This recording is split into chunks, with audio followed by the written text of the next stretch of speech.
Welcome, everybody, to the Echo Arena VRML Season 4 Postseason. This is the pre-show where we're going to break down everything that has been going on this postseason so far, and it has been insane. There has been some wild games. This panel is frothing at the bit to talk about what we have coming up, I can tell you, but I'm gonna have to stall. We're gonna have to wait till we can get to everyone here on the desk, because first we gotta talk about what is on the line here today. $10,150 on the in the prize pool, the biggest prize pool for VRML in the Echo Arena scene yet. $1,060 of that is going in cold hard cash to the winning team here today. That money comes from our sponsors: ProTube VR, VRML, Viridis, and Border Foods, both new additions to the sponsorship plate there. Border Foods, if you want to know more, you can do !Border Foods. That'll give you a link where you can head on over to that website and really find out about the fantastic, one of the largest franchises Taco Bell franchises in the Midwest. They offer great support for their employees, scholarship opportunities. It's a really fantastic company, and we're happy to have them as one of our sponsors. And Viridis, again, run by one of your favorites, your league governor, Gilligan. You love to see the support coming in from that media community. You can find them over on twitch.tv/Viridis_media, I believe, is the correct Twitch link, if I'm accurate. Also, first place receives HyperX Cloud Mix gunmetal headsets. Every player gets one of those. Asterian Origin mats, and we'll talk about those for sure, because we have some of those. Some of us here on the desk have had the opportunity to try them. VRML jerseys coming in from Arma, and of course that unique in-game badge flair, the unimaginable value, customized by VRML this time. So who knows what that design is going to look like? I'm pretty stoked to see what we'll come up with. $500 goes to second place in cash, again, coming from ProTube VR, Border Foods, Viridis, and VRML. And again, HyperX Cloud Buds, and as well as Asterian Origin mats. Third place, $300 in cash, HyperX Cloud earbuds, and Origin mats.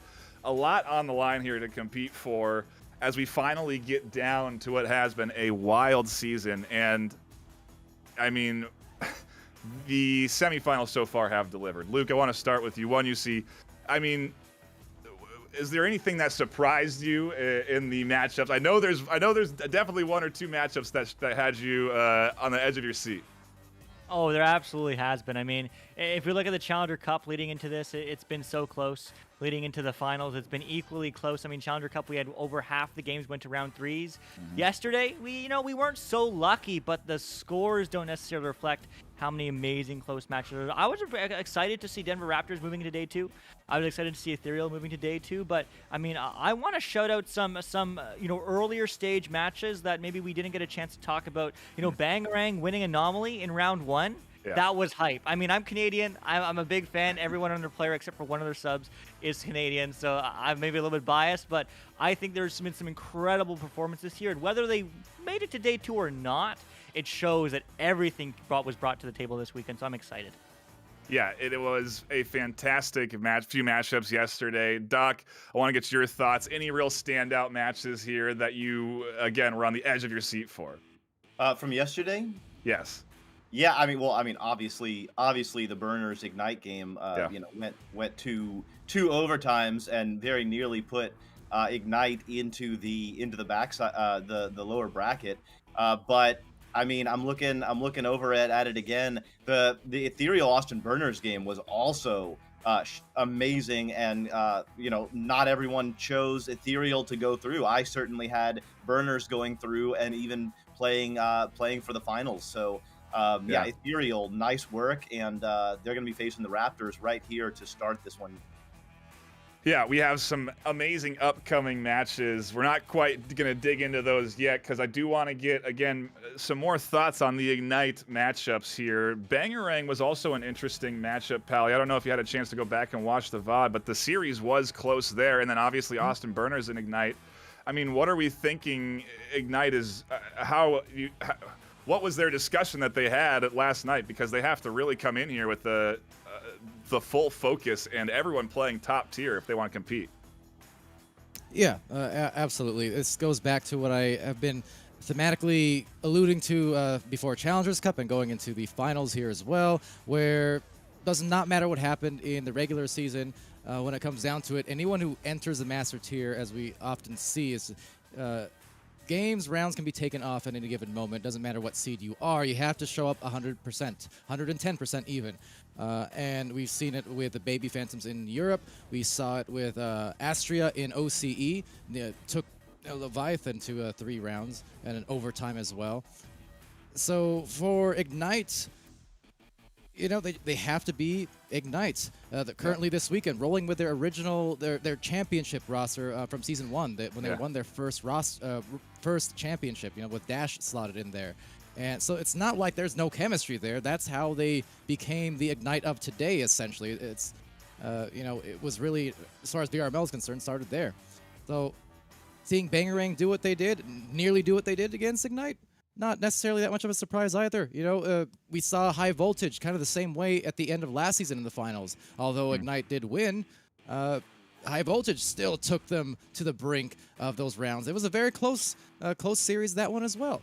So they just have to dig deep, much like Leviathan did, much like, we saw Team Gravity just do not that long ago. Yep. And get that championship experience, let it shine today, because that's, when it comes down to the wire, if you've been there before, you just got to trust that they're going to do their best to do it again. Dimwee, I want to get your thoughts before we move on to these upcoming games. Are you surprised to see Ethereal and Denver Raptors? I mean, they both eliminated Austin Burners and Spaghetti. I feel like those were definitely some favorites in a lot of people's minds going into the bracket yesterday. Yeah, it's actually interesting. I was just looking over the bracket, and that round is the only round that saw any upsets. Was Ethereal beating the Austin Burners? It was a 6th seed beating the 4th seed, and the Denver Raptors beating Spaghetti, the 5th seed beating the 3rd seed. That was the only round that saw any upsets as far as the seeding goes. And I'm not surprised by the Denver Raptors, despite the fact that Spaghetti, on the one hand, looking at it from the perspective from Spaghetti, I could say I'm surprised Spaghetti's such a strong team historically and recently. But the Denver Raptors are a team that the core of that team has been together for a very, very long time, and they have shown us time and time again that when the chips are down, when it looks like they're probably done, they have a little bit more to give. So I'm not that surprised by the Denver Raptors. I am surprised by Ethereal, and that's because of my bias towards the Austin Burners, especially with how close they got with Ignite. Yeah. And I wasn't just expecting them to get there. I was willing it. I was for sure that that's what was going to happen, that they were going to get to play Ignite one more time. And unfortunately, not the case. Unfortunately for them, not the case. Of course, it was very fortunate for Ethereal pulled off quite the victory there, 2-1 in that series, and I'm really excited to see how those two teams that pulled upsets yesterday are going to perform today. Yeah, absolutely, and that is where we are going to be taking this discussion next. We are 20 minutes away from getting into our first matchup of the day. All the games will be live here on twitch.tv/VRMasterLeague, YouTube, Facebook, and of course, Venues. If you don't know what Venues is, you can open up the Venues app on your Oculus Quest or Quest 2 and basically enjoy these games in an arena setting with a ton of other Echo Arena fans. It is a really cool place to be, and a shout out to everyone that is hanging out in there if you are enjoying the matchups. Let's talk about what's coming up. First matchup on the plate, Ethereal, Denver Raptors, and Luke, I'm coming to you first for your opinion. What are we going to see here on our first matchup of the day? See, I think this is going to be a really close match. I mean, you look historically at these two teams, and I mean, history tends to repeat itself. Well, not with these two teams. They've seen each other twice in Season 4, and they've gone blow for blow. They each took one game. I mean, and it wasn't, it was extra close. It wasn't extra blowouts one way or the other. 27-10 most recently for Denver Raptors, 28-17, previously for Ethereal. So, I mean, it really can go either way, but it really is capturing lightning twice. I mean, Denver Raptors, of course, historically beating Spaghetti with that core roster, as Dimwee was saying. But it's seeing who can really dig in deep and get those day 2 finals claws and talons deep, I guess for Raptors, pun intended, and get to that next level, because it can really go either way if whichever team pops off. Yeah, and from there, from this Ethereal Denver Raptors matchup, we go to Ignite New York Kings, our semifinals matchup. Definitely one of the most hyped matchups of this bracket. Doc, what are your thoughts on our second matchup of the day that is going to be Ignite and Kings? It is gonna be spicy. It's gonna be awesome. I'm speechless. I can just make sounds. I mean, it's gonna be amazing. My bracket has the Kings taking this one, and then Ignite coming back after winning the bottom bracket and duking it out again with the bracket reset.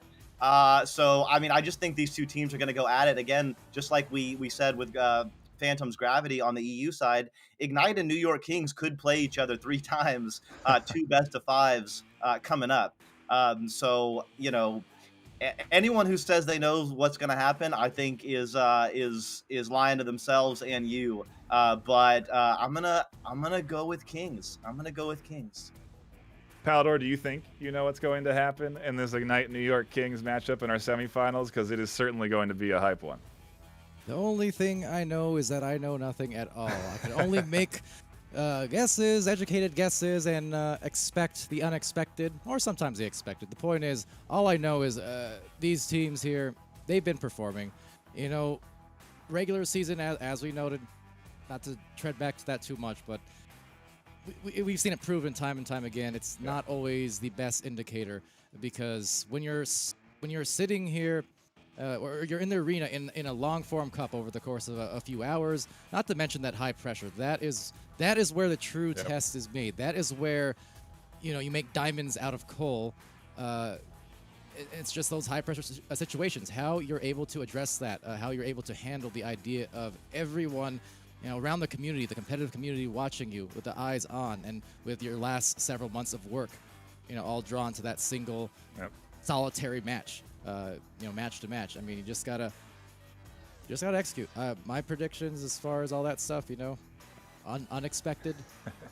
That's all I gotta say. Okay, sure. We then go from that semifinals matchup back down into the losers bracket. We follow the loser of the semifinals matchup. They will go up against the winner of Ethereal versus Denver Raptors. And Dimwee, that's going to be, again, sort of a moment for maybe that upset to happen, like we've been seeing. Do you think Ethereal and Denver Raptors can go up against the likes of Ignite or New York Kings? It will be Denver Raptors versus Ignite for one. That's what's going to be in the round. I'll let you know that right now. Okay. And can Denver Raptors take on Ignite? Yes. Okay. Yes, wow. They absolutely can. We've seen them do it in the past. They're kind of the. Of the teams remaining, what New York Kings are so strong right now, I don't think anybody can beat them. They came into this tournament serious business, with their serious faces on, the serious caps on, their serious jackets on, and they are here to do business. They're doing business things. They're handing out business pamphlets, and they're doing business, and they're getting it done. Ignite coming in, they obviously, you know, down a player. You don't want to put too much focus on it, but it has had an effect, and we saw that kind of play out with the Austin Burners. How close that game was as well. How close the game was with Bangarang early on in that first round for Ignite. Bangarang's second round were kind of indicators of where Ignite is at. Well, it's where they were at yesterday. Where are they going to be at today? I don't know. But the other thing about it is, with Dash in that lineup, the character of Ignite changes a little bit, and you see more of that the slow down formation passing play style. It's not as quick. There's not as much clear and boosting. There's a lot more collected plays, moment to moment. A lot of intention behind what they're doing. And against a team like New York Kings, that's how you're going to beat the New York Kings, is playing like that. So I think, despite the fact that I'm outlining this performance from Ignite earlier on, that kind of indicates that maybe they're not at the level they would otherwise be.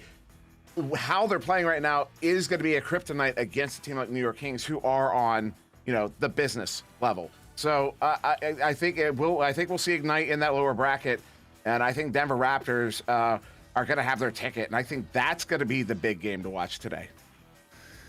Okay.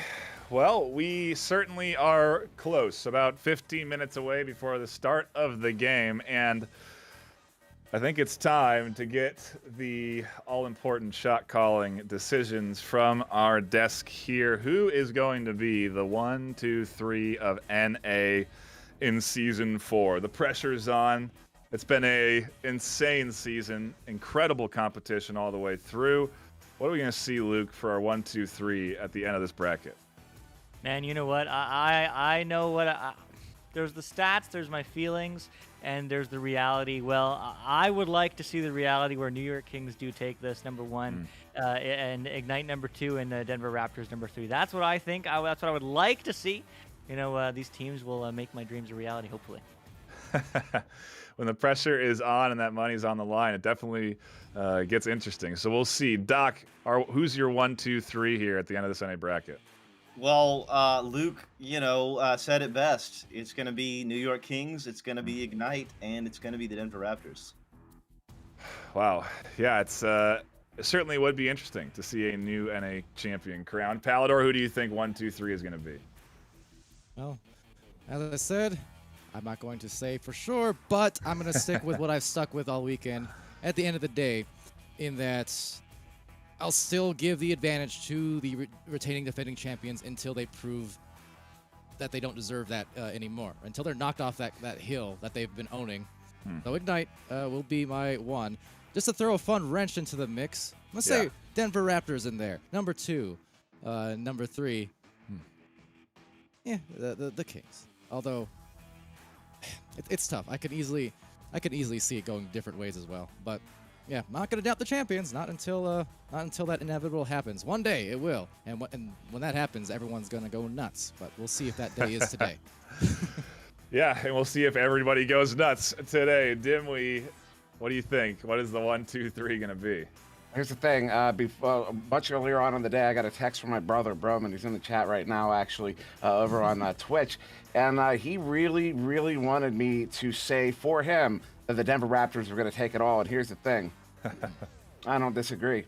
I think the Denver Raptors are going to be the Kings on the day. I think they're going to be our surprise champions. I think they will get to the finals to take on the New York Kings after knocking Ignite out in the bronze match. And I think they're going to be able to take the New York Kings down, because I don't think the New York Kings are going to see it coming. And I think it's going to be a phenomenal day for the Denver Raptors. Wow.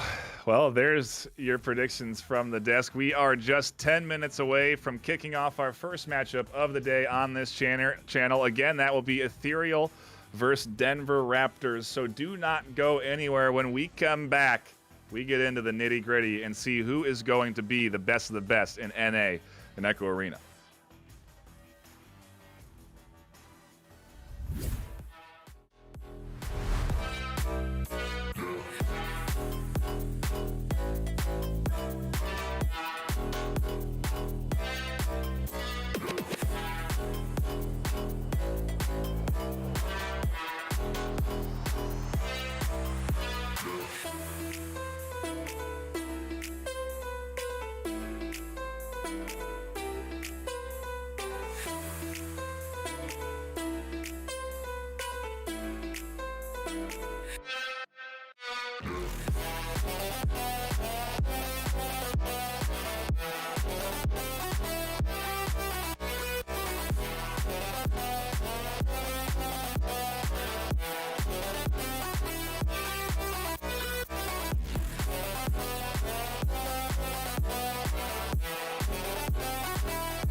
Welcome to your VRML Season 4 Finals.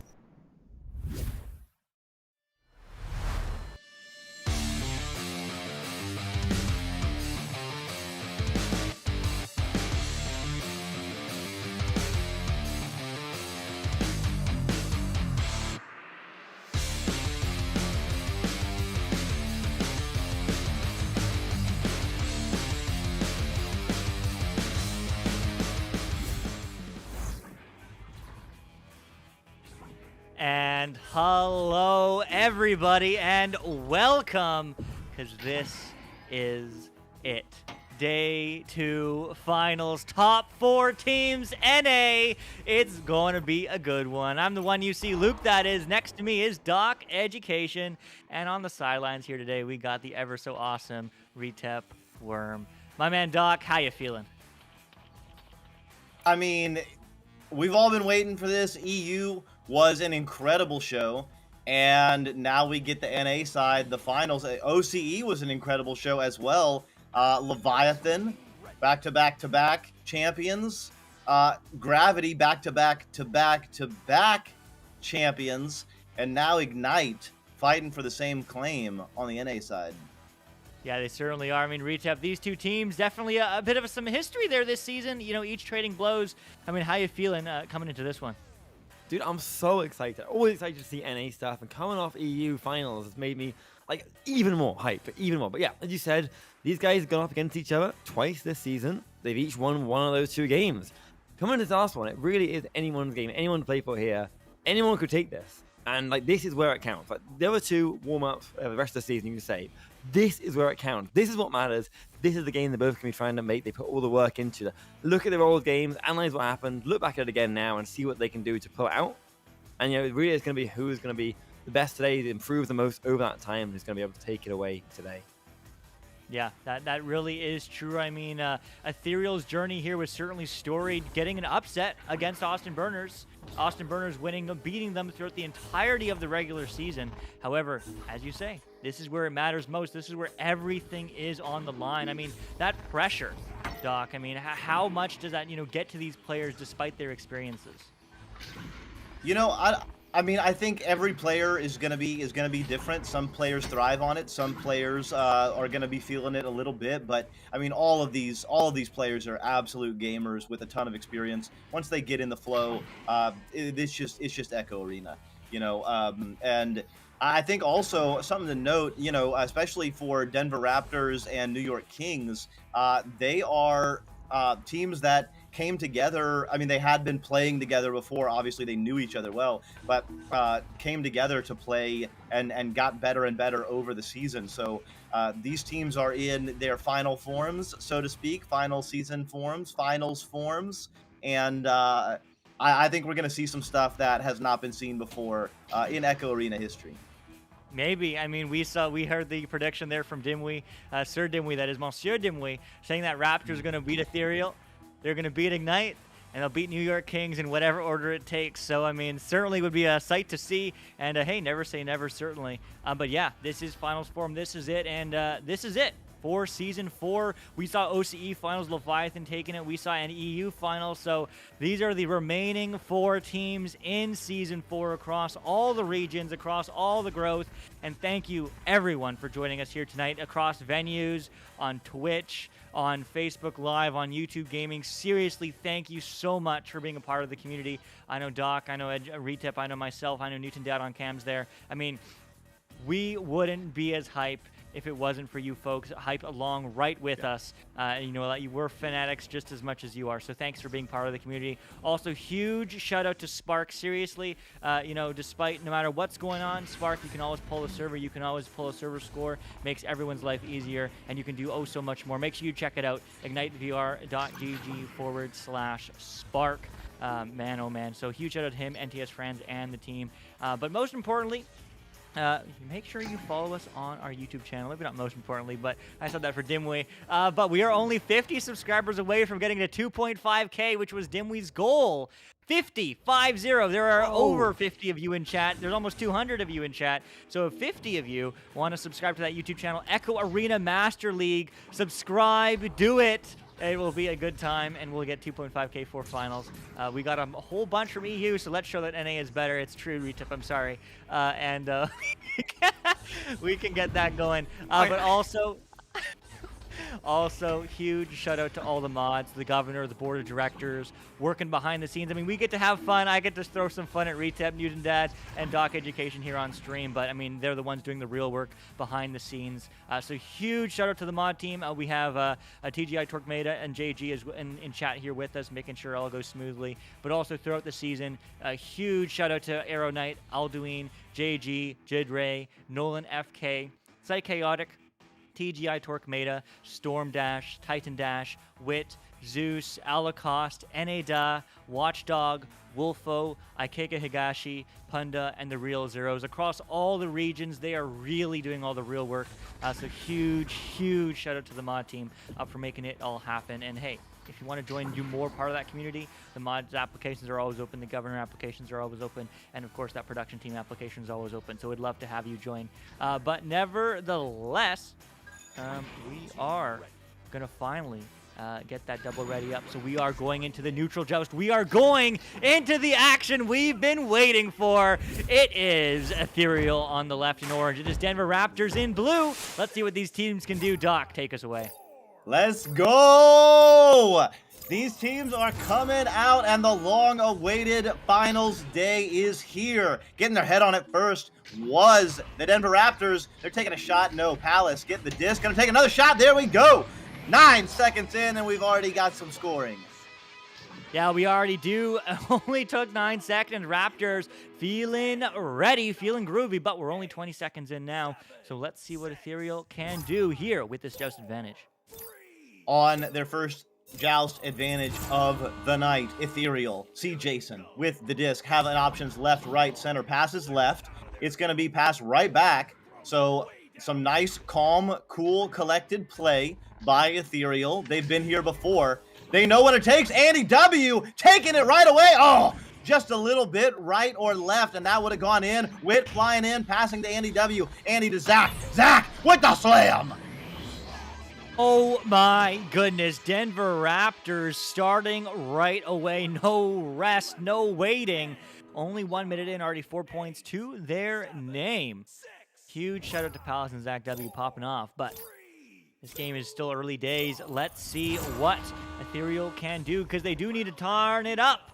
And they do need to pull through. This is just a best of 3. Moving it downfield now to KFC. KFC will get connected to single shot. Single shot goes for the reset. Slow reset. Unfortunately, maybe too slow, but it will get picked up there by C. Jason on the back line. Moving slowly on the wall. Happily taking his time and just taking some space here as he's moving up on the back line. Yeah, not under any pressure. So doing what you should do. Slowly move up. Wait to bait a defender out of the bubble. Andy W finally does. Zach W jumps out of the bubble for a second, but then goes back in. Options on the shield. See Jason, though, can't quite handle it. KFC going to flick it right back to the left side. Yeah, back to the left side. Now back for the reset again. I mean, Ethereal, yes, they're 4 points down, but they know. They know there's lots of time. They want to make sure they have a quality offensive play. And, I mean, quality over quantity for sure as they're moving in all day. But the goalie stun was no good, although that would have been a huge 3. The idea was there, and so was the reset, the recovery, rather, as it is going to get sent back outside. And not quite picked up just yet by Raptors, but now Zach gets a hand on it. Andy W, two-man game. Oh, Zach with options, taking it into the low pocket. So early days, Denver Raptors are up to a 6-0 lead, although Ethereal has had their chances. So I think it's just going to be a case of getting settled in. Although, you know, we talked about this a lot, Luke. Sometimes being on the Joust advantage is not an advantage at all. And with the kind of pressure that Denver Raptors are putting on, making it very difficult for Ethereal. Yeah, it definitely is interesting to see the metas. I know EU is a big proponent of the Joust advantage not being one. NA, I don't know how much, I don't know how we feel. I think most of us think it's still an advantage, but who knows? They play at a different level. The male slot's a different level. Oh my goodness. Zach W with those eagle eyes. 9 on the board. Woo! Raptors came to play today. Zach W with the steal, and seeing that male slot wide open, you know, why not? So Zach W delivering the goods on that one. Ethereal down 9. They've really got to start settling in here. Yeah, they really do. Now it's picked up here by C. Jason trying to get that one through Adoza all the way downfield. Do they get the read? Yes, they do. KFC moving in, looking for a cut, doesn't get it. Instead, he gets his pocket picked. That does get sent downfield by Palace. Palace trying to get a recovery stack there, but not going to connect. Instead, it's going to be single shot now with the disc. Again, taking some time. The defensive, the slow play worked last time, but they didn't wait at all. They just went for the dime. They hit it. 2 on the board for Ethereal. Can't keep a great team like Ethereal down for long. Ethereal cracking the whip on that one, getting on the board for the first time, and now it's their turn to turn up the heat on the Denver Raptors on this joust. Now, Wit looking for the angle, connects on the slant there with Andy W. Andy trying to get the pass to his brother, Zach, but it's not going to connect. Instead, it will get read by Ethereal, and the Ethereal stack is here. They're ready. The shot, no, a little bit low, but it is going to be sent back out. And Andy looks to get this one all the way through down mid, but the back stack from Ethereal is back, and they do pass it up to C. Jason, who's looking for the full flare. Okay. Ends up being a pass, but taking it back. Cry with the shot. Oh, a little bit low. So that's 2 missed shots by Ethereal early on, although this looks like good for KFC. Oh, he can't quite handle it. Cry, though, on the backboard. Cry with the delivery. Single shot with the slam. Wow. Wow. Wow. Okay, I mean, Ethereal, we talk about a streaky game. We talk about back and forths. We talk about, you know, having hot streaks, having cold streaks. Denver Raptors started off strong, 9 points uncontested, but now 4 in a row from Ethereal. They're looking to make it 6 or even 7, but now it is Palace sending down low to Zach. Zach on the ground, looking for the pass across. Will connect to Palace. Palace for the reset. It's good, as it is going to be Andy. Across to Palace. Palace just slowly moving in on this bubble. High pass to Wade with the shot. And just like that, they stop the streak. Denver Raptors back up by 7. Okay, much needed by the Raptors, because as we've talked about, as you often say, this is a game of streaks, and both these teams doing better, it seems, on the defensive joust than the offensive joust. So now Denver Raptors have their turn. They're adding some pressure, although beautiful passing by Ethereal. Cry with the disc, adding enough jukes to create control, and now they have gone through mid, and they are setting up on their offense. They are setting up there on their offense. Single shot. Taking a second. Moving the disc in, but a little bit too hot. Too much speed on that one. And that is going to get sent back out, sent back through. But Zach W looks for the long 3. The bounce shot very close, but not in. But will get happily sent in by his brother, Andy. 13-4. I mean, that's what you do. You take the shot, but then you do not assume that it's going to be good. Zach W on that, throwing it in, and then grabbing his brother Andy and re-grabbing to the disc, and it was Andy picking it up. So Zach doesn't get the made shot, does get the assist there, and just really good fundamental play there. Although, look at that, a little bit of a missed pass, and here's an opportunity for the Raptors. Yeah, a little bit of opportunity here. A single shot does pass that across to C. Jason. C. Jason trying to find the angle, will pass it low to single shot. Single shot. Moving in, connects here with KFC. One more pass back, but one too many as Andy reads those all day. As it is going to bounce back now, picked up here by C. Jason. C. Jason back up and across all the way through, trying to connect with that stack, but the stack's not together, so it's just individual players. But Will get picked up. The pass is good. KFC moving in. It's a 1-on-3, but he gets though. Just like that. 6 on the board for Ethereal. Okay, so after a little bit of a slow start, Ethereal starting to get going here. Denver Raptors up by 7, but remember, they jumped out to a 6 or 8 point lead. So in any case, now it's the Raptors' turn. Up by 7, so in some good control for right now. But, you know, it's not just about this round. It's about everything. Oh, that's an open goal. Can't quite get it. It's going to be a bounce. Oh, cry. Sending it out. Yeah, sending it all the way through. Now Zach W trying to connect here, but Witt on the back line recovers it as it is going to get sent down, but intercepted by Cry, moving in, moving downfield all the way. Do they get the read? Yes, they do. Do they get the 2? Yes, they do. And it's clutch time. 5 points away, 130. All right. So Ethereal keeping the heat on. A minute and a half, tons of time. Team like Ethereal can score 5 points in about 40 seconds. So plenty of time here, but you know, Raptors need to calm it down and just keep on their game. Palace and Andy W stacked together, ready to react. Zach W passing it down. Looks like they're going to clear and boost. Yes, they do. There they go. Goal open. Oh, they miss it though. They are still regrabbing together though, so they have enough speed. Picking it up. Palace going left. Andy W going right with the slam. Wow, what a cut. What a pass. What a finish. Oh my goodness. I mean, Denver Raptors just trying to pull away, and they are doing it day by day, minute by minute, second by second. I mean, 45 left on the clock. I don't know if there's time or not, but Ethereal wants some points for sure, as they do want to get this one done, and they want to get some momentum in their favor. But no, says Denver Raptors. No, they go right back. They don't get any pressure immediately. They go for the bounce, but no, it's going to be recovered, and Andy W gets denied by KFC. Oh my, as it is going to get sent down back in the midfield. Yeah, Andy there, just kind of, you know, having fun. This game or this round is over, so didn't need to sweat too much, you know.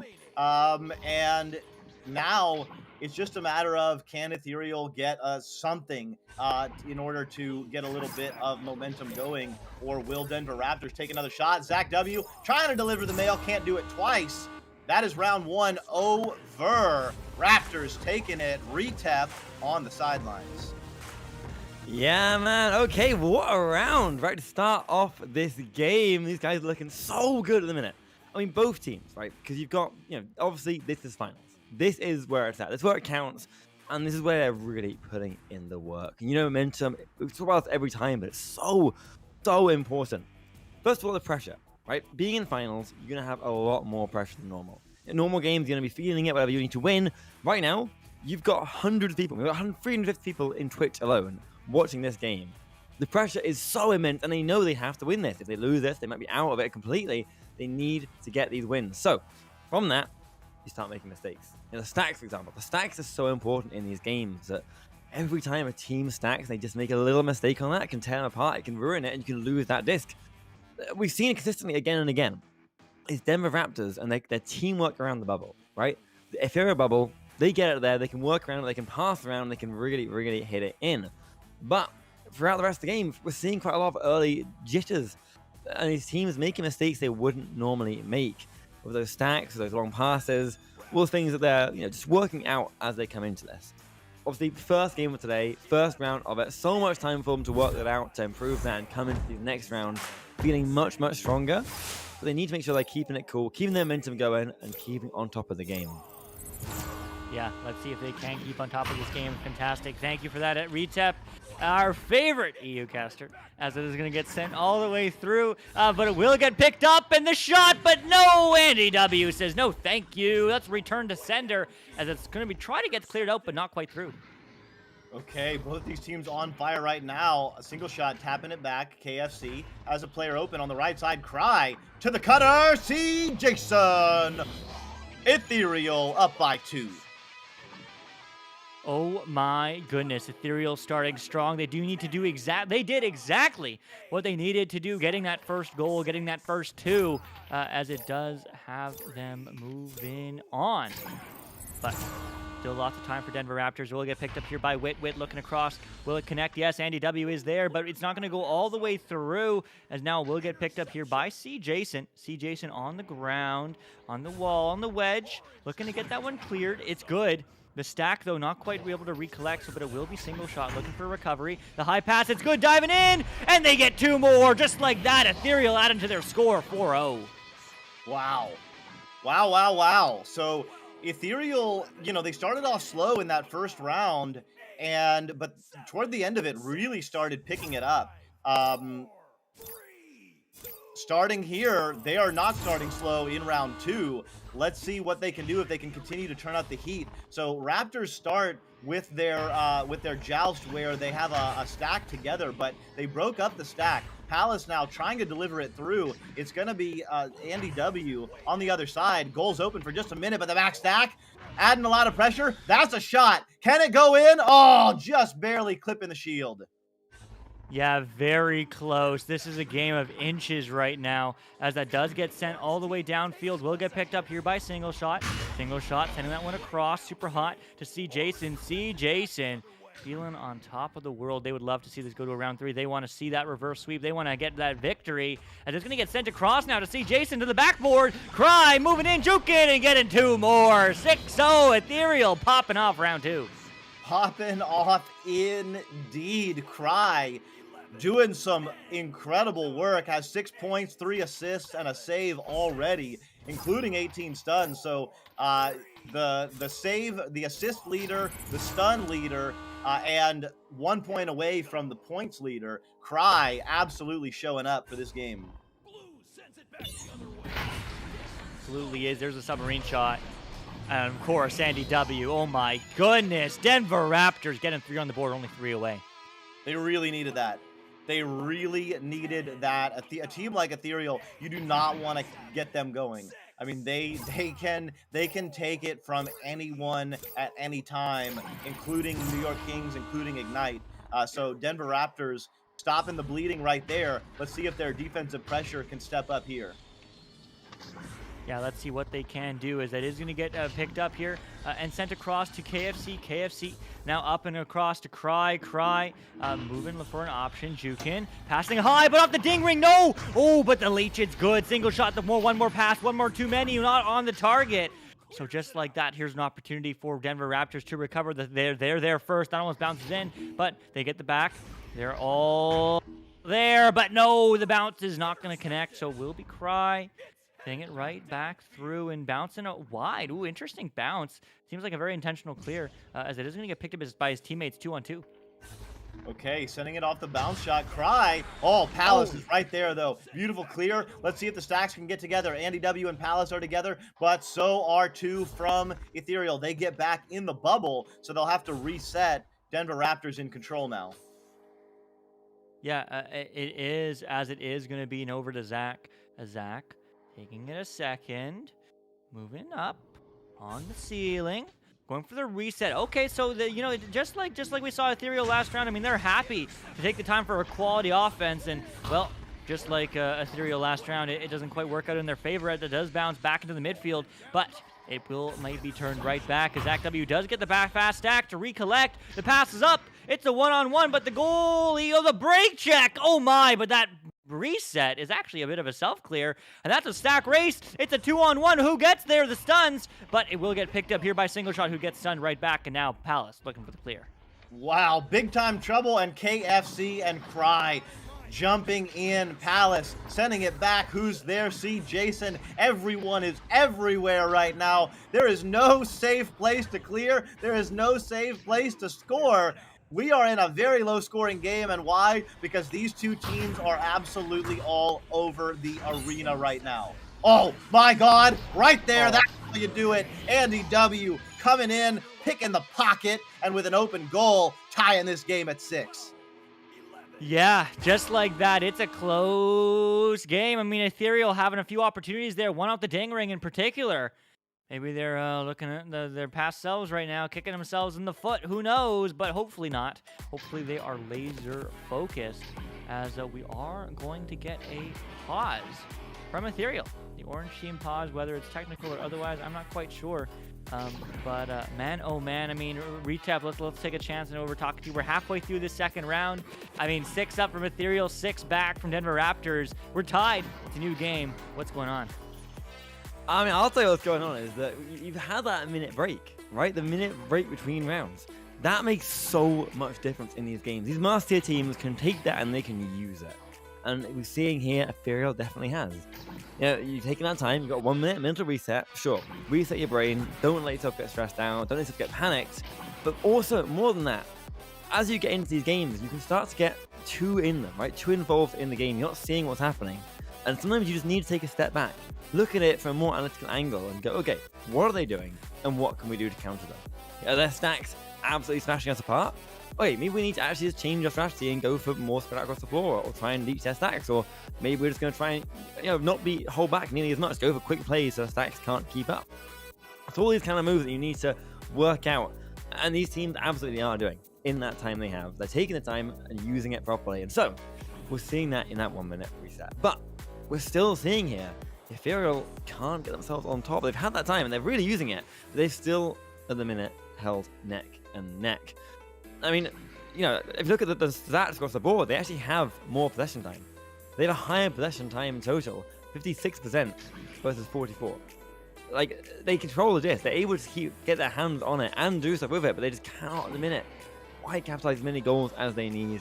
Although they're holding this game down, they really need to see themselves in the lead at this point, because if they lose this round, it's over for them. They're out, they are done, and they can't keep done with this for now. So they need to make sure that they're playing well, they're going some really good games, and they're just keeping on it for these 2 rounds that they have left in this game. Every little mistake they make now is going to be so punished. You know, any momentum against them in the next 4 minutes could really turn the tide. I mean, if they start getting momentum against them by Denver Raptors, it could be so unfortunate. They could start making more mistakes. That's going to let Denver Raptors find more positioning and more control. And once you start to get control over the arena, over the pace of the game, you can just force the other team to be moving on your terms, and that can be so bad for the points to start piling up and up. Yeah, it certainly is. Thank you for that retip. I mean, and we see that right now in the arena, right? They're just cooling it off. I don't know if they're talking strats or if they're, you know, just taking a breather, but Ethereal is moving around. They're keeping moving. Man, I mean, lots of game time left, so it certainly can go either way. So I will take this opportunity and tell you what these folks are playing for. Third place will get $300 USD in cash from our amazing sponsors, ProTube VR, Border Foods, Viridis Media, and VRML, as well as HyperX Cloud earbuds and Asterion Products Origin mats for VR. Second place will get $500 USD in cash from ProTube VR, Border Foods, Viridis Media, and VRML, as well as Cloud Buds from HyperX and Asterion Products Origin mats. But the number 1 seed, the grand champion of Season 4 in NA, will get 1,060 USD in cash from the same sponsors, ProTube VR, Border Foods, Viridis Media, and VRML, as well as the Cloud Mix HyperX Gunmetal headsets per player, as well as the Origin mats from Asterion Products, the VRML jersey, and of course, that championship title in game of unimaginable value. But oh my goodness, I mean, Doc, this game halfway through round 2, I mean, is this the close match you were expecting coming to this game? Absolutely. I mean, except for the opening where Denver Raptors got out to a little bit of a lead, I think the rest of round 1 was completely even. And obviously round 2, we're halfway through, and it's tied. So both of these teams showing up. Unfortunately for Ethereal, they just got a little bit of a slow start and got behind too much, couldn't quite recover in that first round. But since then they have been doing very well, and in fact jumped out to a 6-0 lead in this game. So it looks like the teams have unpaused, and we're about to find out who is gonna be the third place team, at least We certainly shall, as that's what the winner will be securing. But it's a long pass to Palace, and Palace gets immediately stunned there from Denver Raptors, as it's going to get sent back here to Cry. Look for an opportunity going all the way, bouncing through. Will get picked up here by the Stack KFC. The long three! Oh, that he needed to hit those. That would have been huge, but not quite finding it, certainly, as Cry now picks that one up on the floor, moving around, juking around, and getting three! No way! What a shot from KFC, 9-6, Ethereal. Amazing. And, you know, for Ethereal, I mean, they've missed several shots already, like that last one that, you know, typically you might see them hit. But that's the nature of sports, right? Sometimes you show up and you can't miss. And sometimes you show up and you just can't make a single shot. And the great teams are the teams who can win even when they don't have their A game. Ethereal, they're reacting to the missed shot and getting in a better position, getting an easier shot and making that. They still got the three. Now we have Denver Raptors flying in. Zach W, finding the pocket, easy return. It's a 9-8 game. Yeah, this game is back and forth. Ethereal finding some life, and that's also what you want to see. Getting that three, getting a two, getting a goal, really. You know, right off of the extended pause, they're taking well advantage of those 5-minute pauses as they can. I mean, as they should. It's a tactical pause for a reason, but now it's a Joust advantage again for Ethereal. Ethereal passing across the single shot. Maybe looking for a reset. No, looking back, finding the low cross diagonal, picked up by KFC. KFC moving in, looking back. Going for the reset, long reset, connected to single shot, sends it across now to C. Jason, juking, taking a second, looks for the low cut pass, and just like that, Cry moving in the stun, but the bounce, no good. KFC not finding success there, unfortunately. That would have been huge, and in fact, they're not going to get there first at all. Actually, they get stunned through, and it works out in their favor, as now it's a 4-on-2, and just like that, they're crashing on the bubble. The Stack comes back, not quite connecting, diving in and getting two. What a play. KFC just moving around. 11-8. Such awareness by KFC there, realizing they were moving very slowly with the disc and there was a stack coming. And what did they do? They jumped up, grabbed the rim of the shield and used that, juked around the shield in order to provide protection while everyone flew back, found an open space, made that shot. Absolutely incredible move by KFC. Yeah, it really is, as that's moved all the way back downfield. Now picked up again by C. Jason, looking for the long pass across, single shot, going for the clear, trying to find that mid-clear. Instead, it's going to get picked up, in fact, by Cry. Noticing there's a goaltender, so looking right back for the reset. Will get picked up here by C. Jason. C. Jason across, picked up by single shot. And one more pass, but one too many. That's red, and sent out by Denver Raptors. Yeah, red by the blue team. Palace jumping out of goal big time, reaching for the ceiling and taking that disc. The goal is now open, but not electing to shoot because Witt was flying right back. Send it to C. Jason. Oh, Witt with the save, but then the bobble, and it goes in. So Ethereal now up by 5 with 1:10 left. Denver Raptors feeling it. Oh my goodness, they certainly are. I mean, KFC is ready for round 3, but let's see. It's still a 5-point game with 1 minute, 60 seconds, now 55. There's still lots of time for Denver Raptors to pop off and come alive here, as that is going to get sent downfield to Andy. Andy over to Palace. Palace moving in, looking for the cut low. Will it connect? Yes, as it is going to be Witt, not taking it slow at all, looking for the high pass. Andy diving in. Does he get it? One more pass, one more bounce, but the bounce is not working for anybody but the recovery. Andy making this a 3-point game. Too smooth, baby. Look at that passing. Denver Raptors cool under pressure when everything is on the line. They now have 18 seconds, but that was a pretty smooth play. Yeah, it really was. I mean, they are taking it slow, and that's very strategic. That's the way to do it. That is the securing round 2. You know, it's one of those things in the rules that is specifically outlined because, hey, when you tactically do it like that, it secures you games. 1 point ahead. Ethereal wins it 13-12. Retap, tell us about it. Yeah, okay. So, I mean, they came back from that break with a vengeance, right? That's the important thing. We talked about a mental game. Use your mental resets. Yeah, they've been used a lot more this season than they have in past seasons for good reason. You can see why. When you can't find yourself on top, you can't find a way to break through the enemy team, or they're working against you, you take a break. You reset it, and that's what they did here, and it worked so well for them. I mean, we're seeing them Raptors, right? When they get in the bubble, when they get up to the bubble and they start pressuring it, they are so clean. They are moves clean. Especially that last goal we just saw just then. Like, they're like 6 passes in a row, short range, back and forth fight. You can't keep up with that. So you really need to make sure that you're not making any mistakes. You're on top of it, and hey, it works. It does work. So with that mental reset, obviously just enough to get them there, but really as well, we've never talked about this enough, I think, is just that last second thing where you're like, you're 3 points behind. They've only got a little bit of time left to score and get that. They can do it, but if you just grab that disc immediately on your joust, drag it back and put it in your own goal for 2 points, they cannot win. And that's been used way back, all the way back to ESL days. And Palador talked about himself doing it way back then, and it's been done ever since now. And it can be a really smart play. Otherwise, they could take it away from you, but obviously, this time when you can do that stuff, they can't. And that means that was smart enough for them to secure it. They do have another pause coming through right now.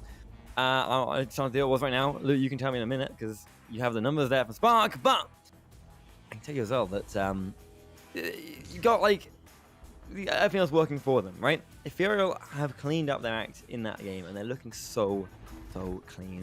And this pause again could do the same thing for them. It could do the same instead for Denver Raptors. Because you need to make sure you're clean. You can't be making mistakes in these master tier teams. You can't let the pressure get to you.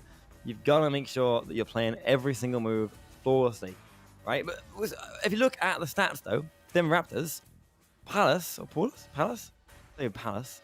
hope for the best. 4 saves, right? You've seen so many saves coming out here from Denver Raptors, and that makes all the difference. I mean, even though you've got that possession time advantage still from Ethereal by quite a lot, 57%, it still is not relating to goals because Denver Raptors are there and able to send them away time and time again with saves and then clears away and sending it away, working it back up and trying to get goals of their own. So they really need to use that time, which they did, to shut that down, to really work on that, stop them being able to save so many goals. We managed to stop Palace being able to save so many in a row and reset them back to working so you can actually get goals coming in for yourself and start attacking more efficiently. Yeah, certainly was. Thank you for that retip right on time, as always. The myth, the legend himself, but it's going to get sent through now to KFC as Ethereal is looking for this round 3 victory as the rotated stacks do come through, but just taking it slow, going for the reset here in the 3rd round. With the disc, single shot on the station. Calm, cool, collected. See Jason inverted. Just moving up. Everybody's getting in better position on the floor. It's going to be KFC with the disc. Oh, Alice jumps, sends it through. It bounces off the station, though. They will redirect several times. Beautiful work by Andy W. and Palace, turning their stacking chain not once but twice. And they all fly in, and Zach W.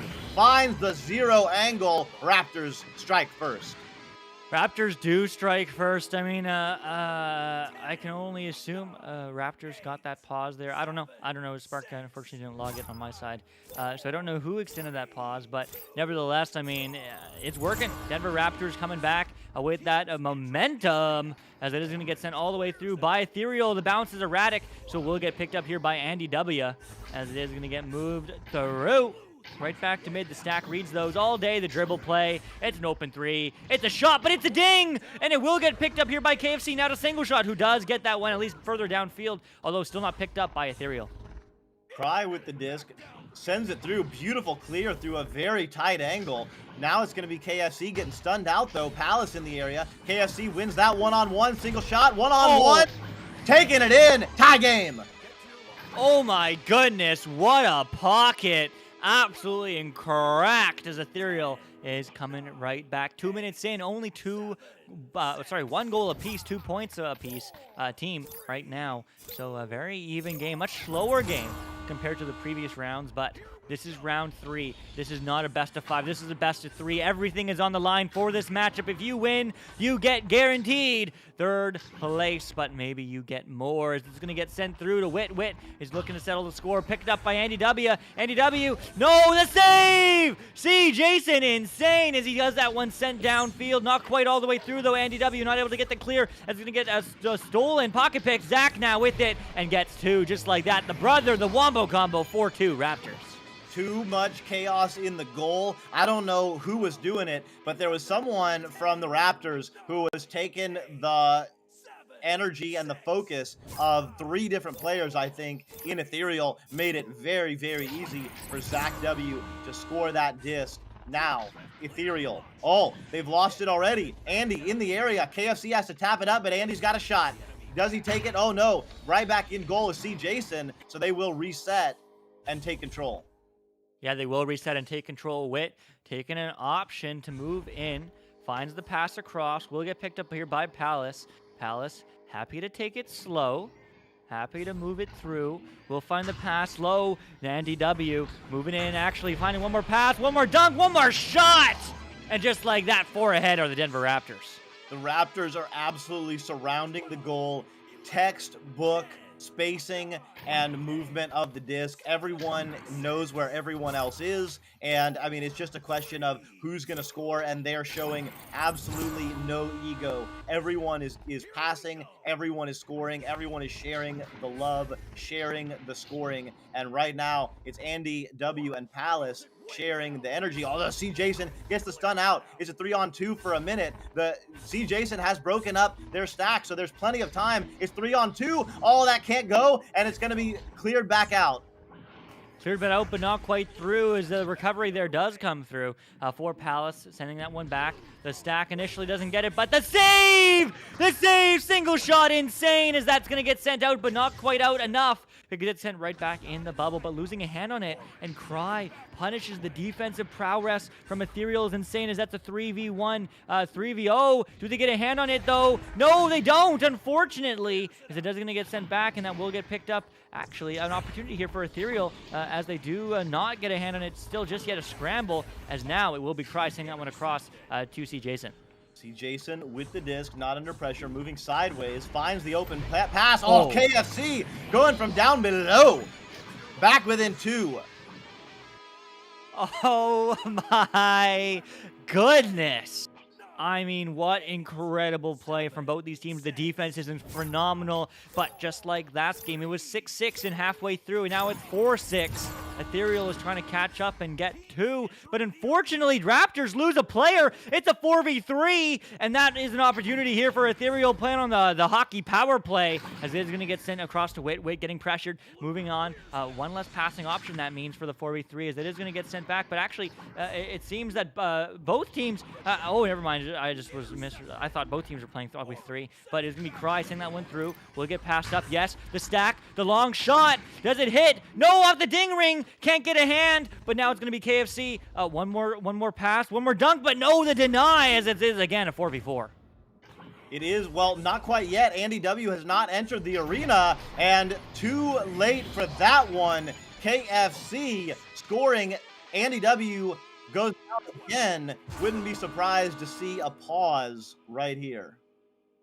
Yeah, there we go. There's a pause. I mean, 6-6 in the scramble. I swear it was at 4-10 last round as well. I wish someone could tell me if I was right, if I'm right or not. But man, it is so close.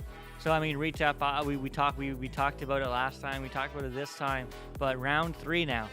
You know, everything's on the line. The last 4 minutes and 10 seconds of Season 4 for one of these teams.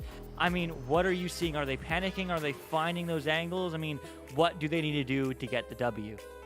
Yeah, I mean, definitely that's what you expect to see, right? Is definitely a lot more stress, a lot more mistakes coming out here from these teams when you do have everything on the line in these last few minutes. So far, they're staying fairly cool. We're seeing a lot of that stuff. We're seeing especially the Denver Raptors' defense has been so calm, cool, and collected. They've kept it up. But losing that player there has been such an issue with that. They've been much, much more scrambling to keep that defense going. And getting them in again, losing them again, and having to pause. In that time, they lost that goal, and they just could not hold out nearly as well. And that could rock them. Honestly, that much difference could be enough to rock them here. So they may take this minute, take some time out here to make sure they can actually reset their mental game and not get rocked by that, because it can absolutely throw you off.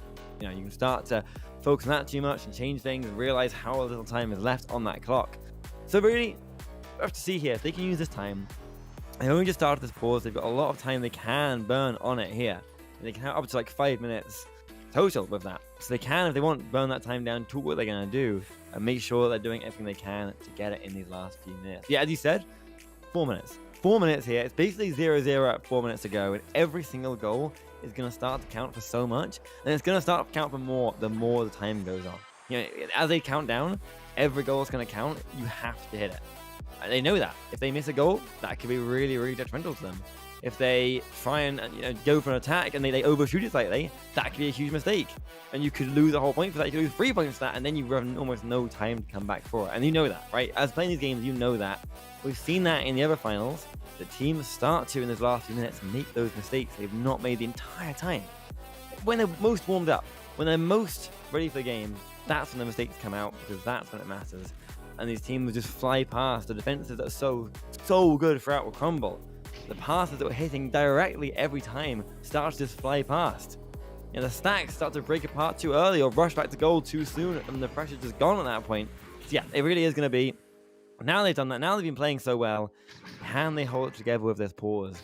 And what will it change coming into the rest of this round? All we can really do is wait and see when the unpause comes through and find out what happens. And if they do, in fact, able to, either team take that lead ahead, take grasp of this game, or will be held together and maybe even getting a round 3 OT, which in the first match of the second day of finals would be insane.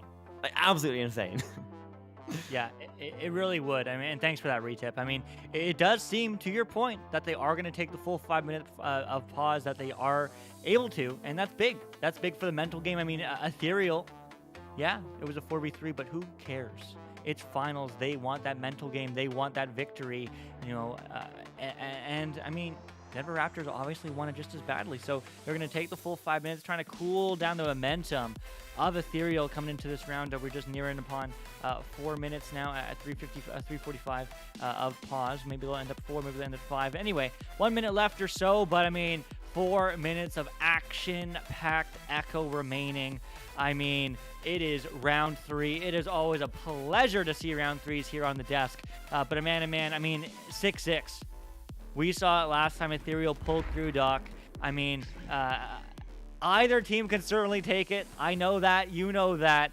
I mean, but any particular player performances you're especially impressed by? I mean, Cry.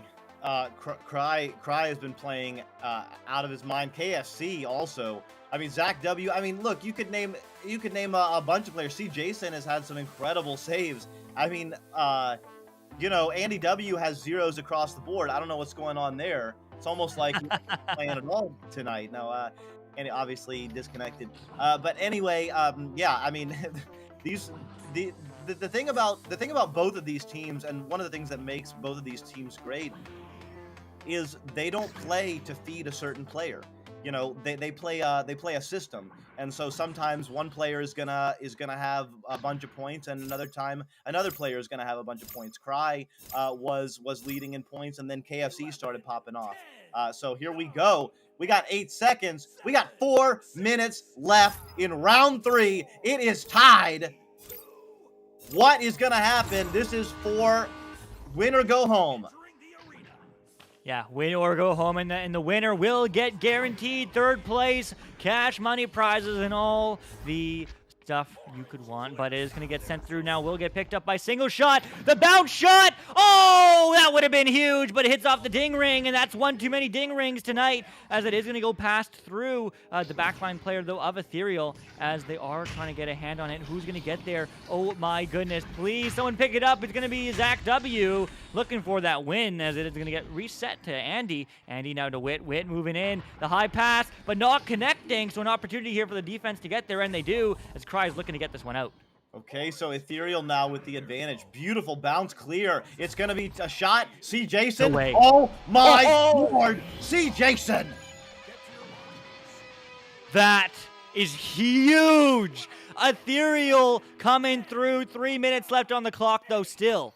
Lots of time for both these teams to do lots of things like score lots of goals or lots of points, but Denver Raptors needs at least 3 of them. Let's see what they can do because they're coming in hot as it is going to be a quick stack, but no break as it is going to get sent back through across from Andy, but no one's there to read it, so it is going to be Jason now looking for an option. Bouncing off of the wedge, but it will get picked up by Andy again. The low pass connecting to Witt with the shot, the save! Jason insane getting that one cleared. Oh, and it goes by the backline player there. There's several stacks flying in. This could be very bad for Denver Raptors. KFC to single shot, going one-on-one, but Zach W. Oh, who's there? Jason pumping the fist. Everybody on Ethereal celebrating. They're up by 5 with 2 minutes to go. Oh my goodness, the tension is palpable. 5 points differential, 120 seconds, 2 minutes left in this match. As Denver Raptors move on through with the joust advantage, getting pressure. No way, Cry, you're not allowed to do this. This is not allowed. Oh, he didn't quite hit the 3, but he still got the possession, certainly, as it is going to get picked up by KFC. KFC goes for the reset. It connects now with Jason, but they're just slowing it down in the last 2 minutes. Yeah, I mean, all they need to do is waste some time right here. We're getting into it where a minute and a half left. It's going to be very difficult for Raptors if they can get a score. Okay, well, that's what the Raptors needed. Palace with the disc. Oh, but Zach W. and Witt got stunned out. They do recover, although they get stunned out again, and now they recover again. Now they're on their run. Witt in the area, but who's there? It's KFC tapping it back to the mid. Yeah, capping it back to the mid, not quite getting it through the tap, not working, but it's still stuck in the midfield. Will get picked up here by Witt. Again, it's a 2-goal game. 2 goals, 2 threes is what Denver Raptors needs to get this W. 60 seconds left on the clock. Zach to Witt. Witt looking to stay alive for Denver Raptors. The pass back. Zach W. No, the stun! The stun! Oh my goodness, but the recovery. Palace is there. Palace taking a second, moving it slow. One reset. Oh, but not quite connecting there, as now it's Witt again, looking to move this one through, passes across, will get picked up by Zach W, but time is not on their side. They need to get moving right here, right now, as they're going to collapse on the bubble. Looks for the cut, looks for the dive, and they get 2, just like that. 3-point game, 30 seconds. Andy W. coming back from death again was out for almost that entire play. I don't know if anyone noticed, but it was a 3-on-4 Denver Raptors pressing, and Andy W. finally came back to life and got that score. So here we go. We got 15 seconds. Denver Raptors all can't. There you go. There you go. Love it or hate it, it's tactical, it makes sense, and that confirms Ethereal moving on. Number 3. Retap Worm, GG. Tell us about it. Thanks, Luke. Yeah, I mean, what a game, right? What a way to end it out as well. We talked about how in that mental reset, anything can happen, right? It can throw you, and they tried not to do that in the 5 minutes, but as soon as they came out of it, they were on them. Ethereal was on them, and they wasted absolutely no time at all in getting those points coming in. They saw 5 points. 5 points in 2 minutes, completely changing the pace of the game. You know, from there on, like, at that point, you just got, you know, Denver Raptors playing catch-up. They have to really try and keep up with them, and that really forced them to rush their attacks. Their attacks were making mistakes. They were trying to dive around the bubble, but we weren't seeing the clean attacks we saw before. They were starting to become messier and just really having to rush things around. It just didn't quite work out for them. They did get the points coming, and they got so close, but they did not quite get there in the end, unfortunately. So that, I mean, you know, they are out of it in that last round, but to make it 3 rounds in 4th place in finals is so ridiculously close. Really well done there. So yeah, I mean, honestly, massive well done to all these different teams who've done this. Like, these guys have been playing at absolutely peak of this game, right? Peak Echo Arena, insanely skilled. And it's so good to see them all here. They've got better every single season, and now this is, like, honestly the best finals we've ever had, the best quality players we've ever had, and they're only getting better from here. Every game from here is going to be better quality, even better players, hard to beat, and so yeah, I'm so excited to see what's going to come the rest of the night. Yeah, it certainly will be a lot of exciting matchups for the rest of the night. But I mean, Doc, I mean, is it possible that there's a more hype match? Is it possible coming up next? Who's playing? I don't even know. I had to check the schedule. I don't quite have this one on my mind. Wait a minute. It's Ignite, the defending back-to-back-to-back champions, against the New York Kings, your super team, formed out of some of the best players from Kangarillas, 4Kings, and Spaghetti.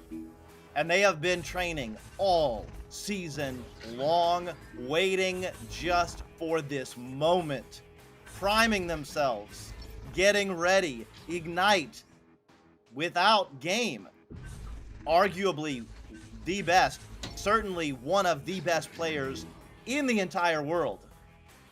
So if ever there was a chance for Ignite to be dethroned, this could be the start of it. Of course, it is double elimination, so whoever wins will still have a chance to come back. But holy cow, we are going to have a barn burner here in a minute. We certainly will. Thanks for that intro, Doc. That was phenomenal. As, yeah, don't go away. Huge shout out to all you folks in venues and Twitch and Facebook and YouTube. I mean, Ethereal fights to live to fight another day against one of these teams, the loser of these two teams, but one of these teams will guarantee themselves a spot in the top 2. Ignite, New York Kings, coming up next. Don't go away.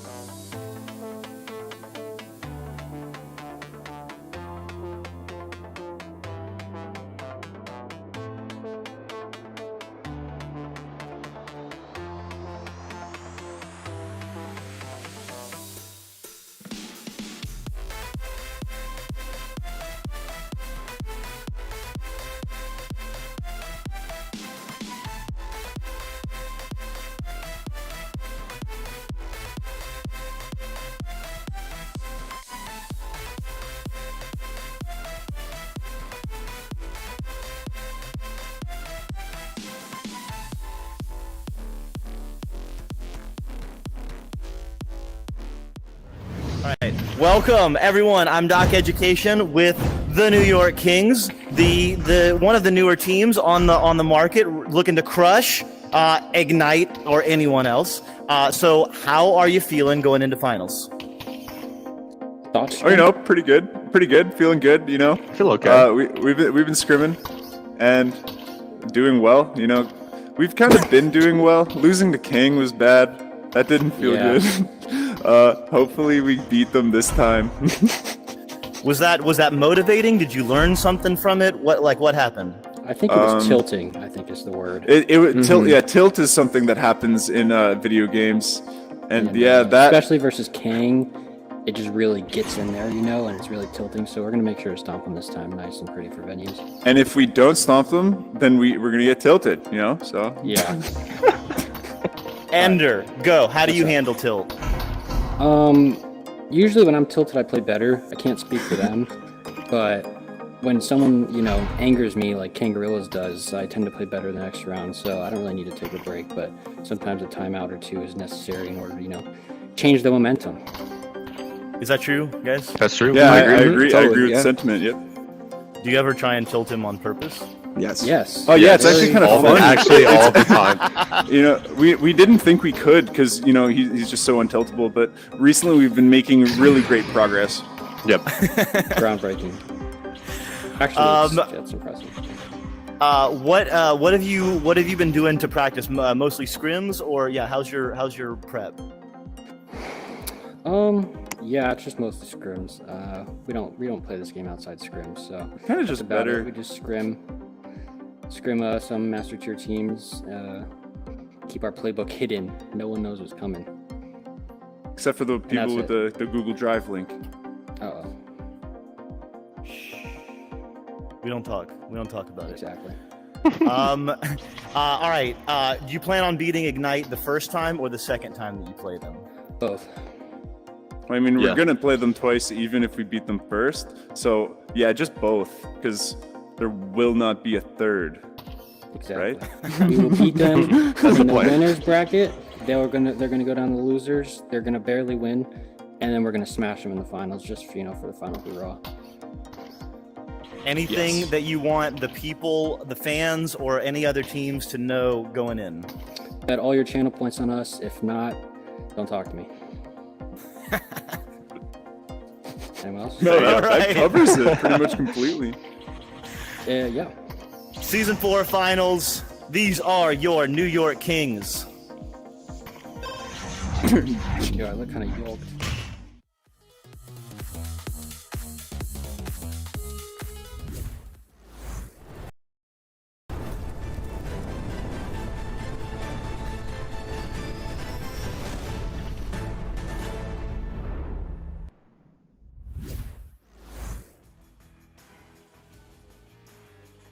We are here.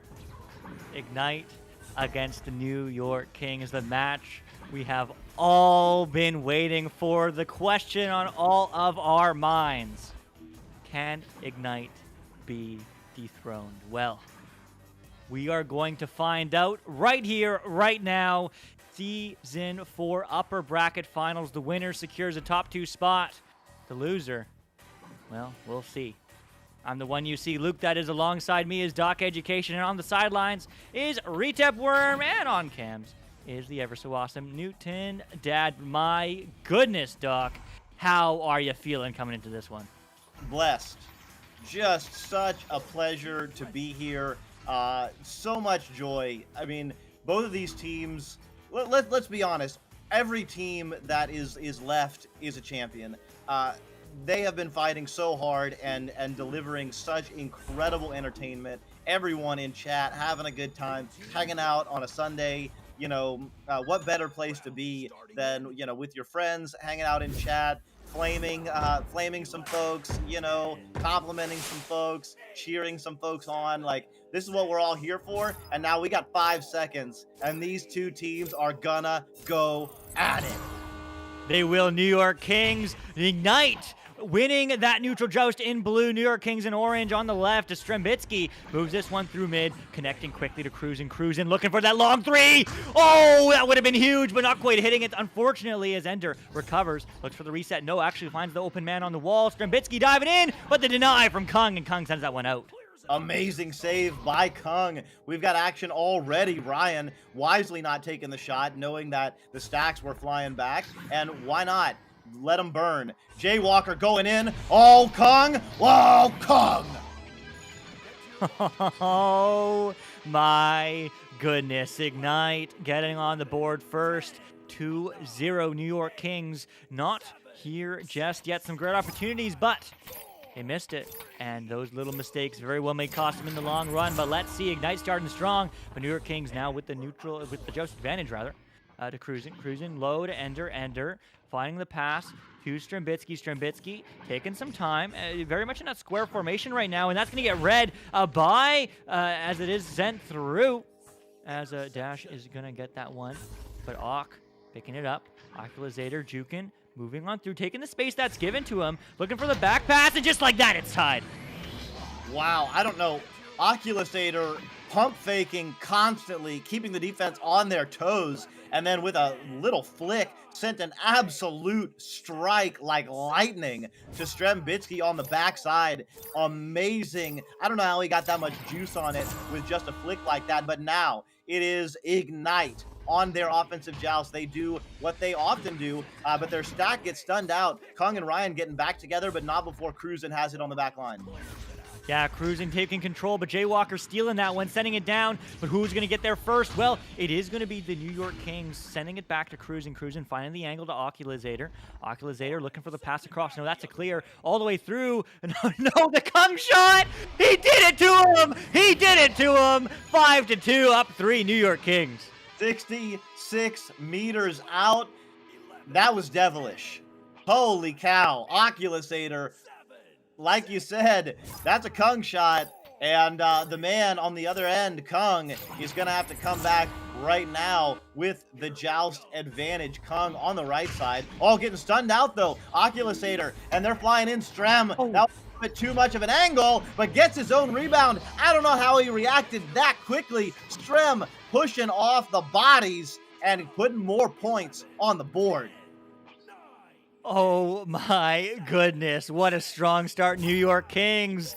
but still lots of time to play this game. Best of 3, 7 minutes left. Ignite, again, that joust advantage, certainly not messing up that pass, certainly, but it's going to get picked up here by Ryan. Ryan looking for the high pass. Actually going to be a turnover. Will get picked up and slapped through by Ender. Ender, where's the stacks? They read those. It's an open 3. No way, not quite hitting it, but it's going to bounce around as it is going to get recovered here first by Cruising. Cruising to pass across, and they're up 7, New York Kings.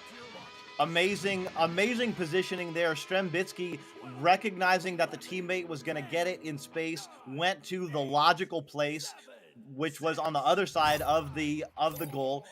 Cruisin grabbed the disc and drew 2 defenders and the attention of the goalie, and Strem was just able to send it on the backside free. Now Dash with the disc passes down to Jay Walker under pressure, already facing heat. Are the Ignite team back-to-back champions, but they have ice in their veins, and they're keeping it calm and cool right now. Yeah, I mean, that's what Palador always likes to talk about, that experience playing in these high-pressure situations, and that's what leads to a casual flick of the wrist. Ryan, 2 are on the board, 5-point game Ignite. I mean, just like that, down by 7, but they didn't press. They passed sideways and sideways and sideways, moved it up slowly, and Ryan just stuffed it in their face with all the time in the world, showing that they can walk it in whenever they want to. That was a dominant play by Ignite. Yeah, great plays from Ignite and great plays from New York Kings, but lots of blows to be had both times. The bounce, oh, that was key, but it will get picked up by Ryan. What a quick reaction time as he is just moving slowly. Now it's going to be pressured, but trying to get that clear. Not quite red there on the back line by Oculazator. So it will be an opportunity here for Ignite to move in. Looking for an angle across. Come. The low pass. Oh, the stun, but no recovery. But that will get slapped through, but not out as Kung recovers and sends that pass. Okay, Ryan now pushing off. Ryan pushing off again, getting stunned out under pressure. Strem gonna try and send it out, but it will find the hands of Oculasator. That's a shot. It's gonna be off the flat of the wall, but no stacks flying back for New York Kings yet, and it'll be sent through. Backline player Cruisin, always cruising in on the right place. Oculasator with the disc. Passes over to Ender. Ender has Strembitsky on the nugget area. Strem there. Gonna take a shot. Strembitsky pouring it in early. He has already got 8 points. Oh my goodness. I mean, we talk about the cool, calm collectedness of Ignite. Well, we just saw it from New York Kings. Under pressure, 3 people on him, 3 people trying to get to Strembitsky, but he hits those anyway as they get a quick pressure. They get the turnover. No way they get the turnover. They get the open 3. The bounce shot. Cruising in. Certainly making this a 10-point game, New York Kings. Yeah, and very uncharacteristic. Jay Walker just took his eye off the disc. Thought that he had it in hand and was looking, I think he was looking for the teammate to see where he was going to pass next, and it just went just barely out of his reach. Cruisin took advantage, though. Now Dash and Ryan going to do their dribbling thing, but who's there? It's Ender. Oh, blocked by the nest. Blocked by the nest, and the stun just for extra measure. Cruisin passing across. It's a one-on-one. Oh, Oculasator, my goodness. 12 points up, New York Kings. Ignite has got to bear down right now.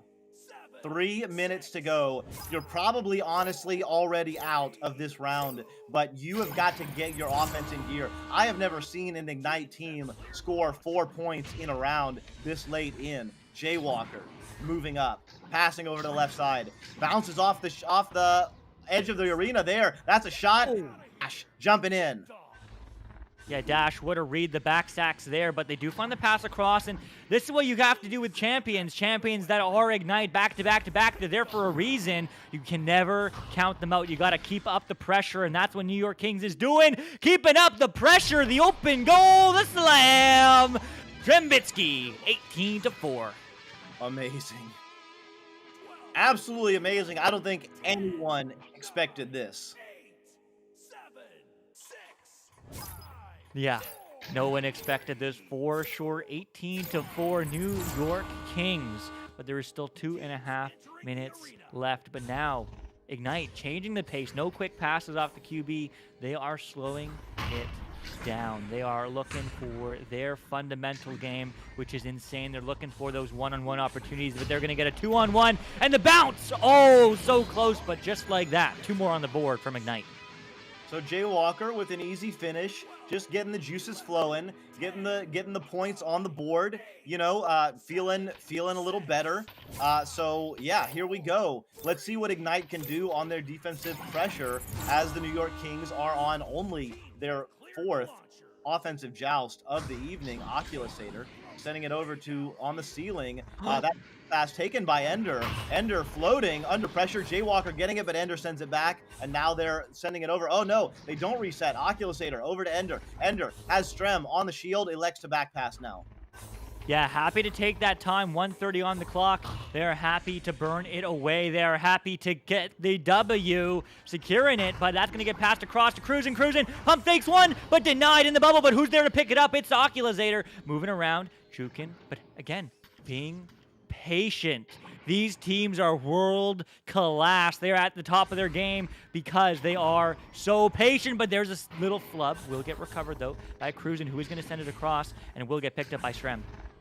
Strem now in space with the pass to Ock. Ock on the backboard. You do not want that man there. Oculusator showing the moves.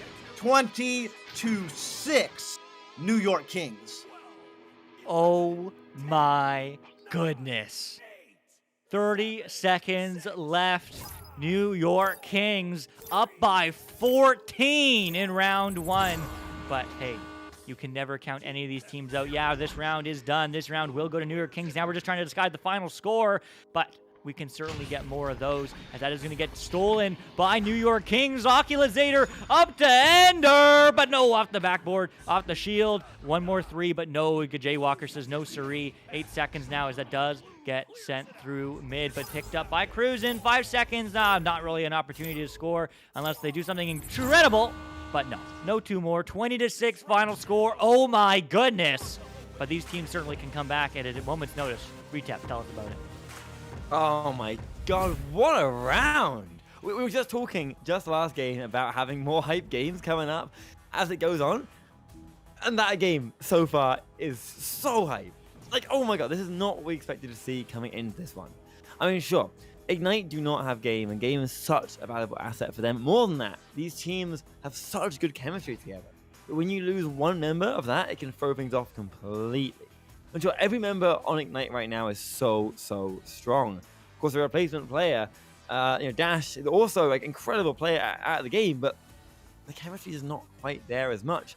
What it means is that right from the start, New York Kings knew this, and they just hammered it home. They went straight in for the kill, and they got those points right from the beginning, and it worked out for them. They were able to get those points coming, got them fast, and before Ignite had a chance to take the game back, they had it in their own control, and then they had the flow of the game, they had the attacks coming, they knew what was going on, right? And that's such a big thing. When you get control of the tempo of the game, you are in a really good spot to keep control of it, and they did. You know, like you kept talking about them slowing down the game. That's what they were doing because they could. They had the time. They'd sit back, make Ignite come forwards. And that was what they kept doing, and that's what gave them the ability to have that game in their hand. Ignite had to come to them, and they attacked when they wanted to, and they had the control, right? And they could just dominate straight past Ignite defenses, get in that bubble, and just dunk it in again and again with that confidence that you could just feel from them. You could watch them. You could feel that confidence coming out, and no move was rushed. They were just really just taking their time and getting it right every time. And they did, and they kept doing it. So in this next round, you'll have to see if it's a 1 minute break or at least a 5 minute break. It looks like it's turning into, if they have to do a full pause here, what's going to do, right? Ignite needs to take the time right now to reset their own mental game, to work out what they're going to do, to come back into this, to take that tempo back right from the beginning. They need to do it. They need to do it quickly, because if they give New York Kings another chance like the one that they've had this round, this game could be over. It could be just straight up over as it is right now. Of course, Ignite is an incredible team, right? They're so strong. They have that confidence. They know what they're doing. And if they have a chance, they can absolutely smack them down. But it really is, these two massive teams are pushing up against each other. And, whichever one it is that comes out with that chance, has the momentum, has the tempo, that's going to be the team that, if nothing else changes, is going to be the one that takes this next round and maybe even the whole game. Yeah, maybe even. I mean, Ignite, from Season 3 and Season 4 alone on a 45-game win streak, not including finals from last season. So, I mean, is this the end for Ignite? I don't know, but it very well may be the end of their win streak. But let's see if we can have a King's victory, or if Ignite will show what true champions can do. And that's come back, reset, and dominate the competition. It certainly is possible, because as we've said again and again this weekend, that's what champions do. Yeah. I mean, Doc, it's a game. Well, yeah, I mean, just we have some recent memory of that, right? In the EU finals, it was Phantoms taking the first round. And then it was Gravity absolutely shutting the door on them with a Mercy in round 2 and absolute dominance in round 3 and 4. Let's see if Ignite can do the same here. Yeah, let's see. And it is going to get picked up here by Cruising now to Jaywalker. Jaywalker, the long 3. No, it's a pass to Kung. Kung looking for the cut, the dive, the breaks, the save! Oculasator! Oh my goodness! What a play, but they're not out of the woods just yet. Jaywalker now still with control. Taking it back, looking for a pass across. Will get connected to Kung. Kung diving in, then save again! Cruising! New York Kings popping off, feeling good, and getting the clear. I mean, those are absolutely huge for stopping the momentum. Oh my God, Strembitsky read that so perfectly. That is 3 absolutely big-time plays by the New York Kings, 2 on the defensive end, and 1 by Strembitsky. Wow. If there's a way to turn around any momentum that Ignite was hoping to capture in the beginning of the game, that's how you do it.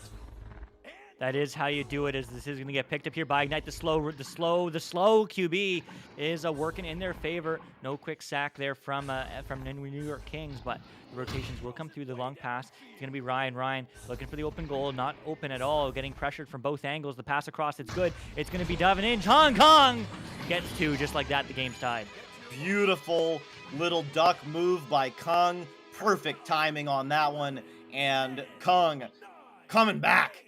Putting 2 on the board. Ignite needed that one absolutely big time. Now, New York Kings on their offensive joust. The pressure is absolutely palpable right now. Oculasator passing it back. Cruising, chilling out. Passing on the right side. Strembitsky taking a shot a little bit high.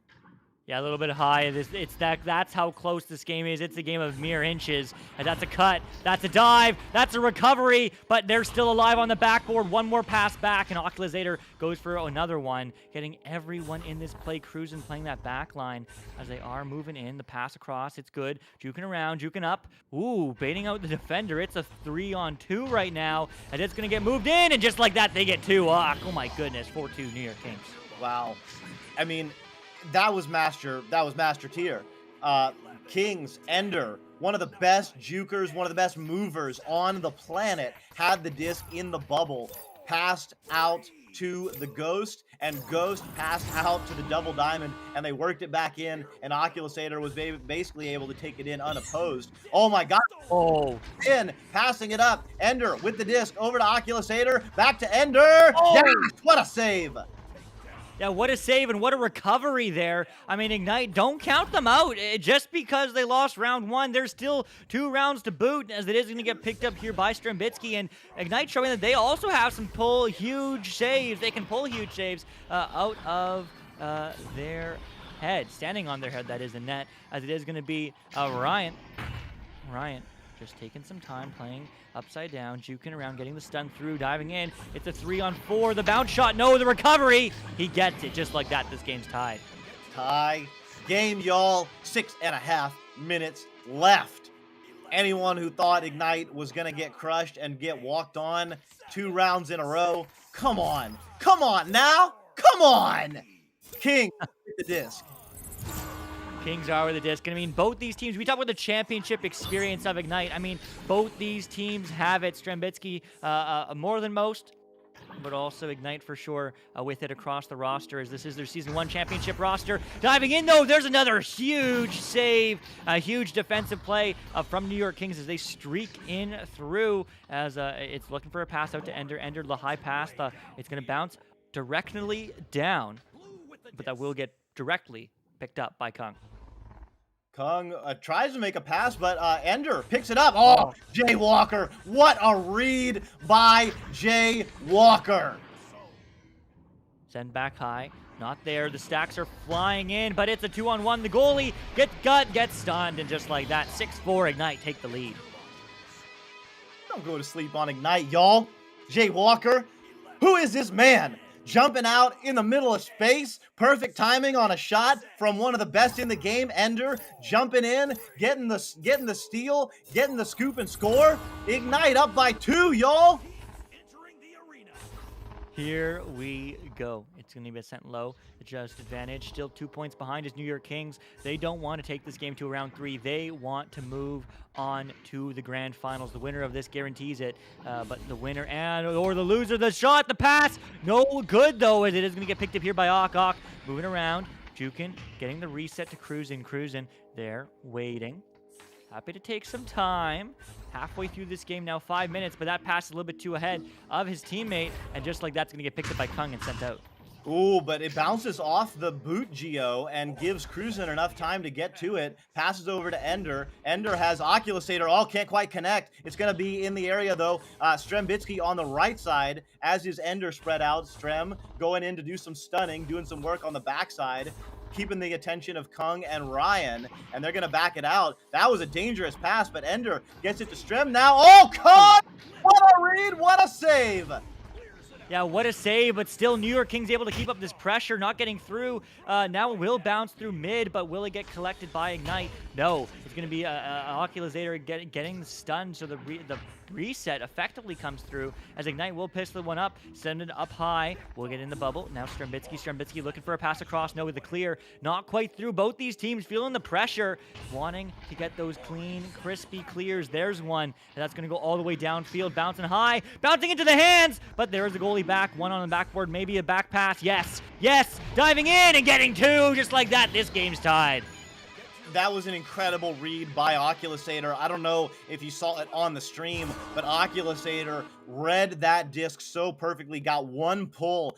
You can see him right there, read it exactly where it was going to go, and his timing, his straight line was so perfect. That's the only way you get to that disc. What a read. And then Strem, what a finish. Being a monkey man on the rim. Holy cow, we got a game. It's 6-6. And this game is paused. I didn't even notice because I was so hyped. Yeah, it is paused. And I mean, let's go to our main man, Retef Worm, on the sidelines. I mean, tell us all about it. Only a third left. New York Kings win. That ends the streak for Ignite. Yeah, I mean, not much time to go at all here, but we are seeing a very different round coming out. I mean, straight away you can see from the stats, right? The numbers just tell you that this is the score from the start. You know, the score being 6-all. Last time at this point in the game, they were like 18 points to 4. 6-all being lead, it definitely worked out a lot of things here. They've used that 1 minute break they had, or the 5 minute break, sorry, they fought up for. And they've taken that time to work this one back. And they're definitely doing a lot better here. They're definitely holding out a lot better. They keep momentum back on their side. We're starting to see Jay Walker and Ryan Kung all working together again to, you know, see the moves that we've seen them do so many times. But still, you've got to look out for the might here of New York Kings. They're still unrelenting. They still hold that momentum from last time. And they're really, really fully going for every second they get. I mean, Strembitsky with 14 points to their name alone. When you got players like that against you, it's hard to stop them. When they have that momentum built up and they're really finding the moves against you, it can be really difficult. So obviously, Ignite being such a good team that their passes are so clean. The stacks are so fast, they know what they're doing, they have the long bounce shots, and you can't leave a goal open for a second. And if you give them a chance, then they'll take it. They'll take it and they'll smash down on it. So really, New York Kings is doing so good at the minute, they're just not giving them those chances. They're completely stopping those chances from happening and just making sure they shut them down before they can even get those attacks happening most of the time, you know, keep them away. And when they do get there, the big thing Ignite started doing now is that when you see New York Kings attacking, we've seen some incredible saves coming out. I mean, Kung, right? Kung has done some beautiful saves so far this game. This last second, very close up. If they can keep that up for the rest of this, they're going to be in a really good spot. They certainly can. Well, let's see if they can keep it up. Let's see if they can pull through. Let's see if they can get a round 3. Kings certainly don't want to, but they're just going to get passed through to Ryan, and Ryan looking for an opportunity, but there is the Kings rotations, so they're just slowing it down. Ryan juking everyone enough to find a nice pass there to Kung. Kung going to send it back to Ryan. They are on attack. Ryan, one-on-one. Oh, my God. Strembitsky read it perfectly and now clears it. No, passes it over. Now it'll clear through. Strem is on the move. Does he read it? Yes. Does he have enough time? Not quite. Incredible reaction by Ignite.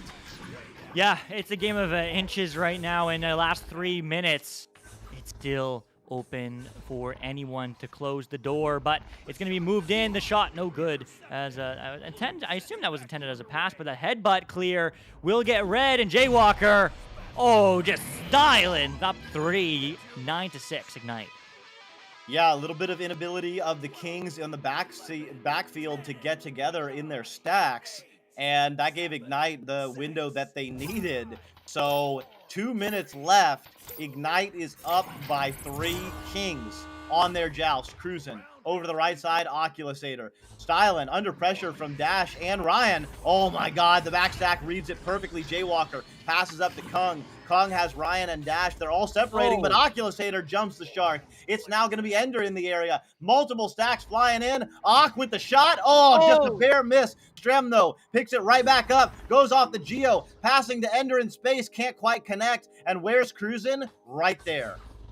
Yeah, right there. I mean, always playing that far back, trusting his team to get those offensive pressures going.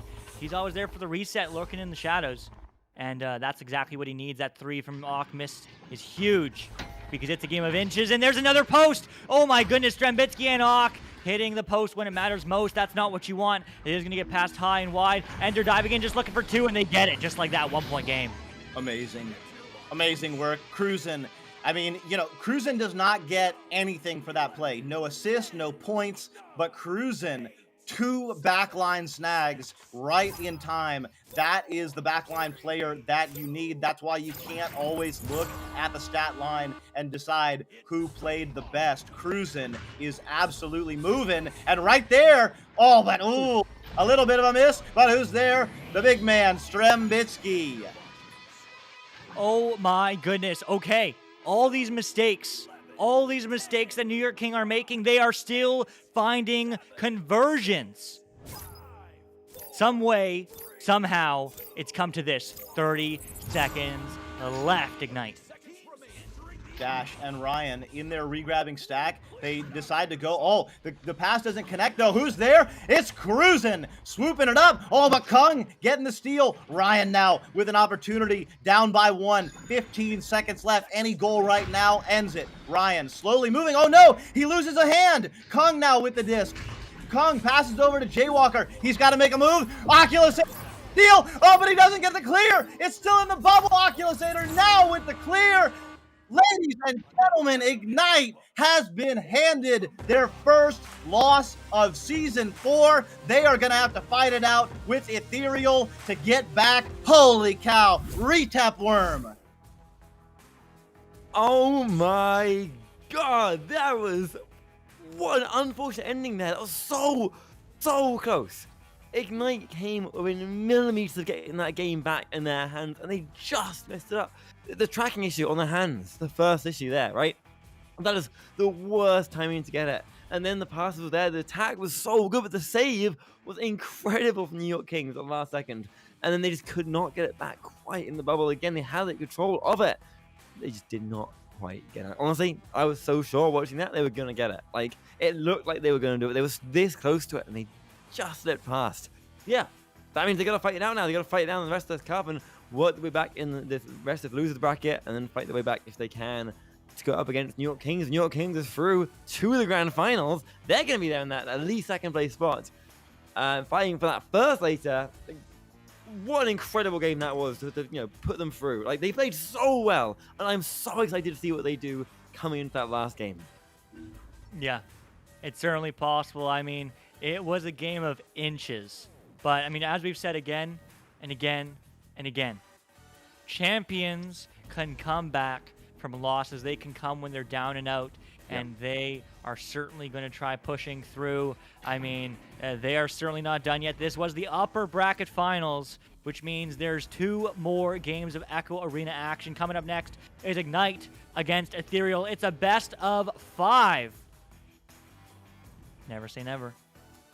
And then after that will be the New York Kings against the winner of that in the grand finals. Again, they are playing for over a $10,000 prize pool split between all the regions and all the teams, but it's in cash from ProTube VR, Border Foods, Viridis Media, and VRML, as well as so many cool merch, HyperX Cloud Mix Gunmetal headsets for the winners, #1 seed, as well as the Styrian product Origin mats, VRML jerseys, and of course that championship title for the grand finalists. Second place will get Cloud Buds for HyperX, as well as the Styrian products Origins mats.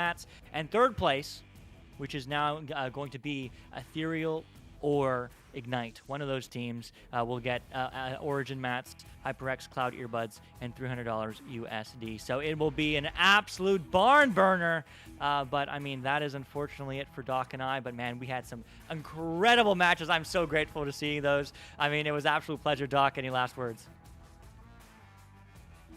I'm speechless. I am. That was incredible. All I can say is, look, New York Kings just won.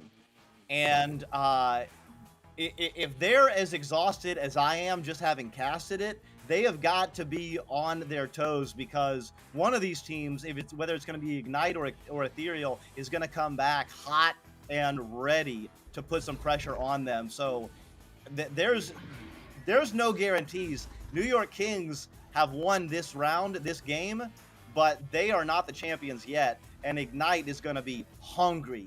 You're going to see an Ignite team play against Ethereal right now that you have not seen in a good long while, coming off a loss. I promise you that.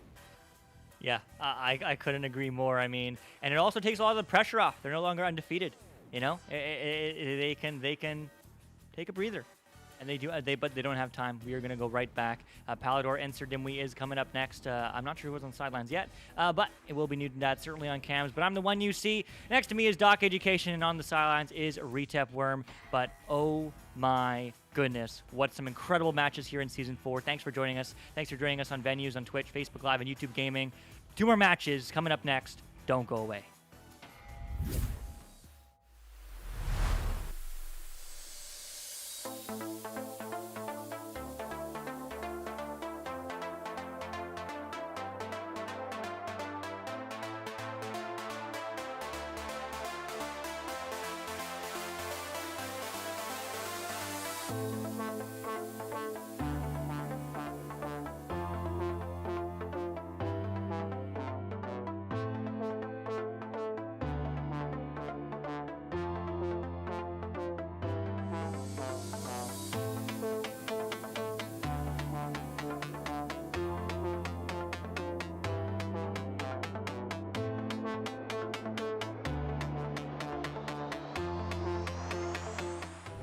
All right, welcome everyone. I'm Doc Education with the New York Kings, the one of the newer teams on the market, looking to crush Ignite or anyone else. So how are you feeling going into finals? Thoughts? Oh, you know, pretty good, feeling good. You know, I feel okay. We've been scrimming and doing well. You know, we've kind of been doing well. Losing to King was bad. That didn't feel good. Hopefully we beat them this time. Was that motivating? Did you learn something from it? What happened? I think it was tilting, I think is the word. Tilt. Yeah, tilt is something that happens in video games, and that especially versus Kang, it just really gets in there, you know, and it's really tilting. So we're gonna make sure to stomp them this time, nice and pretty for venues. And if we don't stomp them, then we're gonna get tilted, you know. So yeah.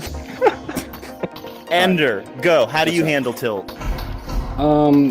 Usually when I'm tilted, I play better. I can't speak for them, but when someone, you know, angers me like Kangarillas does, I tend to play better the next round. So I don't really need to take a break, but sometimes a timeout or 2 is necessary in order to, you know, change the momentum. Is that true, guys? That's true. Yeah, I agree. Totally, I agree with the sentiment. Yep. Do you ever try and tilt him on purpose? Yes. Yes. Oh yeah, it's actually kind of fun. Actually, all the time. You know, we didn't think we could because you know he's just so untiltable. But recently we've been making really great progress. Yep. Groundbreaking. Actually, that's impressive. What have you been doing to practice? Mostly scrims, or yeah? How's your prep? Yeah, it's just mostly scrims. We don't play this game outside scrims, so Kind of just better. We just scrim some master tier teams. Keep our playbook hidden. No one knows what's coming. Except for the people with the Google Drive link. Uh-oh. We don't talk about it. Exactly. All right.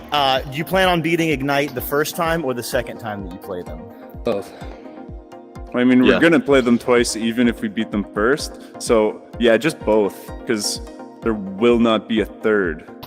Exactly. Right? We will beat them in the winners bracket. They're gonna go down the losers. They're gonna barely win, and then we're gonna smash them in the finals, just for the final hurrah. Anything that you want the people, the fans, or any other teams to know going in? Bet all your channel points on us. If not, don't talk to me. Anyone else? No, that covers it pretty much completely. Yeah. Season 4 finals. These are your New York Kings. Yo, I look kind of yoked.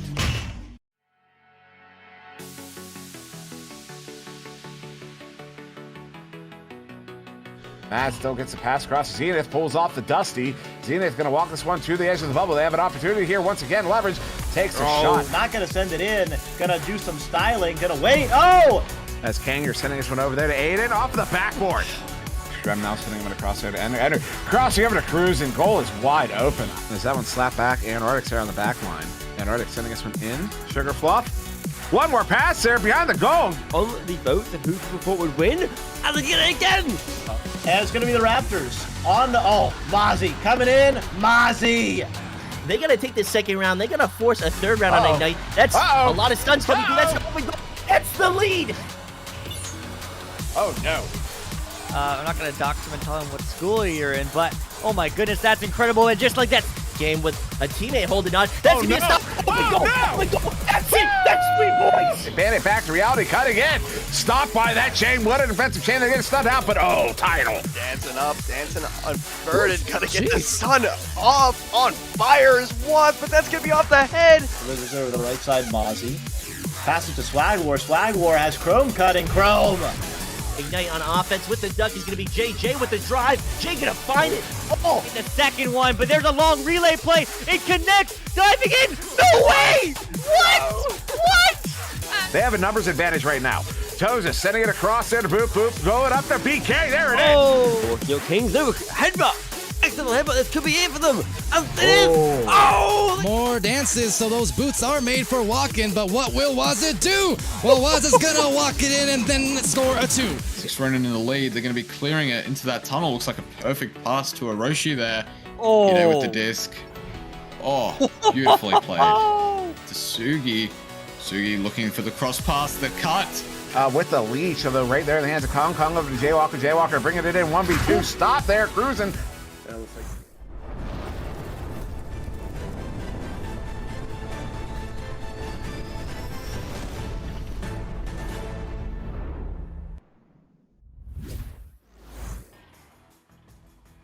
Hello, everybody, and welcome back to VR Master League. We are at the end of Season 4, at least almost there. We are finding ourselves in a situation most unusual. If you had asked anybody around the league, around the community, you would not think of all the teams here. We've seen these championship teams. They had their work cut out for them. But Leviathan retaining over in OCE. Team Gravity retaining over in EU. And now in the lower bracket finals, Ignite finding themselves at great threat and stress, no doubt. Incredible developments here. I'm Palador. I'm excited. Dimwee is with me. We've got Newton Dad, not so much for subtlety, but high subtlety. Gators. We got Newton Dad. We've got Doc Education on the sidelines. Shout out to Luke for the fantastic cast as well, along with Retap Worm, everyone here, and Torque also on the moderation end of things. Dimwee, I know you got some stats. You got some interesting ones. Tell me.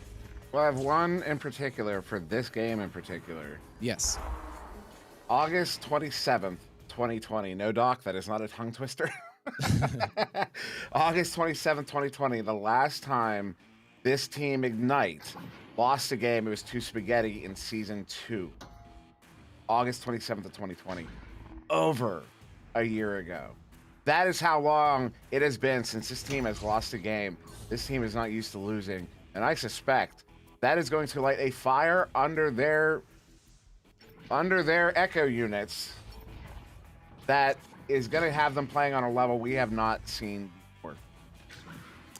Has to be. Look, the thing is, now I was over enjoying that match and right in the edge of my seat with the rest of the crowd, and I mean, I was saying round 3 is coming. You know, I'm not gonna be secure in like this game being over until I see the end of that round.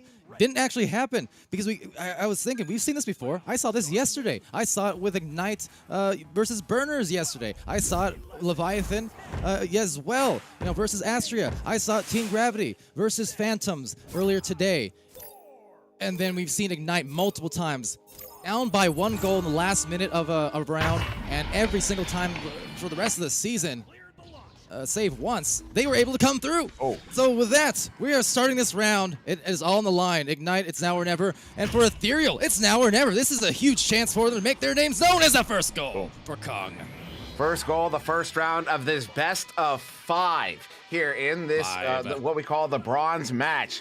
Yeah, this is a best of 5 series. So the team that wins has to win 3 rounds, not just 2, 3 rounds, in order to move on to take on the New York Kings in the grand finals as Ethereal on their first joust advantage of this game. See Jason passing it to the near side under pressure, has to go for the quick pass. Good stun there. Cry got away from Kong. That was phenomenal play there by Cry. Over to KFC. KFC setting us with an opportunity here. See Jason, they're all in the goal. And a setup there to nobody in particular finds its way out of the bubble.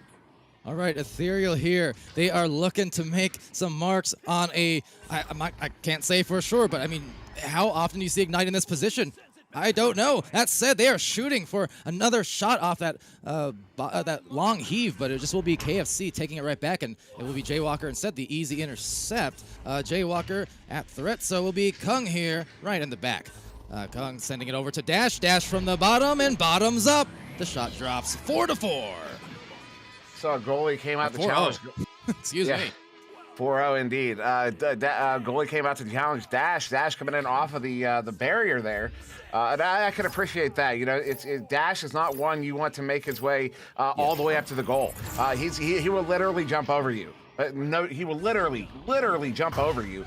He's got like a 6-foot vertical. Don't quote me on that. Kong gets that one. Sorry. We saw it in Virginia.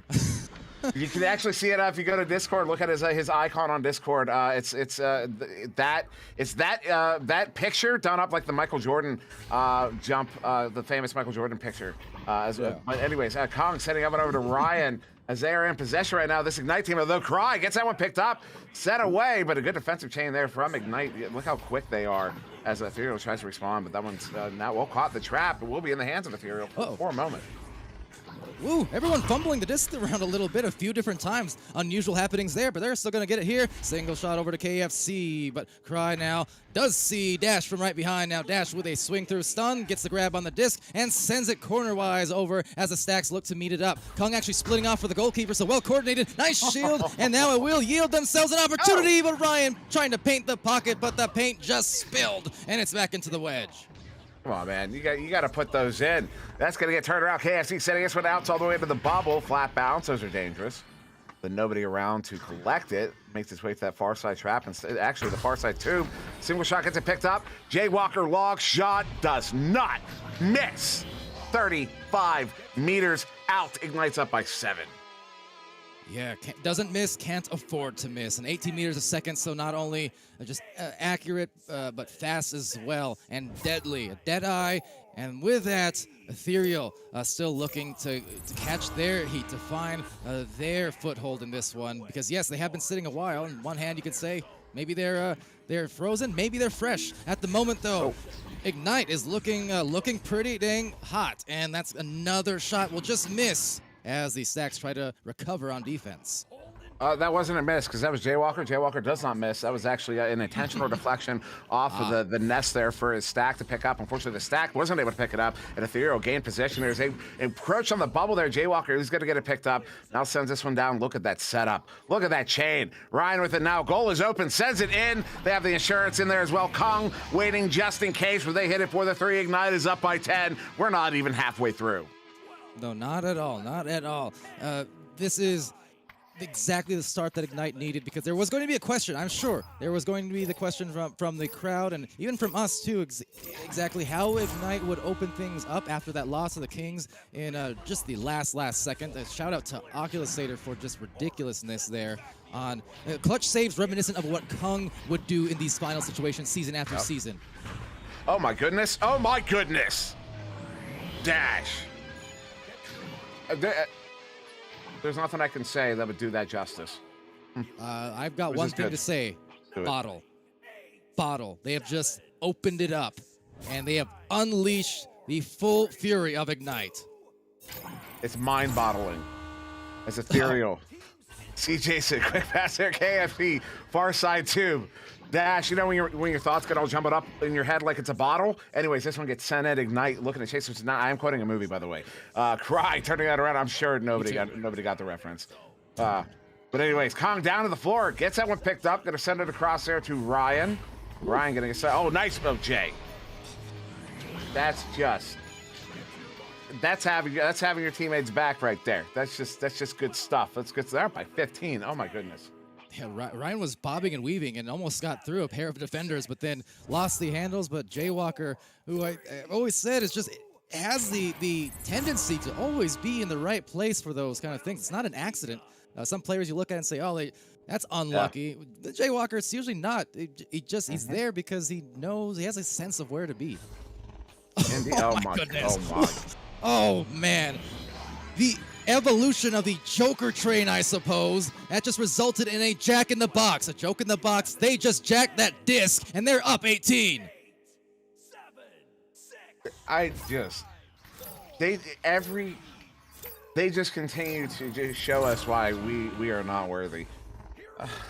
CJ setting it up, Cry setting it down. Into the hands of KFC, just swings that one across. Single shot's gonna have to track it down, unable to. You can't miss passes on this team right now. I said it at the beginning that this team is not accustomed to losing. They are not accustomed to losing, and that loss was going to light something under them that was going to put them up. It graduated them to the next level. This is unrelenting. A shot there, Jaywalker stunned out, picked up by CJason. Ryan though with the hands in the right spot. Long shot on the empty goal goes wide, picked up by KFC. Is able to get that one out of the bubble. But once again, right back in the hands of Ryan. Ryan will back this one up out to Kong. As Kong sends that one in, looking for one more goal here. Right there, that is right behind, right in front. The shot there from Ryan. Third time's the charm, gets it in for the 2. Ignite is going to take this first round in a mercy. That was repulsive in a highlight-worthy way. What a move from Ryan. The little duck, the bob, the weave, the tap up, and the throw down. Doc Education, what do you think of the first round? Thought Ignite was done, did we? I mean, holy cow. Like, I'll tell you what, all y'all that were hating on Ignite after they lost 20-6 in the first round of that New York Kings game, and after they lost, like, this is a team, y'all. This is the team that won all of season 1. And this is the team that came out. I mean, look, that was their first game of the night last night, you know, right before this. These guys have woken up, and Jaywalker poured in 7. Kung and Ryan each had 4. Dash showing up as 0 on. That was from last. Jaywalker has 5. Dash has 5. Kung has 2, and Ryan has 8. Everybody's got an assist. No one's got a save, but that's only because they haven't even let Ethereal take a shot, I don't think. Ignite, absolutely looking on fire. They just mercied a Master Tier team 20-0, y'all. They just mercied a Master Tier team that we know can definitely devastate others. We saw them taking, the Raptors to their limits just another hour or so ago, and coming out ahead match. And I mean, this is a team who's absolutely, ups and downs. They've been right there in the Master Tier towards that top for a lot of it. And when Ethereal is on, they can dominate just about any team in this league, as it will be Ignite now on this first joust. Here we go, and immediately Dimwee, that is just another execution for the first points. They're not looking back, it seems like, though. They put their play-in goggles on. They had their playing around goggles on before, and now they have the play-in goggles. So now they're here to play. They're doing the business, as we were talking about in the pre-show. Though, nice setup there to Cry on the far side. Jay Walker's just like, thank you. But Cry says thank you right back. Except Cry says it with some attitude to mock Jay a little bit. For Jay saying it the first time, I see Jason's going to pick this one up on the back line here. Looking to bring this one up over a minute in here. Still just the one goal yet. T. Jason sends him across, hits KFC. KFC single shots cutting. As the goalie stunned out, nobody's able to grab it. That one ends up out of the bubble, and it looks like Ignite will get there first. Yes, Ryan with it as Stack behind them gets split up to Kong. Kong sending it across to Dash. Behind the goal to Jay Walker. I'm out of inflection. There's the goal. 4-point lead here to Ignite. And just as good of a start so far, if not a little bit slower, but Ethereal did have a chance at offense, but as you saw and as you noted, they got a little crisscross. They threw a pass, but neither player was looking for it. They're both trying to go find their anchors in the opposite direction. But still, as ever, always, I mean, first of all, best of 5. So this is only the second round so far. But second of all, just a matter of time. Break the cap, find the first goal, and Ethereal will be fine. They're already getting some opportunities here to slow it down, work it up the floor. So good signals. Let's see if they can make something out of it, though. Yeah, misplay there. See Jason maybe able to pick that back up. Somehow Dash gets there first. That one makes its way all the way down into the Ethereal bubble. No clean boost here. Will be picked up by Cry. Cry able to get that one away to C. Jason. C. Jason looking for the clear. Does get that one away. But it's as if the Ignite stack was the stack that clear was meant for. And they pick that one up out to Jay Walker. Jay Walker under pressure by Cry. Up there to Kong. Kong pressing it on the bubble with too many bodies in there. Nice shield from Cry. Somehow Ryan. Goodness. Ryan has a tendency to find those goals and definitely finding the heat now. We saw the round-ending shot earlier for the Mercy, and we've seen Ryan just continue to put up these points. Actually, the leading scorer right now at 10. So everyone here getting on the board in points and assists for Ignite's side, and meanwhile still unable to break that seal dating back to the first round for Cry and Co here in Ethereal as they once again try to work it up the goal, but just struggling to find too much space between all this aggressive defense coming out. So this is exactly what they need to do again. Just work it out, win a brawl, have a cutter, get past their man, but the last thing they want to do is kind of force these tough passes like that one where it just turns into a turnover that wasn't necessary. And Kong sending that one through the tube. A good defensive chain there to pick it up, though. Cry, trying to send it out, hits the ridge there. That ridge is the bane of every player's existence. See Jason, though, able to collect on that lock shot. Oh, but Dash.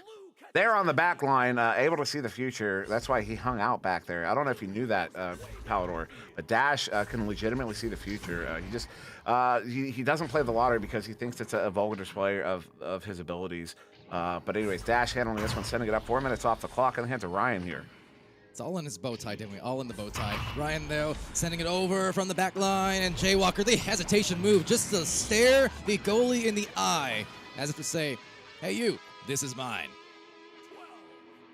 This is mine. Mine. 4 minutes off the clock.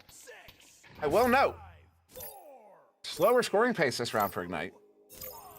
They were at, I believe, 10 or 12 points at this point in the first round. Let's see Jason up to KFC. Yeah. KFC sitting on through.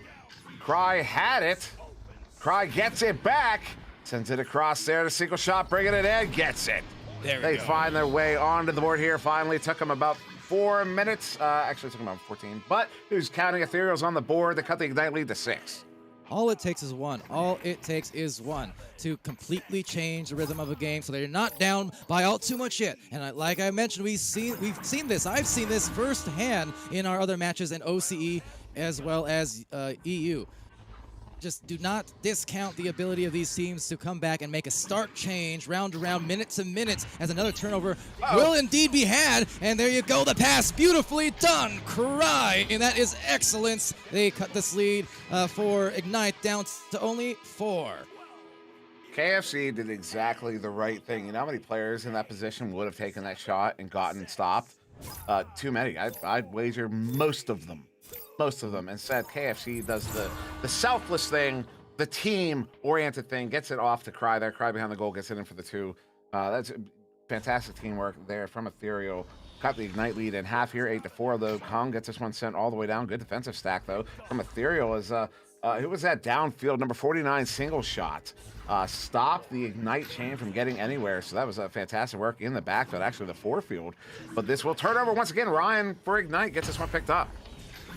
Yeah, maybe, again, change of pace here. We see them back tapping now, so another offensive opportunity. I mean, again, regardless of the score, they've gotten a lot more possession time here just in this round and on this side of the floor as it gets knocked loose there by Dash. Kung will send that out the mid lane. That's going to sail some good leeches here down the middle. Jaywalker's there as well as everyone in tow and opening up a ding and no goal. Oh, they're going to pay for that seize. Maybe, but Kung says, no, the joke's on you, and we are lighting it up to the 10th degree. You know, Jaywalker almost having to eat that one. In round 1, they had their playing goggles on. In round 2, it seems like they've lightened up a little bit. Come on, guys. Let's get serious. Because they'll forget again. They'll end up in the finals and suddenly, yeah, oh my goodness. Jaywalker right there at mid. Sending this one out. It's going to get a bounce there. Ugly bounce. A couple ugly bounces. Cry is ultimately able to pick that one up. Fantastic play there. Gets it sent out off of the Pac-Man. That's going to keep it away from the back line. I believe that's Dash back there. Actually, it's Kung and Ryan. Not sure as they both play as 0-0. KFC with it. Bringing it in. Some jukes. Oh, ooh, wow. Jaywalker says no. What a grab there, working around the barrier and just somehow got the snag, avoided grabbing anything else as they will be able to sling it out there. KFC getting back towards the goal, now trying to rotate to find a teammate somewhere, somehow. Down the lane they go, down the shot, and no, they could not, but a rebound will be had and dinging off the iron. So acquiring the disc once more is Cry, but Cry having it stolen as Dash sends it downwards into the tunnel, and some boosts dislodging here. More coming nets, but they will still be good to secure this disc, at least a clear and some ponging between the two sides of the arena. Nice play there from Jaywalker to get that one out through mid. Ryan picks it up, gets a single shot stunned out, sending it up, but CJson was already there. There's a bit of an ambitious shot as Dash is going to get it recollected here on the back line as Cry right in front. They're going to play some tube jockey, sends this one up. Kong on the far side. Across here to Dash. Dash, little quick pass to Ryan. Ryan setting up, trying to get it to somebody over there. There were a few cutters. I'm not sure who the intended target was, but none of them were able to collect on it. Though Kong on the back line gets it once again. 6-point lead here to Ignite. Less than 2 minutes ago as Dash sending that one up to Jaywalker. Jaywalker on the ceiling has one cutting. No, going to take a shot himself as the goalie gets stunned out or perturbed. Either way, that's a 2, and that's an 8-point lead to Ignite. And this is the point now where Ethereal needs to buckle down again. It's gut check time. I know the lead is not looking too great to come back from at the moment. Tripled up back on the score when not long ago it was only a 4-point difference, but another series of goals from Ignite. And at this point, recognizing the fact that it's not over after this round, so no matter what, end it on a strong note. Get the hype comms in for all that for that matter, because it does matter for the results of this game. There you go. It's 6 points difference, single shot, able to find the home, and with that 12 seconds expended off the clock, that actually does still put them within reach. Yeah, they are still within reach. They need a minimum of 2 goals. They're going to have right about 50 seconds, which is actually, it says 2 goals, 20 seconds. So 20 seconds, basically the 20 seconds is a point of no return. They need to score 2 goals before then, or Ignite needs to score within the 40 here within the next 5 as Jaywalker sending him across. Although it's off of the mark, Kong have to track it down. Gets a good slap there to Dash on the back line. Very wise play as Dash sends this one up in the hands of Ryan. Ryan sending it across in the hands of Jaywalker. Jaywalker at mid, under pressure, gets his pocket picked. Single shot, long shot. Dash, though, collects that one. Less than 30 seconds to go here. If they don't get a goal right now, well, we're practically out of time as they need 2 goals in 3 seconds. Looks like round 2 is going to be the hands of Ignite here. Ignite played that very well, very smart. They stalled it on their side of the floor there, were able to execute just enough passes, even when some of them got away from them. They still got them to go. And then Dash, that last interception, just hiding behind the bow tie. Another jack-in-the-box play, I suppose. Popping out last second, surprise, I got the disc, and with that, we've got the round. And now to the sidelines, Doc Education, much closer this time. Much closer, especially when you consider that Ethereal had a lot of chances that just that dinged out rather than dinged in.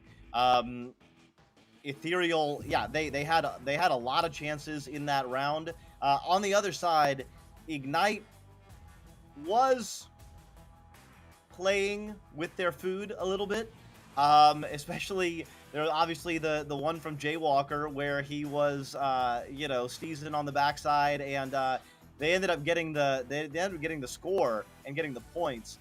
But you can tell that loss really got under Ignite's skin, and it showed up in a couple different ways. In round 1, it showed up as absolute domination. In round 2, it showed up as, okay, now we're going to win while still steezing a bit.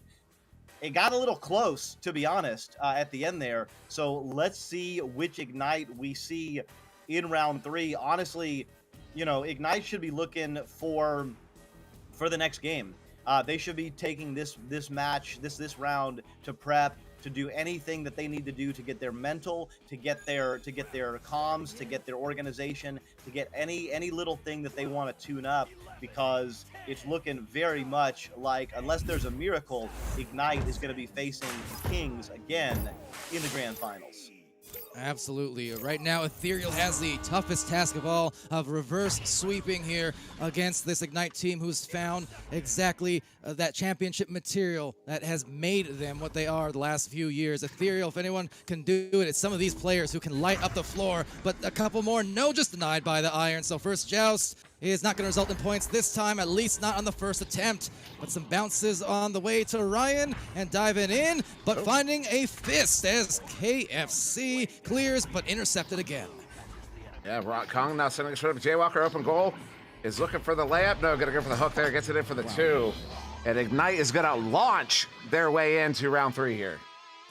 Kind of took the basketball shot almost. It was a couple fakes, and then just sent it in, and accurately at that pocket as well. Indeed. As Ethereal going to come out on their first joust advantage of this round. CJson said to get across here to KFC. KFC far side, 1 minute off the clock. As Dash on his tail. Dash lets him get the pass off. Jaywalker's there to intercept it. As CJson pulls off a nice shield there, gets it collected, but that's off of a head. Kong headbutts it. Jaywalker picks it up. Oh my goodness. Ryan gets it back. Ryan's hitting it across. Good stun there on Jaywalker from CJson. CJson trying to track it down. McCong gets a good lead. Taps that one back through the back line for Dash. Now as Dash is going to turn this one around again for Ignite. Yeah, nice play there. CJson on the stunt to initially dislodge it, but they are not able to secure the possession back. So Kung will try to push, and pushing over a pass, but no one able to grab it initially, so they'll have to reset at best. Otherwise, KFC getting another one of these grabs, and this time a successful clear, already prepared as a boosted player, missing some grabs along the way, so it's going to take extra time, and time that they cannot afford because Ryan is there with a recovery, but same thing on the other side. Cry redirecting around that block into single shot, a tap out, but look at that. They didn't even bother with single. They just stove straight for the anticipated back pass as CJson now passes forward to look to push maybe some off-balance defense here, but another slap. Yeah, a little off balance on both sides of the disc for the last 30 seconds or so. Everyone kind of almost pulling off really great plays, but then not quite as Kong gets a 1v1. Oh, sorry, that was a 2v1. I did not see Jaywalker behind the goal there, but they weren't able to connect on it as Cry sends it out in the hands of Jaywalker. Jaywalker flicks that one back up. Ryan's there to collect. Ryan walking up now. Still 7.5 to go in this third round, although, oh. I thought he disconnected. Well, maybe you just disconnected, I guess. Yeah, maybe it was me. Well, Dash over here to Ryan. Only 2 points here, 3 minutes in, so even lower scoring than we were used to the other rounds. Another just missed pass there, so some miscommunications and not kind of losing that rhythm that they have, and that's kind of how it goes, the ebbs, the flows, and the pendulum swings and all of that. But Ryan, still another collection, and that's the thing here, because possession time, 60% to Ignite. 8 minutes to only 5.5 the opposite way as they will. No, another ding, Dimwee. And so many attempts, and this one will just be snagged by KFC playing some more defense. This is why they shouldn't have taken off the play-in goggles. That's what I was talking about, guys. Jay Walker on the floor, gets his pocket pick, single shot. They've got an opportunity here over to Cry. Oh, Jay Walker picks the pocket. I'm turning it back around. 3.5 minutes off of this clock. They're looking maybe, no, a shot there. We're still only one goal on the board here in this round. And I've got to point out that about this time in round 1, Ignite was up by 12. It's goes just wide. Good pick up there, Kong. So I mean, that's kind of the difference between that first round and this round here. Ethereal is making it difficult for Ignite, and Ignite, they've got to be connecting on those shots. Really do. They've had so many opportunities here, and we're stuck at 2 points. You know, likewise for Ethereal here, they've got to really push this advantage because they've got Ignite feeling like they're on their heels a little bit again, losing some of that juice. So seeing what they can muster, and indeed, they'll muster the goal. It's single shots, and they tie it at 2 apiece. That took 3.5 minutes off the clock. Highly unusual, and yet not in this context because this is the elimination game. Best of 5. The team who loses here, their season is done, and that is it. So in these situations, pressure at its all-time highest. Oh yeah, it absolutely is, and I think that's why we saw what we saw from Ignite in that first round. But it's that thing. They got that mercy with some time to spare, and so got a little lax again, and that's I think what will ultimately do them in. Against the New York Kings, if they come out of this game too relaxed, if they don't feel that fire, if they don't feel that heat, but right now it's a tie game, so hopefully starting to feel that heat again.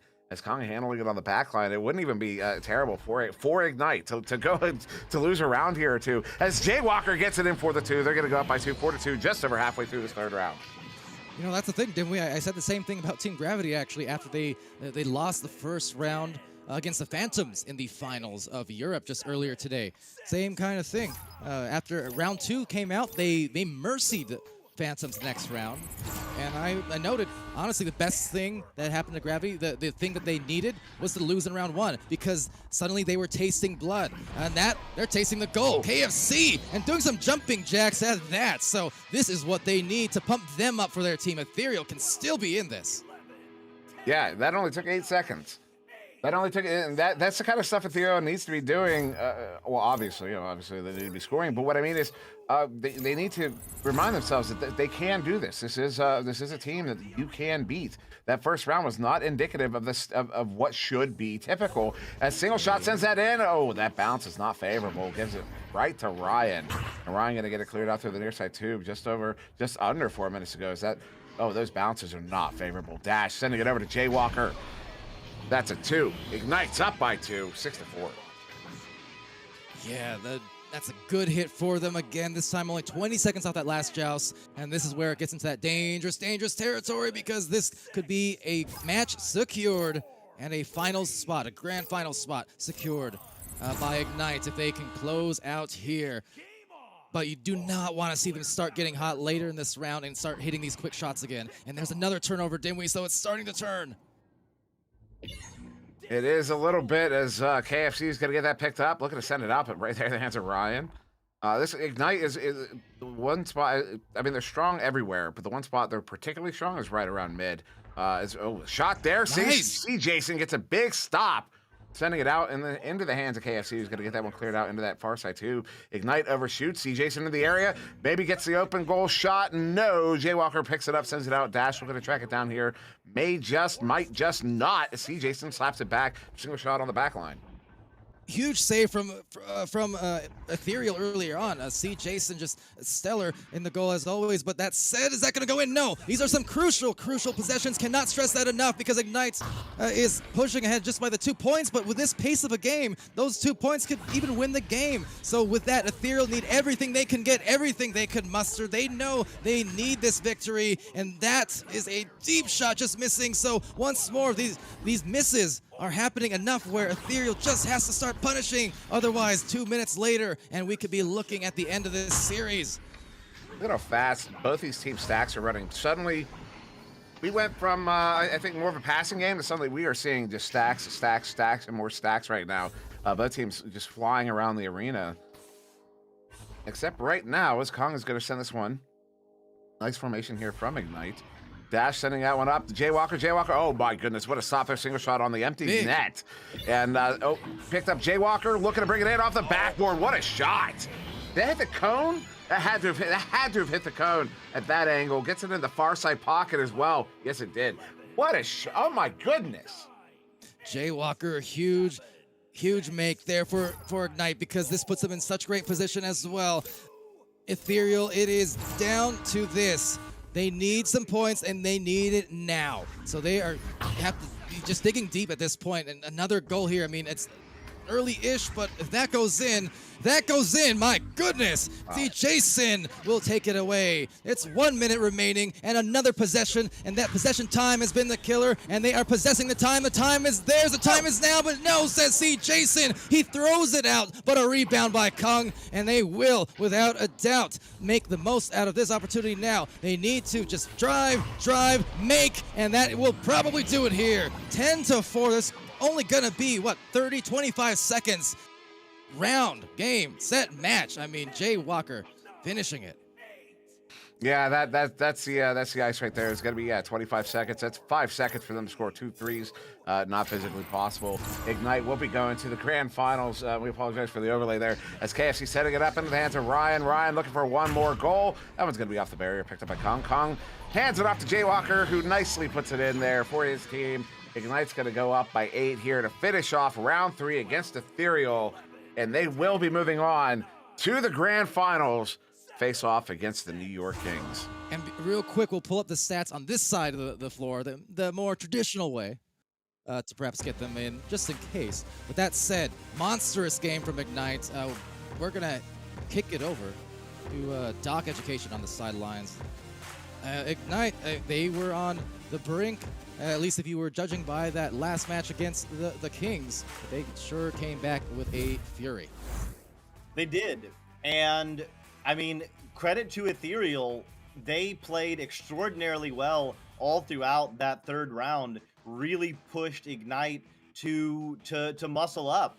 And it was Jaywalker coming through in the clutch. You can see that Jaywalker had 25 points on the game. That is not a mistake.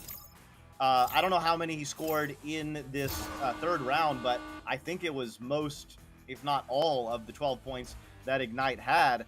But look at the rest of the team. Ryan had 10, Dash had 5 assists, and Kung had 7. I mean, everyone pouring in a save.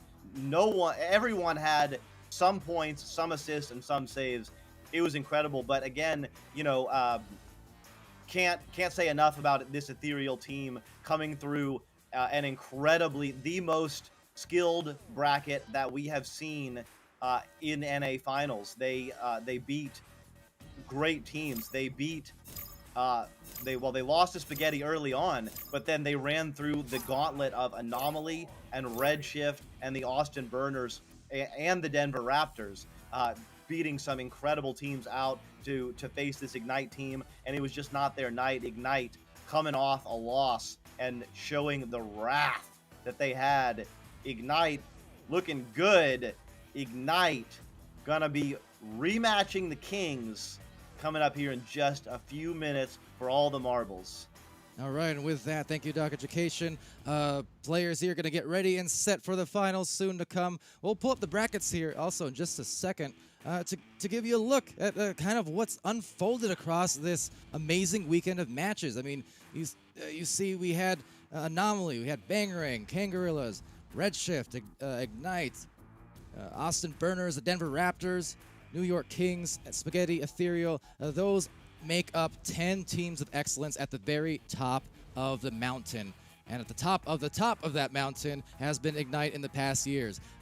They will earn their way back up into the coveted spot of top 2 with a chance to once again claim the throne. With that said, to claim the throne, well, you gotta slay a king, or a few of them, in fact, with the New York Kings coming up in the very, very near future. Sir Dimwee, any comments else on that match, or just what to expect going forward now as we close it down? It's gonna get nutty. This is gonna get nutty. Ignite will be coming to play in that finals. I fully expect a bracket reset. I will be disappointed if we don't get one, because I'm not calling a winner. I just of the whole thing, but I fully expect a bracket, at least the bracket reset from Ignite. The way they trounced Ethereal here. It showed, especially that first round. It showed that they were not happy about that loss. And again, a team that's not accustomed to losing. But also, one more thing before we go to that intermission. We're only like 25, about 25. The number goes up and down. Some people like to unsubscribe and subscribe just to be funny. But we're only about 25 subscribers away from the 2,500, that goal I set up to hopefully hit before finals. Well, we're at finals. This is it. If we can get 25 people, there's almost 500 people watching. We'll probably have closer to 6 by the time we start there. So if you could do us a big favor, go subscribe, get us to that 2,500 number before we get to finals. We only need about 25 of you. I've been popping the link in chat. I'll pop another one in. There you go. Over on Twitch. It's in the Twitch chat. If you're watching on YouTube, I know there's about 40, 50 people over there watching right now. If you haven't subscribed, subscribe as well. Get your friends to subscribe as well. And yeah. But with that said, Palador, I'm ready. All right. Well, right before we go, just a quick shout out to everyone who is indeed watching on YouTube Live, Facebook, Twitch, venues, of course. And we're also featured on Juked, not GG. So wherever you are, whoever you are, right place, the rightest time. The time is now. The nowest it's ever been, as I was mentioning yesterday, right? That said, we will be back taking a little intermission, long enough to go, go get some drinks, get some popcorn ready up, and we will indeed have the conclusion of this amazing Season 4 in North America. Stay tuned.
VRware. Our passion is for the future.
VRware. Our passion is for the future.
Matt still gets a pass across. Zenith pulls off the Dusty. Zenith going to walk this one to the edge of the bubble. They have an opportunity here once again. Leverage takes the shot. Not going to send it in. Going to do some styling. Going to wait. Oh! As Kanger sending this one over there to Aiden off the backboard. Shrem now sending him across there to Ender. Crossing over to Cruz, and goal is wide open. As that one slapped back, Antarctic's there on the back line. Antarctic sending this one in. Sugar Fluff. One more pass there behind the goal. On the vote that who people thought would win, and they get it again. And it's going to be the Raptors on the... Oh, Mozzie coming in. Mozzie. They got to take this second round. They got to force a third round on Ignite. That's a lot of stuns coming through. That's the lead. Oh, no. I'm not going to dox him and tell him what school you're in, but oh my goodness, that's incredible. And just like that game with a teammate holding on. That's going to be a stop. Oh my God. That's it. That's 3 points. Bandit back to reality. Cutting in. Stopped by that chain. What a defensive chain. They're getting stunned out, but title. Dancing up, dancing inverted. Gotta get the sun off on fire as once, but that's going to be off the head. Delivers over the right side, Mozzie. Passes to Swag War. Swag War has Chrome cutting. Chrome. Ignite on offense with the duck is going to be JJ with the drive. Jay going to find it. Oh, the second one, but there's a long relay play. It connects, diving in. No way! What?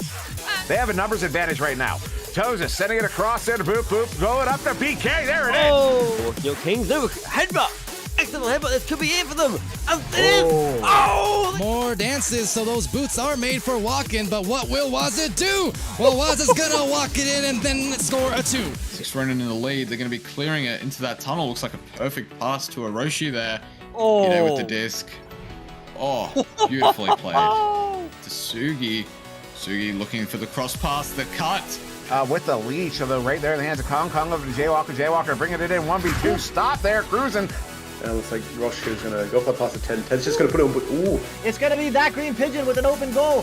They have to get a 3. Oh, the whoa! Underlay will be there really soon. And that said, wow! I'm a E-I-E-I-O. Sends him out, but then they have some Voidless. Voidless to VTS King, who sends him, but then Breezebro gets a stop. You're going to take it right now, giving up a pass. And a lot of fakes, but Ryruff, the Rise stuff. Official match here. Both these teams attempting to complete that process. And what? Oh my goodness, wow! What the? A save, a grab back, a save again, and another grab back. Speedy gets that one picked up, trying to send it out. Oh, the chain gets her, though. Set in there by Sokka. Sokka. It's Whoosh getting stunned, so Mamba found the disc, found the shots. It is a great hit. Mistake we're seeing again and again. The missed shots, the missed passes. Please, this time. Oh, they do not miss. Why are you not excited about how good Gravity is playing right now? What? No way. Flying in, getting stunned out. Mozzie jumping in, sending it in. Holy cow. As that is going to get cleared down the other way. And oh my goodness, there's an open 3. The bounce shot. It goes in. What? What a shot. Delivering it in. Swag War. Oh my god. Far side picked up by Galti. Galti sees you up a goal. Galti. Oh my goodness. Like Kaika, maybe looking for that long 3. And he takes it in. And they're able to get that disc back into possession in Final Frontier and actually pull out 2 more. Unfortunate the pass didn't quite connect, but they still have an opportunity to back pass. The 3. Oh my goodness. Yeah, but now they have an opportunity here. Everest now moving forward. They have a 3-point shot. It's coming through. It's in. Oh.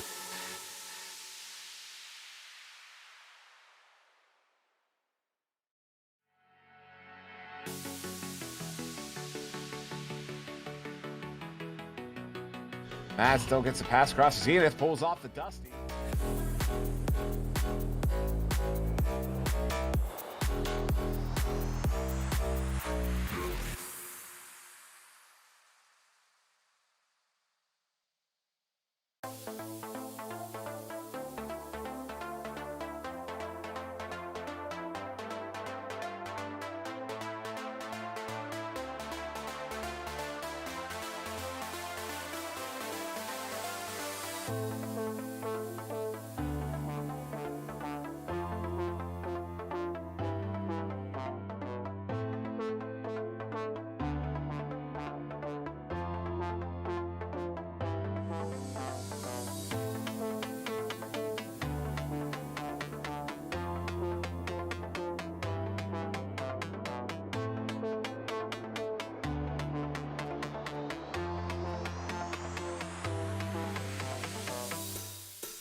All right. Welcome back, everybody. I am thrilled here as part of VRML to present to you in the coming minutes.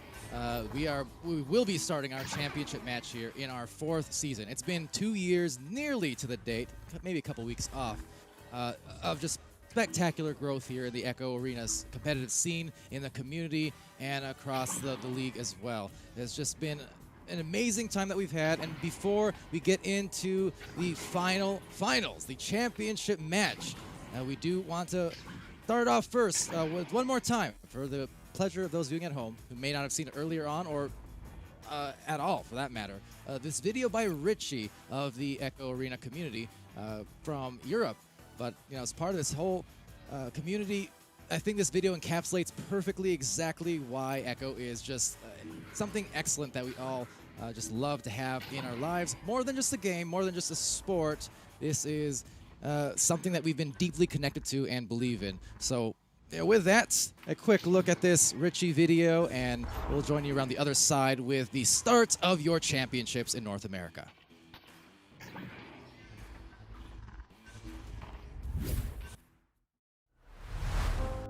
Echo VR to me is a promise from my childhood fulfilled. Growing up, I was always obsessed with sci-fi and space, and when I get into the arena, it feels kind of like I was beamed into this alternate world. I can't really sum up in words just how much Echo Arena means to me, how much it's impacted my life and how it's made me grow as a person. Echo to me, it's more than a game. It's kind of become like a second kind of life, I guess. It's a sort of method of escapism, if you get me. It's nice being in another world, I guess. Like a place where I gotta like express my emotions. Getting away from everyday life sometimes. I can escape into a reality that I've always wanted to experience. I didn't imagine something like Echo would come up. It felt like a pipe dream at some point. If I were to explain to a stranger what Echo Arena is, I couldn't. If you try to explain to someone, you actually throw the disc like, okay, dude. You have to try it. You have to be there. The one thing that Echo has that no other game really has is the movement. I've played so many VR games where just using the joystick to jump around feels so unnatural. But for Echo,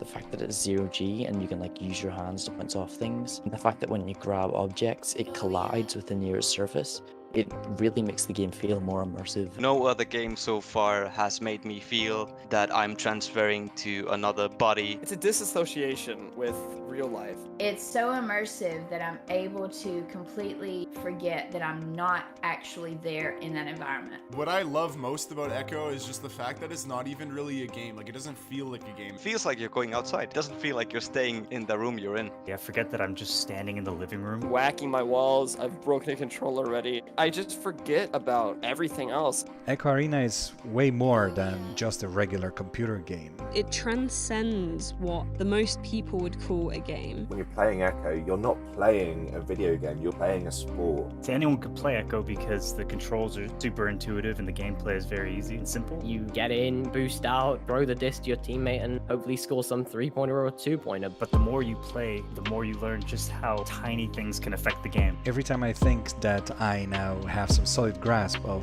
how all of the mechanics work, I meet someone who offers an entirely new perspective. Just the controls are simple, but there's so much you can do with it. I could keep on making these small changes, even when you have not the disc in your hand. You can always change a little thing. To the extent that you're training an hour a day, every day for 2 weeks just to make a regrab a fragment of a second quicker. The range of emotions you experience when you play this game is so wide. It's really enjoyable because it's got all these different elements, like especially the competitive side. It didn't take me long to start looking for a team, and this was when everything changed. Getting to play with a team brought a whole new aspect to it. You and your team, you're training together, you're working to beat other teams, and when you do, you get an amazing sense of accomplishment. It really brings you together with other people. The entire game is based off of teamwork. You have to be able to work with your team, because if you're an individual player in Echo, no one cares. I don't think I would have had the same ability to work with other people under high pressure if I never played Echo before. And I have probably met my closest friends that I'll ever have because of this game. Other games bring people together, yeah.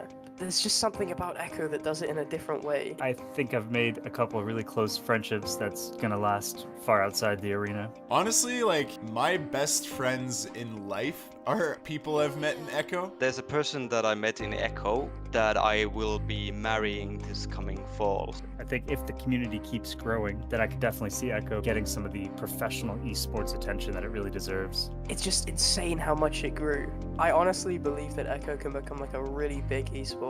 And it has grown the sense of esports for VR. I think the next big jump for Echo will be the one that just absolutely blows it into the mainstream. In Season 1 there was 15 teams, but now there's like 200, and we're in Season 3. I honestly think VR is going to be the future. Especially when VR really takes off. I feel like Echo will be one of the top games that will be shown to people. Because the future that Echo VR deserves is the one where the entire world sees what we all have seen, that this is the future of sport.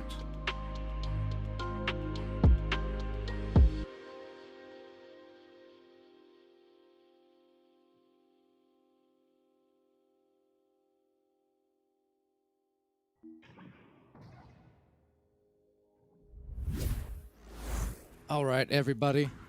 Thank you again to Richie for that video. Amazing one to watch for sure. And reason that we wanted to show you that in particular, you know, I know the tone it's kind of odd, right? Because we have this this kind of a video that's very somber, but in a good way. Following or right before this intense match that's about to happen. The reason is because just remember, yeah, we're all friends, we're all rivals sometimes, and even though the spirit of the game gets heated, the things we've been doing here in Echo Arena, in VRML, and ESL, in NEPA, doesn't matter. I don't care. The point is, if you are in Echo, you are family, and this is a game that's meant so much to us across the years. So never forget that, because I promise you, absolutely, as sure as, you know, wear this jersey, as sure as my old teammates are my brothers in life, I assure you that the things you're doing now are the good old days of tomorrow. You just don't know it yet. So with that said, welcome to the championships, everybody. I'm Palador. We've got Newton Dad on the cams, co-casting with Sir Dimwee. We have Doc Education on our sidelines. We have the New York Kings. We have Ignite. And we have one heck of a finale to our Season 4. Sir Dimwee, tell me, how's it going? Yeah. Excuse me. Now it's time for some context. We were talking about this earlier on. So on the left there in orange, the New York Kings, Strembitsky. As most of you know, Strem previously on the Kangaroos. Kangaroos unfortunately went out in this tournament. Shout out to those guys. I'm sure they're out there watching silently. But Kangaroos, the story of the finals for the last several seasons has been Kangaroos versus Joker. Well, Joker is now Ignite and Kangaroos are not in this one, but one of the members of the Kangaroos is, and that is Strembitsky, previously of the Kangaroos. But also the Kangaroos were the last world champions. They won the Season 3 ESL World Championship. And since then, Strembitsky and the Kangaroos, although tonight it'll be Strembitsky with the New York Kings, has been hunting down that championship.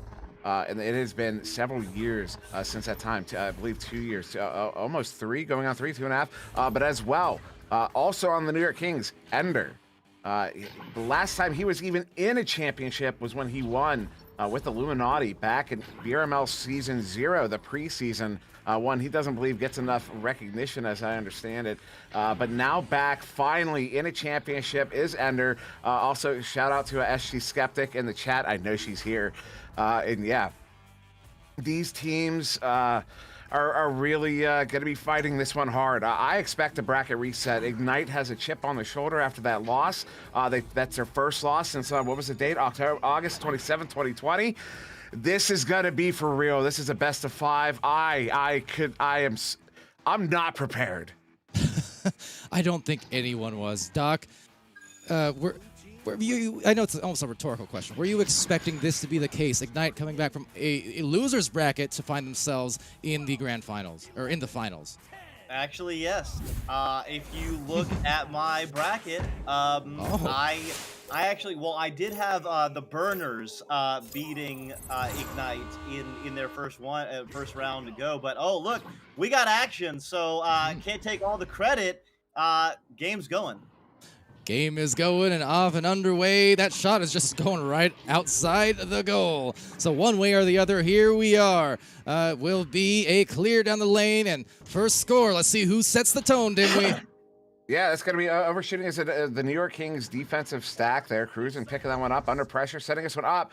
Although the bounce is not good. Jaywalker's going to get there first. We're going to send this one down to the floor into the hands of Kong. Kong now going to go ahead and reset this one. And just to remind everybody, if Ignite wins this best of 5, we get a bracket reset. We're going to have to do it again as Jaywalker brings it in. Oh, gets it on the rebound. Of course he does. Gets it in for the 2. Ignite have got the first goal here of round 1.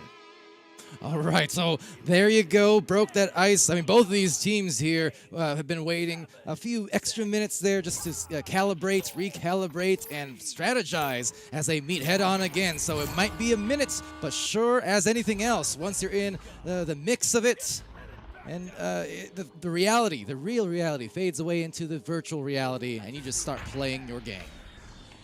And playing the game is Strembitsky getting that one stopped. It was a cut pass that Strembitsky got in the middle of, and I see New York King down here in the area. No, that Ignite chain so fast, able to catch up to that player. Kong Log shot!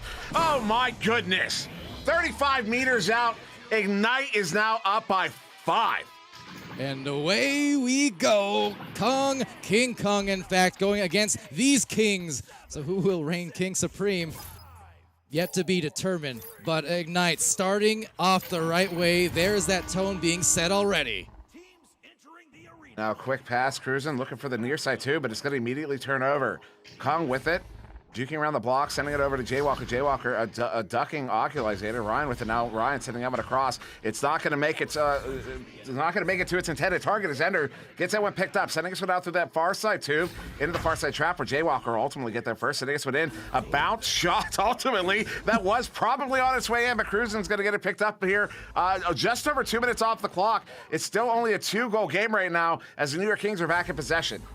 Yeah, Cruisin, one of those players who, as reliable as anyone, is going to be in those mid lane spots to take it right back and set things up for their teammates. Cruisin does that and gets it to Ender, gets it to Oculizator, and the play is done for their first 2 points.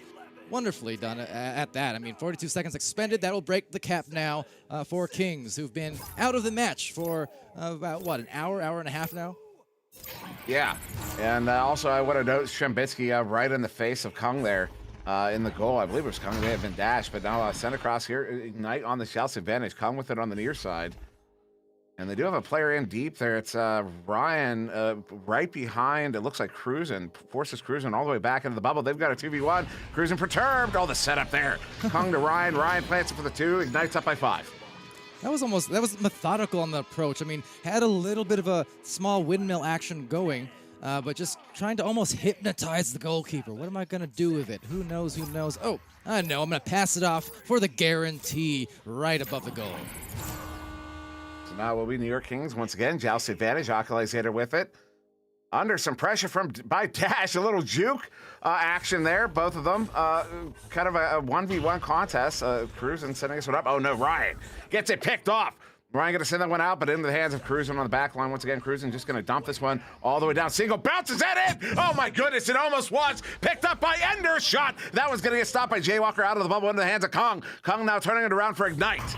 Oh, 2 close hits. I can't believe none of those went down, but Jaywalker was there to secure the second, and in a hot second, passing it right back to Jay. Jay forwarding it to Kong. Kong has a diver there. Oculizator trying to find the foothold, quite literally so. But that said, it's Dash with the disc, and will not miss. Wave the wand and wave them goodbye. It's a 7-point lead for Ignite. Ignite looking really good right now. We're almost to the halfway mark of this first round. So this is a solid scoring pace for Ignite, where the New York Kings have still only gotten the 1 goal in 4.5 minutes here. They really need to score. They need to score. It doesn't matter right now. Don't even think about winning. They just need to score. They just need to think about scoring. They don't need to be thinking about the goal deficit. Nothing like that. Just score. Ender back to Cruisin on the back line. They get that chain moderately split up. It is split up.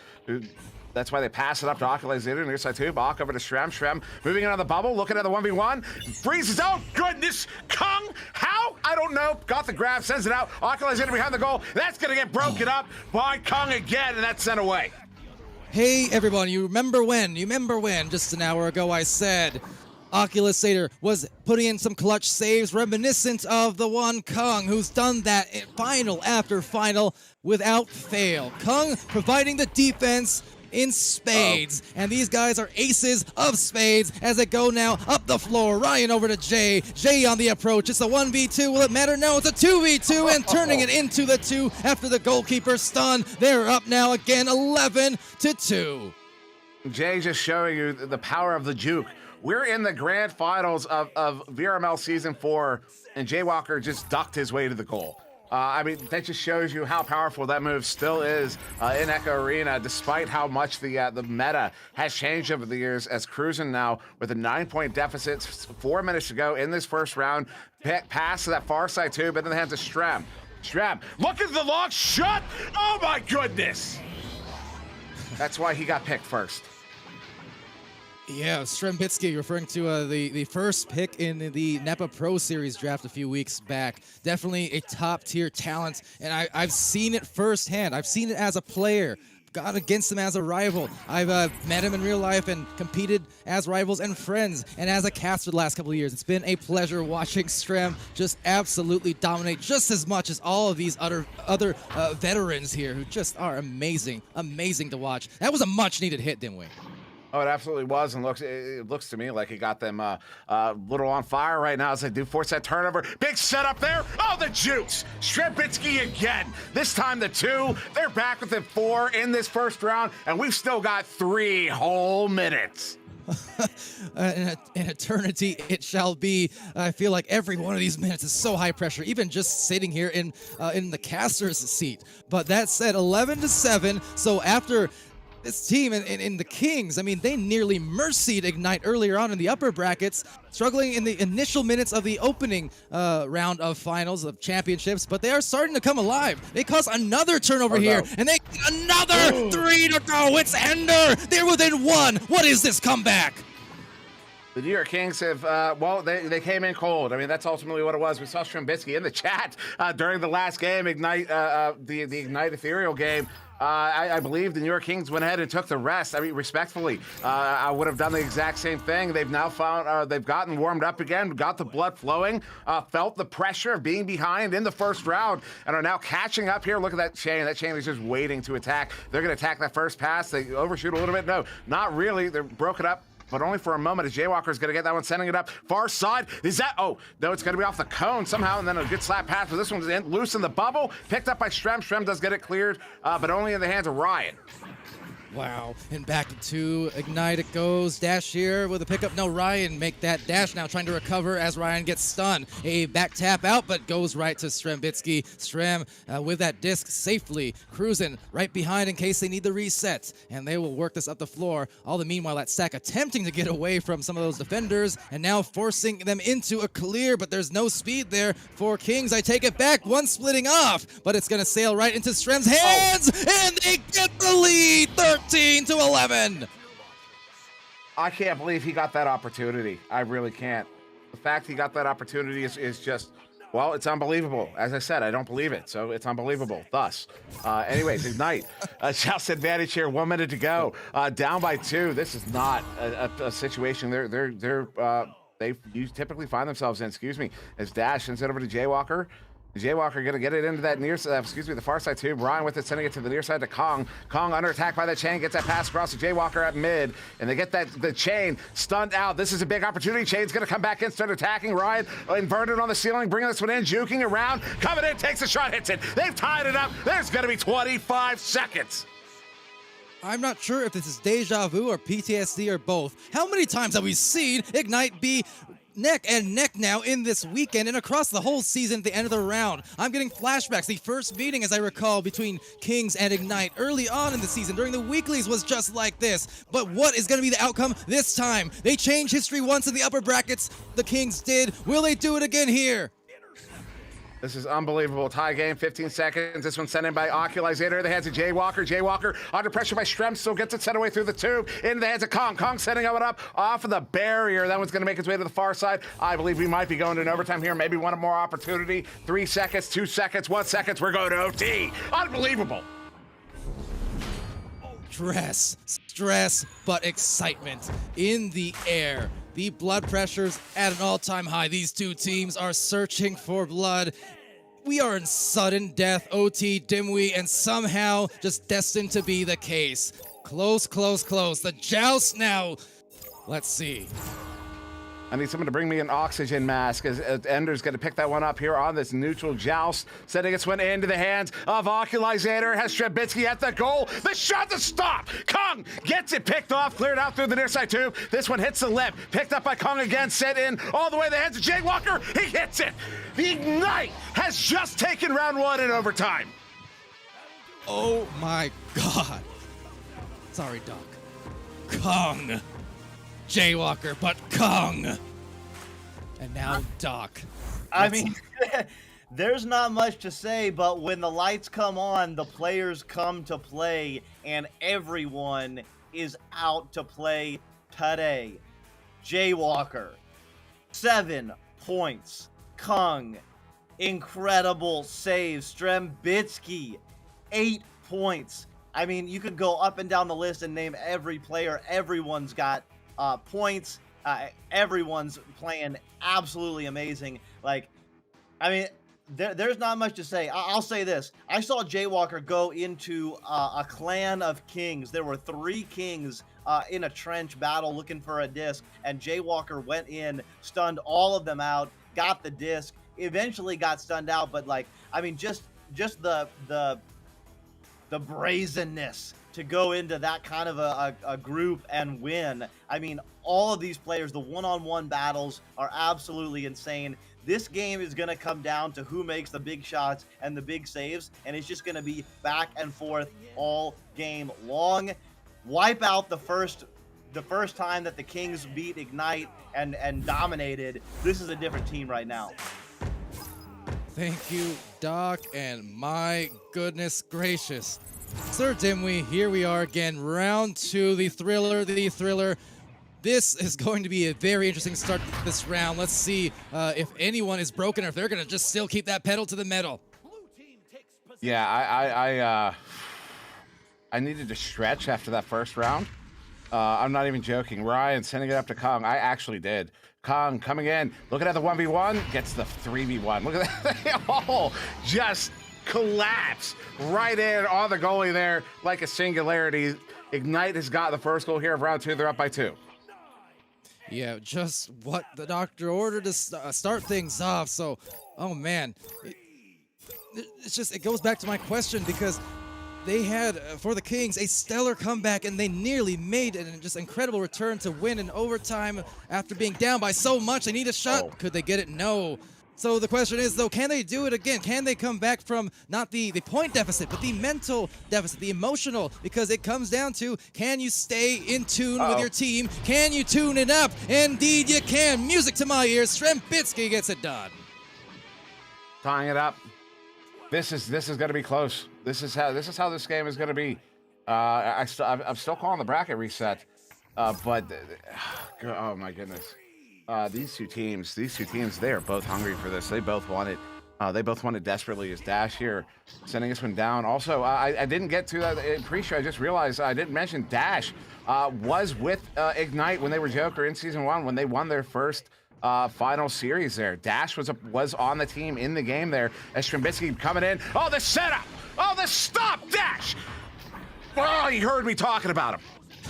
Dash, oh, absolutely. One of those veterans, and if you don't know him for some reason, I know he's been on the alternate roster, but understand this. Hold on, getting to the goal. There's Kong.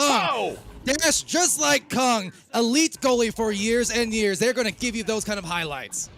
Oh, you've got 3 of the best goal. Oh, big stop there, Kong. But in the hands of Oculizzator, sending it in. And Ben, another stop. Jaywalker. You've got 8 of the best goalies in the world in this game. Oh, my goodness. Oculizzator with that one now. Juki around on the cloud block, setting us one down in the hands of Shrem. Bringing it. Oh, my God. That's why you're picked first. Oh. Dimwee is as red as a tomato right now, I assure you, and I am losing my mind as well. That's why I had to take the leave in between rounds. You know, despite all of those saves, after save after save, what do they need to undo all that? A Strem classic. Just give them the old 1-2. Quick little juke, fake, and a make. I'm still catching my breath. Ryan with it here, narrowly escaping Strem. Pass back. The margins they're playing in right now. Those of you watching that play this game, you know when I'm talking about the margins you're playing within, like that's the margin of error. How many mistakes can you make? How many missed passes can you make before the other team is going to punish you for it? The margins they're playing within here are margins you and I have never played within ever. These are razor thin. You cannot make mistakes in these games. Every single ding is a potential loss. And that's no joke. And they all feel it. Every one of those dings, they feel like I might have just lost the game. As Cruisen's going to send this one into the hands of Ender. Ender, oh, big stop. Come on, man. That's not even fair. Although Strem off the backboard going to go wide. Wow.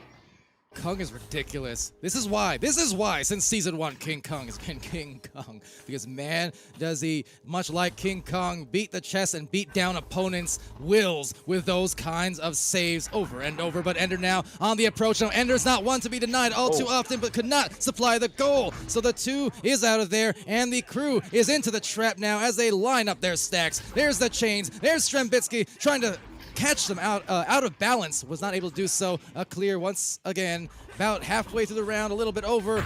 Pretty low scoring, but man, high intensity. You want to know why it's low scoring? I'll tell you right now, we're not even halfway through the second round, and Jaywalker's got 5 saves, Kung's got 6. Yep.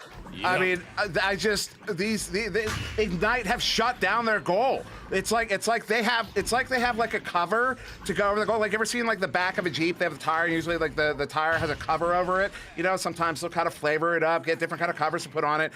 Ignite has an Ignite cover for the goal that they have slipped over the top of it, that New York Kings cannot get through right now. As Ryan is going to get that one sent into Jaywalker. Jaywalker does not have a lane cruising in the goal, but he's going to walk this one in, gets the shot, gets the points. They've tied it up halfway through the second round. And Kung, well aware of his goalie comrade there, or rival in this case, I suppose, but cruising in the goal there. Another one of the fantastic goalkeepers of this league, and has done it for season after season.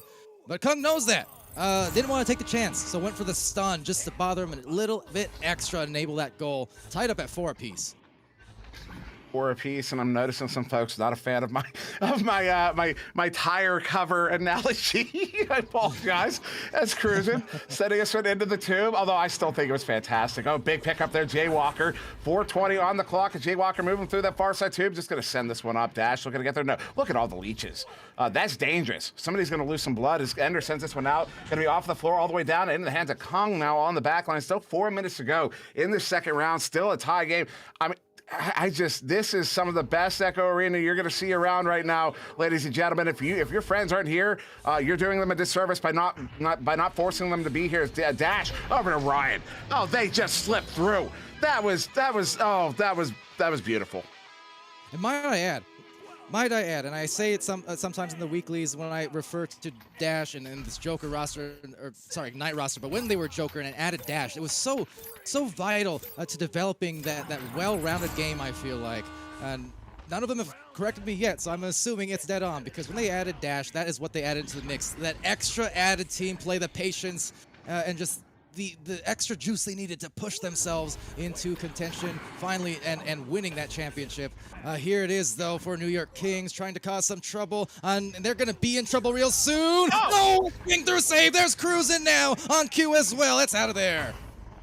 Unbelievable stop. Ender gets a big stun there, but no, Jaywalker is going to get this one picked up. Has Dash at the edge of the bubble.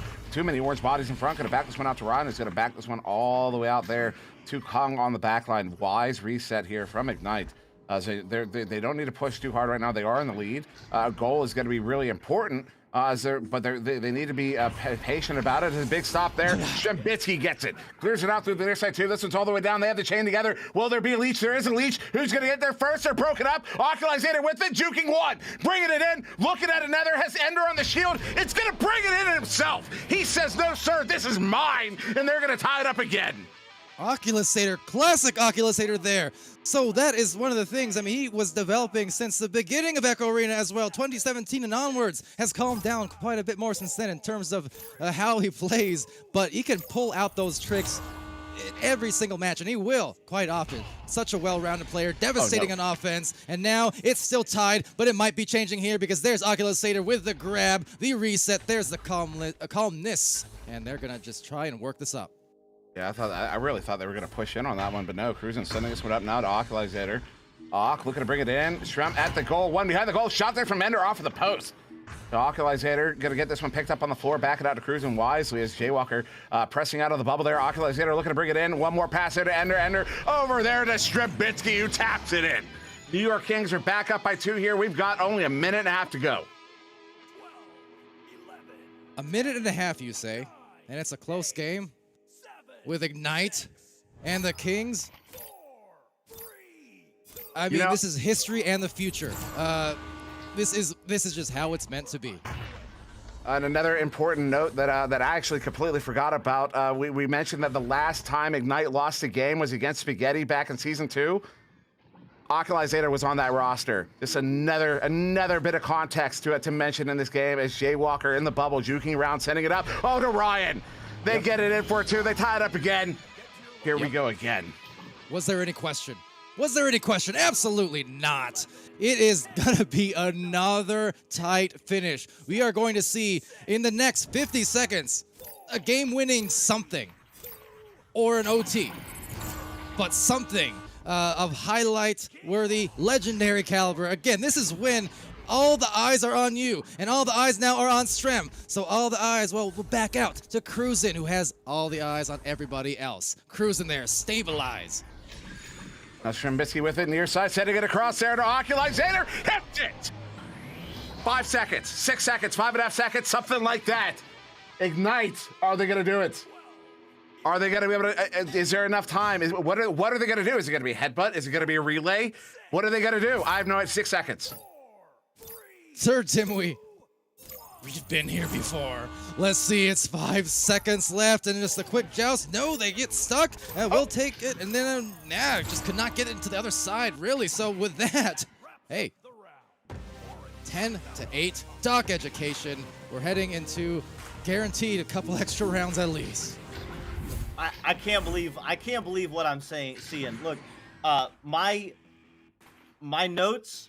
I wrote down saves for Ignite because obviously the saves have been insane. But there have been saves on the New York Kings side as well. Cruising, reaching through the goal, saving one. But then all of the rest of my notes, I just wrote Jay, Kung, Occulisator, Strem, Cruisin', Ender, Kung. I wrote everyone's name down because look, I'm gonna take the next 30 seconds, and I'm looking at you, Twitch chat. Look, enjoy this, okay? Just watch. You don't need fine point analysis. What you need right now is to be told that what you are watching is some of the best Echo Arena, maybe the best Echo Arena that has ever been played. Just enjoy this moment because these moments come so rarely. Just sit back and just enjoy the show. You're gonna see a lot more. This round is not gonna end it. Next round is not gonna end it. Just enjoy. Well said, Doc. Well said. And it is, in fact, it's impossible not to. I feel like you'd have to be a robot, an Echo unit practically. You can't be human if you don't enjoy what you're seeing here in these matches. And it's uncanny because it seems like every one of these finals you get these instant classic games, and it's just because of the fact that it gets messy sometimes, it gets chaotic sometimes, and it gets perfect and it gets beautiful sometimes. But that is the beauty. The beauty is not in the perfection of every Echo match. It's in the flows. It is in the fact that it's gonna go high and it's gonna go low, and you're gonna get those variations round to round, minute to minute. Those runs, the scoring runs and such. I mean, it's what it's all about. It's what it's all about, and just. I'm enjoying the fact that now for 4 seasons I've been able to do this here in the NA Finals with Sir Dimwee casting with me, and likewise me with him. This is just it's like, remember what I said about good old days? Dimwee, these are some good old times we're having here today. They are, and what's funny is I did the finals replays last week, and so I did end up watching basically all of them from all the regions. Right. I think I cooked dinner at one point during one VOD, but that was it. I watched every single minute, and what's funny when I look back is it has been you and me on the NA Finals every single season, but if you go back to preseason. It was a gamble because since I lost my voice, Sputnik stepped in for the first bracket, the first set of the grand finals, and there happened to be a bracket reset, and that's why I came in for the game. I would not have been there for that preseason finals if there wasn't a bracket reset. So it's funny that kind of has turned out that way. That now it's been every season since then. And these are phenomenal times, especially just how much growth there's been and how much we've progressed. Speaking of growth, since we do have this timeout at the moment, this extended time between rounds. Caster's cursed it. Did I? Of course. Well, I'm going to put it in chat anyways. We're literally only 5 subscribers away from 2,500 over there on the YouTube channel. Go subscribe, please. If we can hit that number, that's going to be absolutely amazing. That's just going to cap today off in a fantastic way. And there's almost 600 of you here, which is absolutely phenomenal. Go subscribe. Enjoy the rest of this game because we're about to get right back into it. Oh boy, oh boy. Well, with that, cheers to some more instant classics. I do hope we're going to go into the third round in this best of 5 as Ryan takes over that disc, goes up to J&J, the immediate play off the backboard. Sweet, sweet touch. Ignite really does not want this to go out. They are going to force this bracket reset. I mean, I know it's going to happen. I have no doubts about it. As close as this is going to be, it can be down to the last 5 seconds, and Ignite is going to force that bracket reset. Now, what happens after that, only the Lord knows. As New York Kings is going to come out here on this Joust advantage, 30 seconds off the clock. Ocularizer with it there at mid, going to back this one out. Did not want to take dash 1v1. I respect that decision. As Cruisin moving up here, going to send it over to Ocularizer, sending this one in the hands of Ender. Ender, open goal! Come on! Why you got to let that happen? I don't know, but the New York Kings are up by 1. And Ender, another one of those stories. Now, correct me if I'm wrong. I'm not sure if we covered it yet either. Ender and his history here in VRML, particularly dating back to preseason. We mentioned, and we were talking about a little bit here. So Ender, part of that Illuminati team who won preseason in VRML. Sometimes we refer to kind of unofficially as season 0 of sorts. There's a 6-week-long thing there. As we get Ocularizer coming in quick, so I might have to finish that story. But with that said, Ender, just one of those players, you know, looking for that recognition, the fact that, okay, you know what, I am a champion. Preseason, maybe even a season 4. It's Ender finding Ocularizer, and they're going to go through the front door for the score, 5-2. Some of you got that. Yeah, you got Ocularizer hopping up and down. I'm so glad you got that. Because I saw that and I was like, if we didn't get the angle on that, you're fired. I'm kidding, of course. But that, because that was just so, they were so subtle.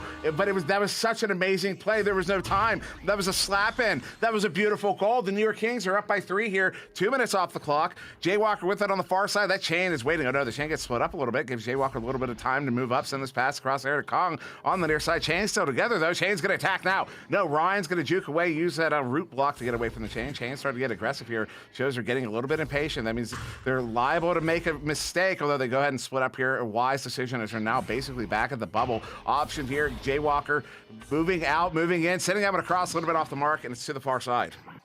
Yeah, crisscross there on the passing play, so a turnover, maybe Ocularizer trying to shoot it down the floor, but quickly, all these stacks, one for either team, getting the grab, no, Ender cruising, can't get the disc, neither can Kung, who gets stunned, and now stolen from, but Ocularizer from that top of the cloud, and trying to hang it down low, and finding cruising on the bottom, as they work it into that bubble, players converging, cutting, maybe got in no man's land, but no, it's going to be anchored off that side now, and wise move. Cruising, backing this out, sending it all the way back in. 3 minutes off the clock. Ender, gets that one off on dash. What a move. Setting up. Ocularizer gets it. Top corner pocket. Oh, that's how important your 1v1s are, children. That wasn't even...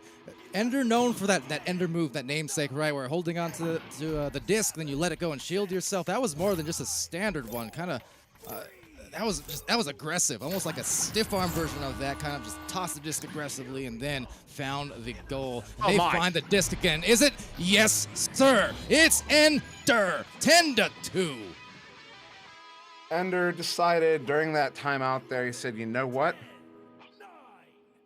I'm nice, I'm friendly, and doggone it, people like me." I wish I could remember the actual quote from that, but he decided round 3. I've heard Ender say doggone it before, absolutely. But he decided round 3 is mine. As he, look at that, coming out vicious, this man.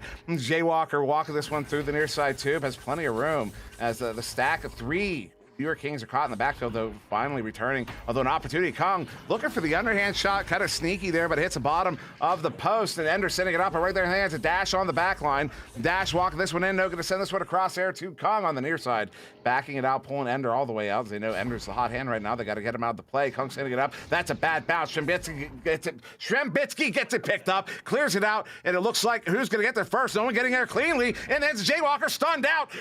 I can't see. Cruising with it, resets it.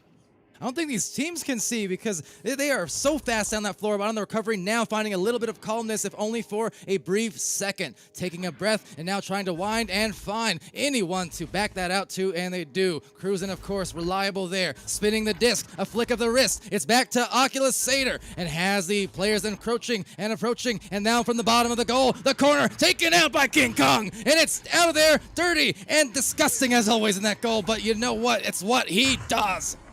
Kong now getting this one cleared out, but it will be in the hands of Oculizator now on the back line halfway through this third round. 8-point lead here to the New York Kings. Ignite starting to feel the pressure, starting to feel the heat. Once again, in this best of 5, if Ignite wins, there's a bracket reset, we do it again. If the New York Kings win, that's it. They will be the champions, so Ignite feeling the pressure in a very real way as Jay Walker has to send that one back. The chain comes in, stuns him out. Ryan with it on the far side. I'm going to go for the full reset here to dash at mid. We have never seen Ignite in this kind of situation, whether as Ignite, whether as Joker. They're in constantly this position where they're having to come back and on the back pedal. That said, that is back into the goal and off of the barrier. They could not quite read that trajectory correctly, so will be sailed into the wedge, but a lot of contesting there, some brawls. Jay Walker taking it away with Ryan on toe for the chain. Will they even need it? That's going to be very close, and indeed, they got it to go. Jay Walker, talk about the uncanny, what he does.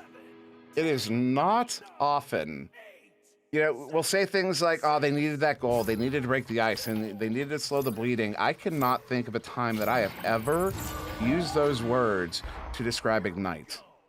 But what we just witnessed, they needed that goal. They didn't just need any goal. They needed that goal. A long tube shot, one that feeds the ego a little bit, gets them that confidence back, lets them remember who they are. They're Ignite, they're Joker, they're the kings of this game. They've owned it since day 5, but you know what I mean? Shrebitsky, empty goal's gonna get it in for the 3. New York Kings are gonna say, nope, nope, nope, we're the Kings now. Trying to do just that. I mean, they can do it. This, again, upper bracket, the winner's advantage, going already to the New York Kings, flawless there in the upper bracket.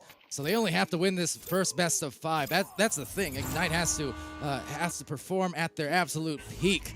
And at the moment now, I mean, we're winding down the last few minutes. It is still within reach perfectly, but as I say that, reaching for the stars, it's that shooting star in Oculus Satyr. See ya later. That was a giveaway.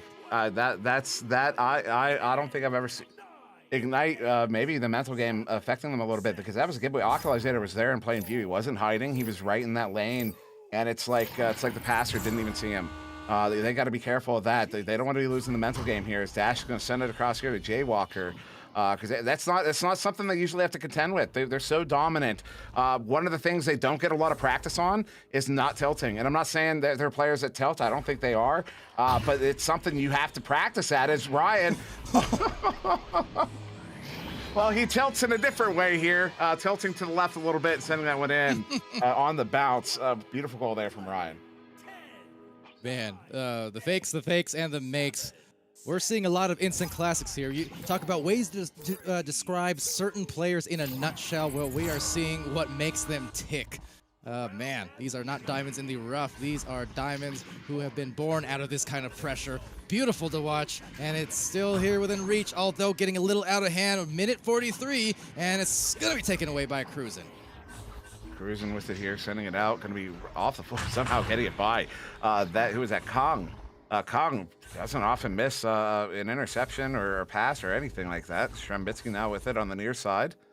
They have a 9-point lead here. If they get a goal, this might just be the ice. As Ender sending this one up, it's going to be wide.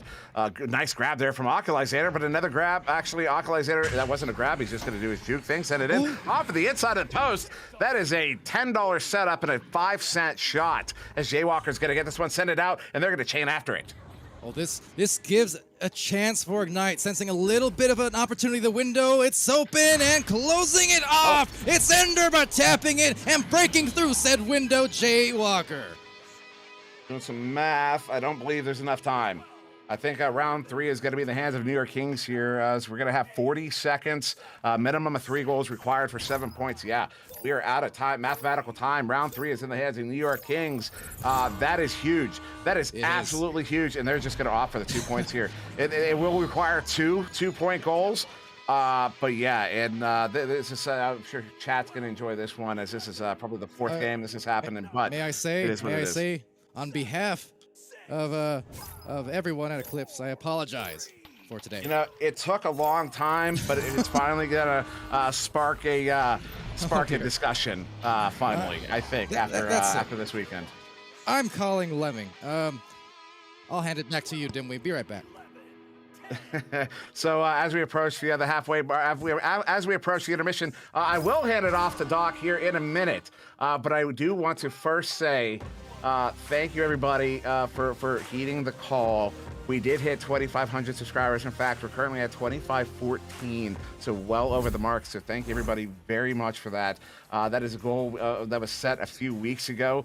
In fact, over the last 2 weeks, we have gotten the same number of subscribers that usually takes 2 months. And it's all because of the push we did here in the studio, and you all out there reciprocating and agreeing to that and going and subscribing. So thank you. The creator team's not only is the creator team going to be thankful for that, but as well they're gonna be able to express that thanks by putting out all sorts of content. We're gonna have a stream of content going out for the next week, catching up from all the stuff made for the finals and the Challenger Cup and all that. So keep an eye out over there. Also, hit the notification bell if you haven't. Not a big deal if you don't, though. As long as you subscribe, you should still see it all. So Doc, I had not much time. I don't think I left you with much.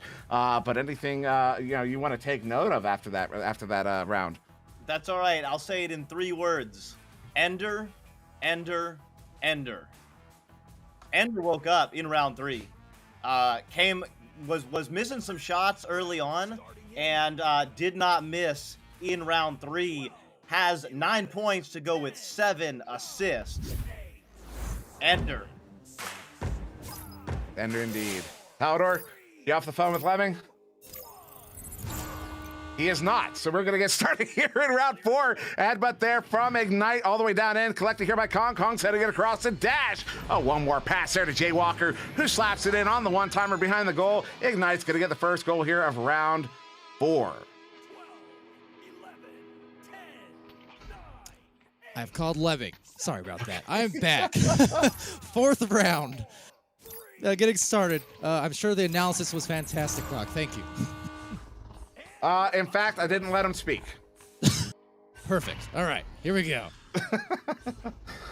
Everyone out there is in on the joke except for you, Palador, as Oculizator sends it in for the 3. New York Kings have taken the lead here again, and just to set the stage right now, here in round 4, New York Kings are currently up by it's 2-1. I know that the thing at the top there says 3-1. It is 2-1 on the rounds. If the New York Kings win this round, they are the champions. And they will be indeed the Kings, as you alluded to. Just incredible developments here. So we have never seen this, and we have not. I mean, across the last couple of years, it has just been domination. And right now, the greatest threat of all are these Kings, assassins in their own right. But let's see what's going to happen as they will recover. There's Ryan, has Oculisator right nearby. A little bit too much dancing, perhaps. Oculisator familiar with the moves. But that said, Ender here with a pass up and, just a mishandle, but they will get the goal to go. Dings left and then dings right. And ding, ding, ding. That's a winner. Yeah, they get that one in. They're going to go up by 3 here. New York Kings, Ignite. They're really going to start feeling this heat here. Once again, I mean, they're looking at the end of the season right now. They have to win 2 rounds in a row to stay in this and force this bracket reset. I'm expecting them to do it. But this New York Kings team is playing so well right now. They are just a well-oiled machine. As Jaywalker handling this one on the near side.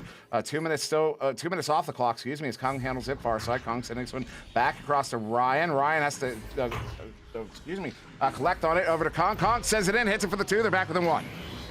All right. The thing is, and I've said this before, and it's more pertinent to say than ever, I will not ever discount the reigning, defending back-to-back champions, to back-to-back, whatever the case is, and across any region until I'm given reason to believe so. Until that final buzzer in the final round, I will not believe it. but it is looking desperate. It is indeed. As Oculator sending it over to Cruisin, sending it in. Oh, Strem, empty goal, hits it. You can't do it. You cannot do it. You cannot let the New York Kings beat you on speed. It doesn't even make sense. Ignite is one of the fastest teams in the league, if not the fastest. Oh, no, actually, not the fastest. There's actually records and numbers that we can use to reference that, but one of the fastest, one of the cleanest with that speed. They can't be leaving that goal open like that. No, not at all. Not the kind of shots you can afford, because three-pointers, only one extra point, and yet that extra point makes such a big difference over the course of a 10-minute match. No setup there. Jaywalker, oh, long shot off the barrier, though, so Oculator has it. Good ender there, sends this one out, but in the hands of Kong on the back line. Kong sending this one right back in. They have one in the bubble there. Ryan with it, not able to do anything at first. Gonna juke around a little bit, gets stunned out. Disc is loose. Kong there to collect. No. Cruising at it for a moment. No, Oculator gets it. Is going to clear that one out. Looking to get it through that far side too, but now in the hands of Ryan again. Ignite not letting any of these clears get away. Here's a 1v1. A shot there off the backboard, off the post. Are you kidding me? And that one slapped out. Wow, another narrow miss, and they just cannot afford these. 4 minutes expended down the floor already. Blazing by, there's a quick fling, and now recovering off that barrier. Bounce to the back of the goal. A big pile forming, a big grab as well. Ryan able to secure that, but only for a second as it's Ender in the back line. Now resetting with a lateral pass. It will be Cruisin now, backing out even further and just playing the spacing game and really putting them in a position to find their best opportunities here, knowing they already have a multi-goal lead. Cruisin now pressing on the bubble, going up above there to Strem. Strem behind the goal gets it for the 2. New York Kings are going to take a 6-point lead here, but just over 4 off the clock. This is getting dangerous here for Ignite. They have to start scoring. They can't. They have to score on every single. Not only do they have to score on every drive, they have to stop the New York Kings from scoring, get those turnovers, and punish any mistakes that they can get their hands on. Yeah, absolutely. I mean, only 6 points, but they cannot let another one of these turnovers occur, followed by a goal. That will just, at the moment, it's really, really putting a hurting on them, because they cannot find their offensive momentum. They are not able to even get to this side of the floor as much as they need to. So a rare opportunity at a one-on-one. Kong is able to secure it, brings them back within 4. Nice move there by Kong, gets a 1v1, and ducks the goalie right as the goalie comes out to challenge. That was some fantastic timing. And good read there by Kong. That's why he's on Ignite. That's why they're one of the best teams in the world. As New York Kings, are trying to prove that they are the best in North America. And all they have to do is maintain this lead in this round right now. 4.5 minutes to go. Cruisin sends it into that far side trap. Is set. Dash gets it picked up over there to Jaywalker. Jaywalker turning it around is going to get the 1v1. Sends in the shot off the post. Wow. Dash gets that collected. Going to go for that reset to Kong on the back line. Look to pull out the defense as Kong sends this one up to Ryan. Ryan under a little bit of pressure. Ender comes out to pressure. Ryan sends that one across to Dash. Dash has Jaywalker on the right shoulder. No, going to opt to reset it once again. They didn't like what they saw, and they're going to try to pull that defense out again as Kings overcommitting a little bit right now, maybe feeling a little bit too comfortable as Jaywalker sending it down to Dash. He hits it. That quick. That's how fast they attack. They're back from the 2. Yeah, you said it, trying to pull out the defense, but as you also said, it seems like more than willing to be pulled out there into the outer reaches of the bubble and pressing up on those players. So that is some aggressive defense in a position where Kings had the advantage. They still have the advantage, but now it's just going to come down to that kind of clock management and disc management, as they will manage a pass over down to Oculator at the bow tie. Has that crossover, a little too high, miscommunication as it hits low and then hits high, slapping it back. And what a leech there from Jaywalker. Leeched off the opponent to slap the disc out, leeched off the opponent to get to the other side of the floor, and that was almost a goal on the other end. Still might be yet. Kong now with a chance, but no, Oculator clears. That was just a whole bunch of nonsense over there. Jaywalker gets this one picked up again here, just over 3 to go in this 4th round. Jaywalker trying to get it in the near side tube. Oh, a slap there from Cruisin, gets it over to Strem. Strem now sending it back to Oculator on the back line. Who's going to pull? Oh, my goodness. Dash gets the grab. Going to send this one across. That's a setup, but nobody in the area. Unfortunate setup there. Strembitsky ultimately got to get this one picked up less than 3 minutes ago. Strem is under pressure by Jaywalker, sending it into the near side tube. In the hands of Ryan. Ryan loses a handle on it. Disc is loose. Gets it back to Kong. What a slap pass to get this one up to Ryan. Ryan setting up Jaywalker. Jaywalker has to go back to Dash. No, but, oh, the stop. Strem gets that one stopped and clears it.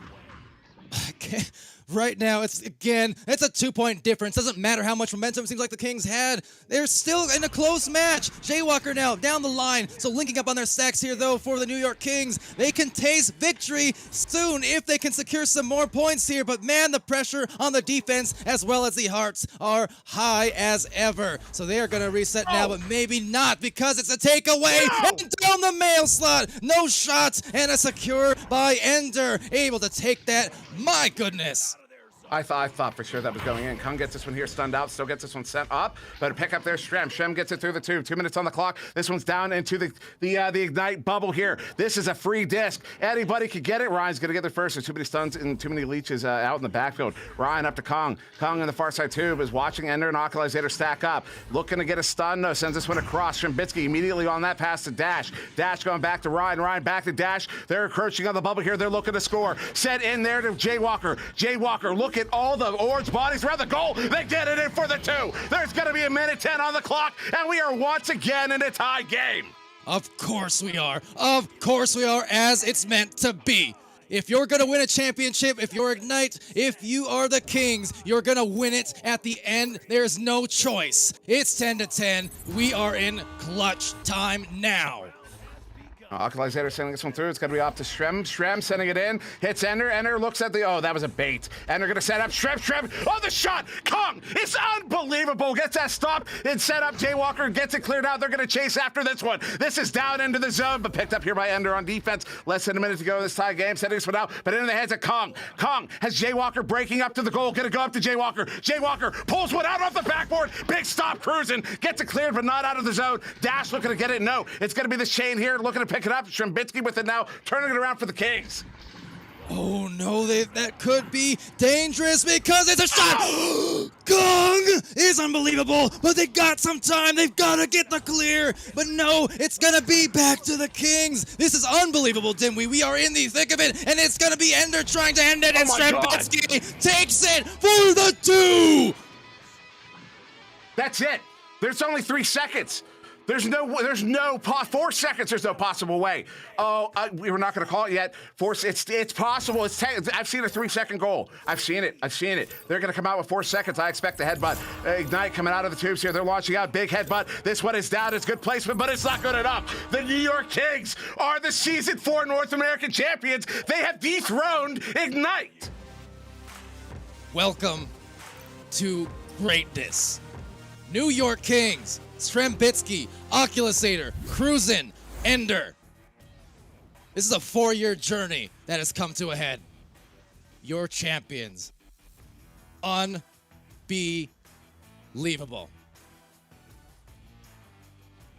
Doc Education. I'm floored. I said I wouldn't believe it until that last buzzer. That was the last buzzer. Wow. I still don't believe it. With all the saves that Kung made, I can't believe the New York Kings scored anything. Wow. Congratulations, New York Kings. This was coronation. I mean, and they earned it. There's nothing taken away from the win that the Kings had, dominating in the first matchup and fighting hard. You can see the scores there. It looks like no round went by more than 3 points to either team in this 4-round setup. I mean, this was back and forth and back and forth. I mean, what is there to say except congratulations to the Kings, congratulations to Ignite fighting through. You know, it's not every master tier team that can get to the grand finals and push it to round 4 without your full main roster.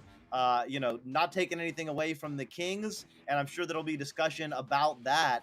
But yeah, fantastic work by both teams tonight. I mean, it was just a treat. The Kung, the saves, it was amazing. There are so many individuals for both teams. There are so many individual stories interwoven in this. Personal relationships, personal friendships, rivalries, histories. As I said, you're looking at those players who just played there. 8 of the longest standing, longest established, most impressive players to grace this esport, this sport we know as Echo Arena. Okay? We can go on for miles, we can go on for years talking about what just happened. We can talk about the years-long reign we just saw end, and the reign of potentially some new players starting here at the very tip top. But man, oh man, Dimwee, I said a few rounds ago, cheers to history being made, whatever that means. We now know what it meant. Here we are, end of the season. The Kings, the Kings, the Kings, and the Kings. Yeah. I'm kind of in shock. I think a little bit of shock here that it happened. Not only did the New York Kings do it, they didn't drop a game. They didn't drop a game in this in the whole tournament. There was no bracket reset. Ignite went 0-2 against New York Kings. New York Kings proved to be the better team in this championship. They earned this victory. That was just a phenomenal performance from them. They operated on that level. No mistakes, none. I mean, really, they were there the whole way through. They lost that first round. Ignite got it in that overtime, which was pretty unbelievable. But that was it. And they said that was it. That was good. That was going to be the only one that they were going to give up, and that was the case. That was unbelievable performance from the New York Kings. Because wow, they get they're the champions. And that's permanent. That's on the permanent record, and people remember that. Oh yeah, regardless of what happens from here on out in our seasons, across rosters, it doesn't matter. You just made your mark. Again, completed. I've been saying this weekend, a lot of this weekend has been the culmination of months of work and VOD review and practice, but not the case here. This is actually years of work. This is 3-4 years of work. Again, all love in the world and all respect in the world for Ignite, because they have been unbelievable. You know, ever since they, the day, like my jersey here, when I was playing, right? Ever since the days they kicked my butt out of the World Finals, it's been nothing but up from there. And I'm so proud to say that I got beat by champions like them, because they have absolutely killed it and played Echo at the highest possible. They've raised what we thought the highest level was. So for them, not the end, I'm sure. If nothing else, maybe the start of a redemption arc in their storyline for once, because now all that pressure, all that build up, everyone was waiting for the day that this would happen. No one knew quite when it would be. But it was going to happen. It's inevitable. It's a reality of games, sports in general.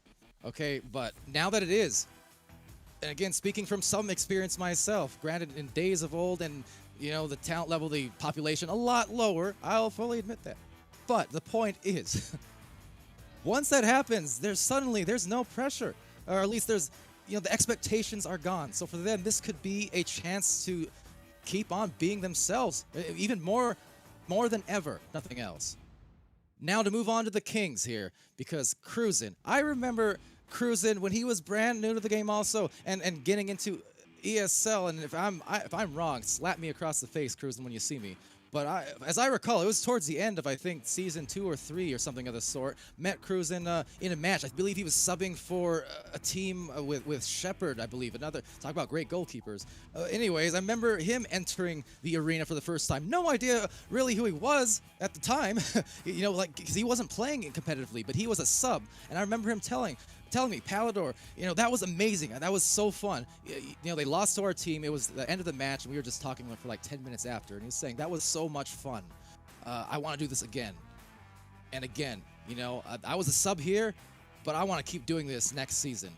Guess what? It took a couple of years, but Cruisin's the champion.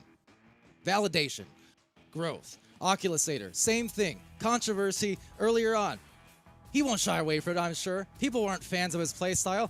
I wasn't a fan of his playstyle for that matter, but the point is, he killed people in the pub matches, demolished them. Okay, but the word was, Oculusator.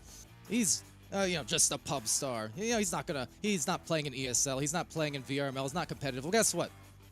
VRML came along. Oculusator comes along. He gets on Skull Crusaders. He rises the ranks. Starts in bronze. Okay, goes to silver, gold. Reaches for the diamond, the master tier. Here he is. Okay, validation, growth. Strembitsky, remember when he used to look up to my teammate Simeon as the best player in the world by his opinion and said, I want to mold my game after Simeon, play just like him. He's a champion. Guess what? Strembitsky, 4 years later, he's a champion. Growth, validation. Ender, the champion back in pre-season 1, season 0 of VRML. Okay, he won it. But guess what? Some people don't recognize it as a season 0. It's a preseason. It was 6 weeks. It doesn't mean anything that you won on Illuminati. Well, guess what, Ender? 2 years later, you won. Growth, validation. The New York Kings are validated, and sorry for my rambling, but that history is so important to this game.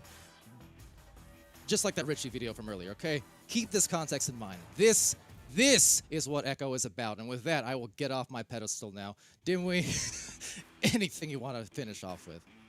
I would have said go subscribe to the YouTube, but we hit our goal. We're well over 2,500. Oh, good. I'm glad. And so that's awesome. And if you want to go subscribe.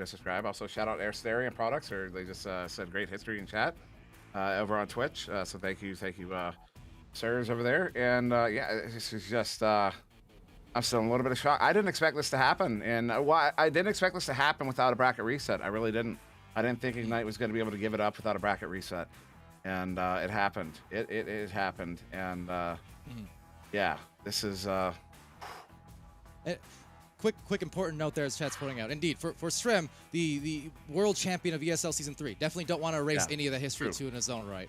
But in terms of the growth and validation I was talking about here in VRML, been chasing Joker for quite a long time. Through Joker to Ignite, you know, point is, and at the end of the day, you know, sometimes it's a long traveled road to get to where you want to be, and the journey can be sometimes better than the destination, and you know, sometimes it's not till you get there that you realize, again, what you were doing it all for in the first place, you know? This is what you live for. So similarly for Ignite, I really hope I see all of them returning again as a team. I really, really do, because now is where it gets interesting. It's not what happens when you get hit. It's what happens when, right after, you know, do you get back up? How do you do it? You know, my team didn't do it. This team absolutely can. This is the perfect primer for next season's finals. Oh, yes. And, you know, talking about things that are destined to happen. I can't wait to cast that with you, because I'm sure that'll be the case. And we'll lose years off of our lives once again. It'll be great. Yep. Doc Education, I don't want to leave you out either, for sure. Any final words? Because it's been a few months. Went by in a blaze, and it's been a long couple of weekends here casting, but it's been so worth it. Yeah, just want to say to everyone watching, you know, I hope you've been entertained. I hope you've been inspired. You know, the history that Palador described, you know, of these players growing up and becoming champions or returning to be champions, you know, that story can be found in a smaller way in the march up the ladder of your own game, you know, so that you're doing cooler and cooler things and having more and more fun in the arena. You know, I'm not a champion. I don't have championships on my horizons anytime soon, but I love this game. I love playing. I love the community. You know, the Richie video, I think, really shows a lot of what this game and really any game can be for you. So I hope you're finding those connections. You know, I hope you're finding those moments where you hit a big shot, or you make a great pass, or you make a great call out that allows a teammate to flourish. You know, that's really what it's all about, and just enjoying the moment. So, you know, thanks for joining us, and yeah, thanks to everyone who's made this possible. All the mods, all the league governors, VRML board, all the sponsors, all the casters, all the camera folks, all the creators, everyone in the chats, in the venues, on Facebook, on YouTube, everywhere. You know, it's all a community effort, and it wouldn't be as exciting if we didn't have hundreds and thousands of screaming fans, you know, out there enjoying it with us. So thanks everybody, and you know, we'll see you soon. We'll see you in season 5. Well, on that note, though, hold on real quick, though, because I do want to shout out one more time our great sponsors here, providing, of course, our prizes for across our 3 regions. Indeed, we had, and it's been we're growing ever more, it seems like, season by season. So we always appreciate our sponsors here. So the winners, of course, both teams will be taking home prizes in their own right. But for North America, it's $1,060 in cash from ProTube VR, Border Foods, Viridis Media, and VRML. HyperX's Cloud Mix Gunmetal headsets there from HyperX. Some Asterion products, Origin mats as well. So courtesy again, Asterion. We have VRML jerseys being sent their way, courtesy of Arma. And of course, the unimaginable value of the badges, the in-game badges for Echo Arena. Thanks to Ready at Dawn for helping enable that. For the second place, it will be 500 between the teams.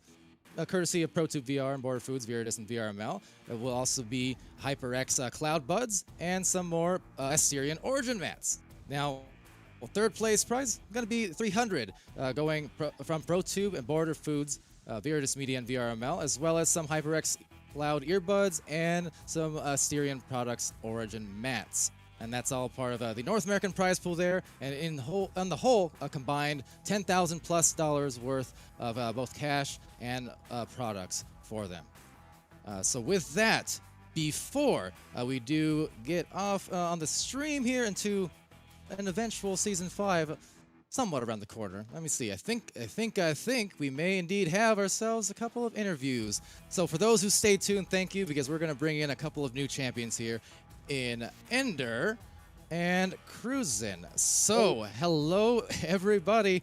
Ender, Cruisin, any preference on who starts? I'll throw this question out and you can decide amongst yourselves. Tell me, because you guys have been around this block for many years now, and I know Ender mentioned the preseason VRML victory as well, Season 0 of sorts. How does this feel? Because you guys have been searching for it for a while. Feels a lot better. I know this season was a lot longer, so it feels more validated. I wish Game was there so we could beat them with Game. Zoe has the question marks at the end of the season now, but it feels good. Personally, for me, I've been a finalist I think it's 4 times, so I'm just happy I get a different badge. Yeah, exactly. Absolutely. I mean, well, when it comes to that match, I know you guys had your confidence in. For the Kings going into the season, definitely expected greatness from you. Definitely people looked at you as favorites. And I think regardless of, anything else, I mean, it came down to crunch time, clutch time in literally every single round. They were all decided by 2 or 3 points there. Yeah. How do you execute? Like, what's going on in your comms when it comes down to the last minute? You have to make a big play. Who's play calling? Who's making that final call and keeping things calm enough to actually execute?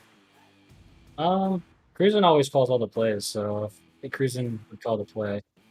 Yeah, good job, Akin. But I don't know. For the last 3 seasons, whenever that crunch time would happen, my team we wouldn't be on the winning side of it. So winning it this time felt a lot better. Kang would always come back with us all the time. Joker too. So being able to finish it is nice. I wish we could have put it away in the first round that OT, but it happens. Just gotta stay on the right mentality and not just move on to the next play. You're in finals, so it's it's not even worth talking about and you need to work on this or let's do this next time. It's this is it, so buckle up. And on that note, I'm gonna buckle up because guess what? We've got a Stromboodles here, Strombitsky.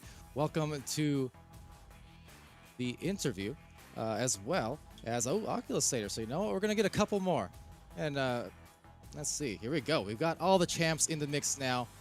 Welcome Oculus Satyr as well as Strembitsky. I'll throw this one to Oculus Satyr too, because we were just talking about kind of the history there as well, where we talked also in the Twitch chat in recent weeks, right, where you didn't play in ESL, and you admitted yourself people didn't really want you on a team. How does it feel now, the fact that everyone wants you and everyone wants to be where you're at? Because now, through all the stress of being in Master Division, and it is stressful, you have wholly earned your way here at the top.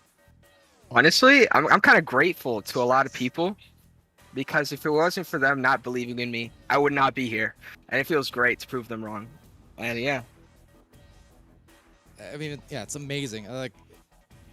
That's one of the funnest stories to follow for sure. And I'm, again, super happy for you guys that you got that. Strembitsky as the captain here. of the ship, who has been there before in ESL. But it's taken a while to get back here in VRML, and to do it now with this roster, what did that mean? My mic sound good here? You always sound good, buddy. Hey, thanks. No, I before our best of 5 here, like after we won in like that best of 3 in the upper final or whatever, I went into a Sealable Bag stream and I told him, I updated him on what was going on, what we did, and I told him it was all for him, dude. So honestly, like I'm happy that I won. Like, it's good for me, it's good for my team, but like deep down, like in my heart, like it was like for Kang, like for Seal, for Loveridge, for Mad, for all of them, right? Like, I'm just happy that I could break the streak. I'm happy I could break the streak of getting second over and over and over. And yeah, no, it feels good, man. I'm just happy. I'm just happy. I'm happy for you. I'm not lying. I'm about to cry as well. last time I think it was off stream was when you guys were as Kangarillas won back in ESL season 3, and once the cameras were off, like I remember rushing the stage, to give you guys big hugs and stuff. Like, I was so proud you guys finally did it. Like, we weren't there, my team wasn't there, but I was sure as heck there to watch you and cheer you on.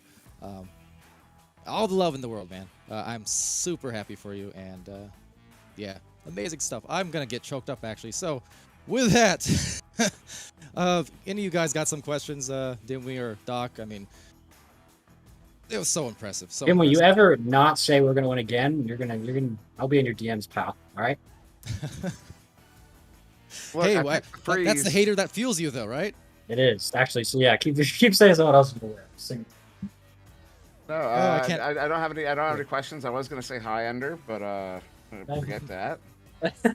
We can forget about that. But yeah, hi, she did. She's been in chat the whole time. I've seen her. She's been very active over there.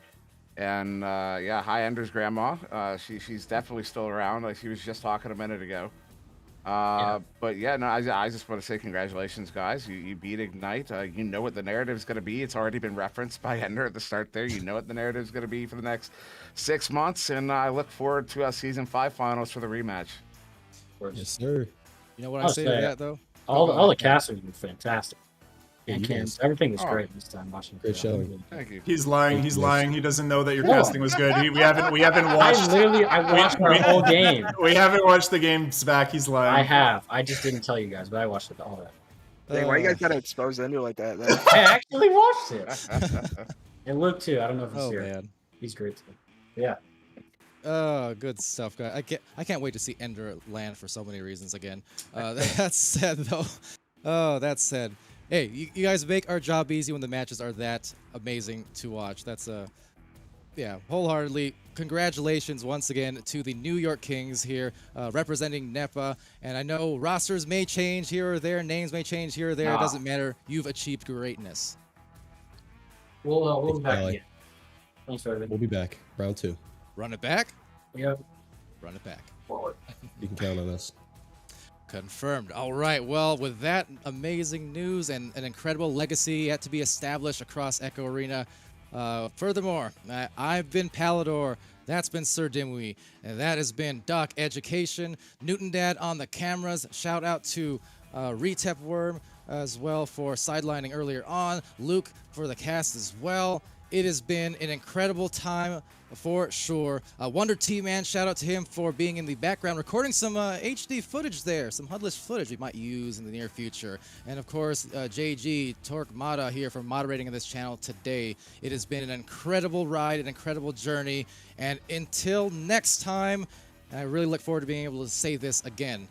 Be happy, be healthy, be safe, and be great to each other. And we'll see all you Kings again real soon.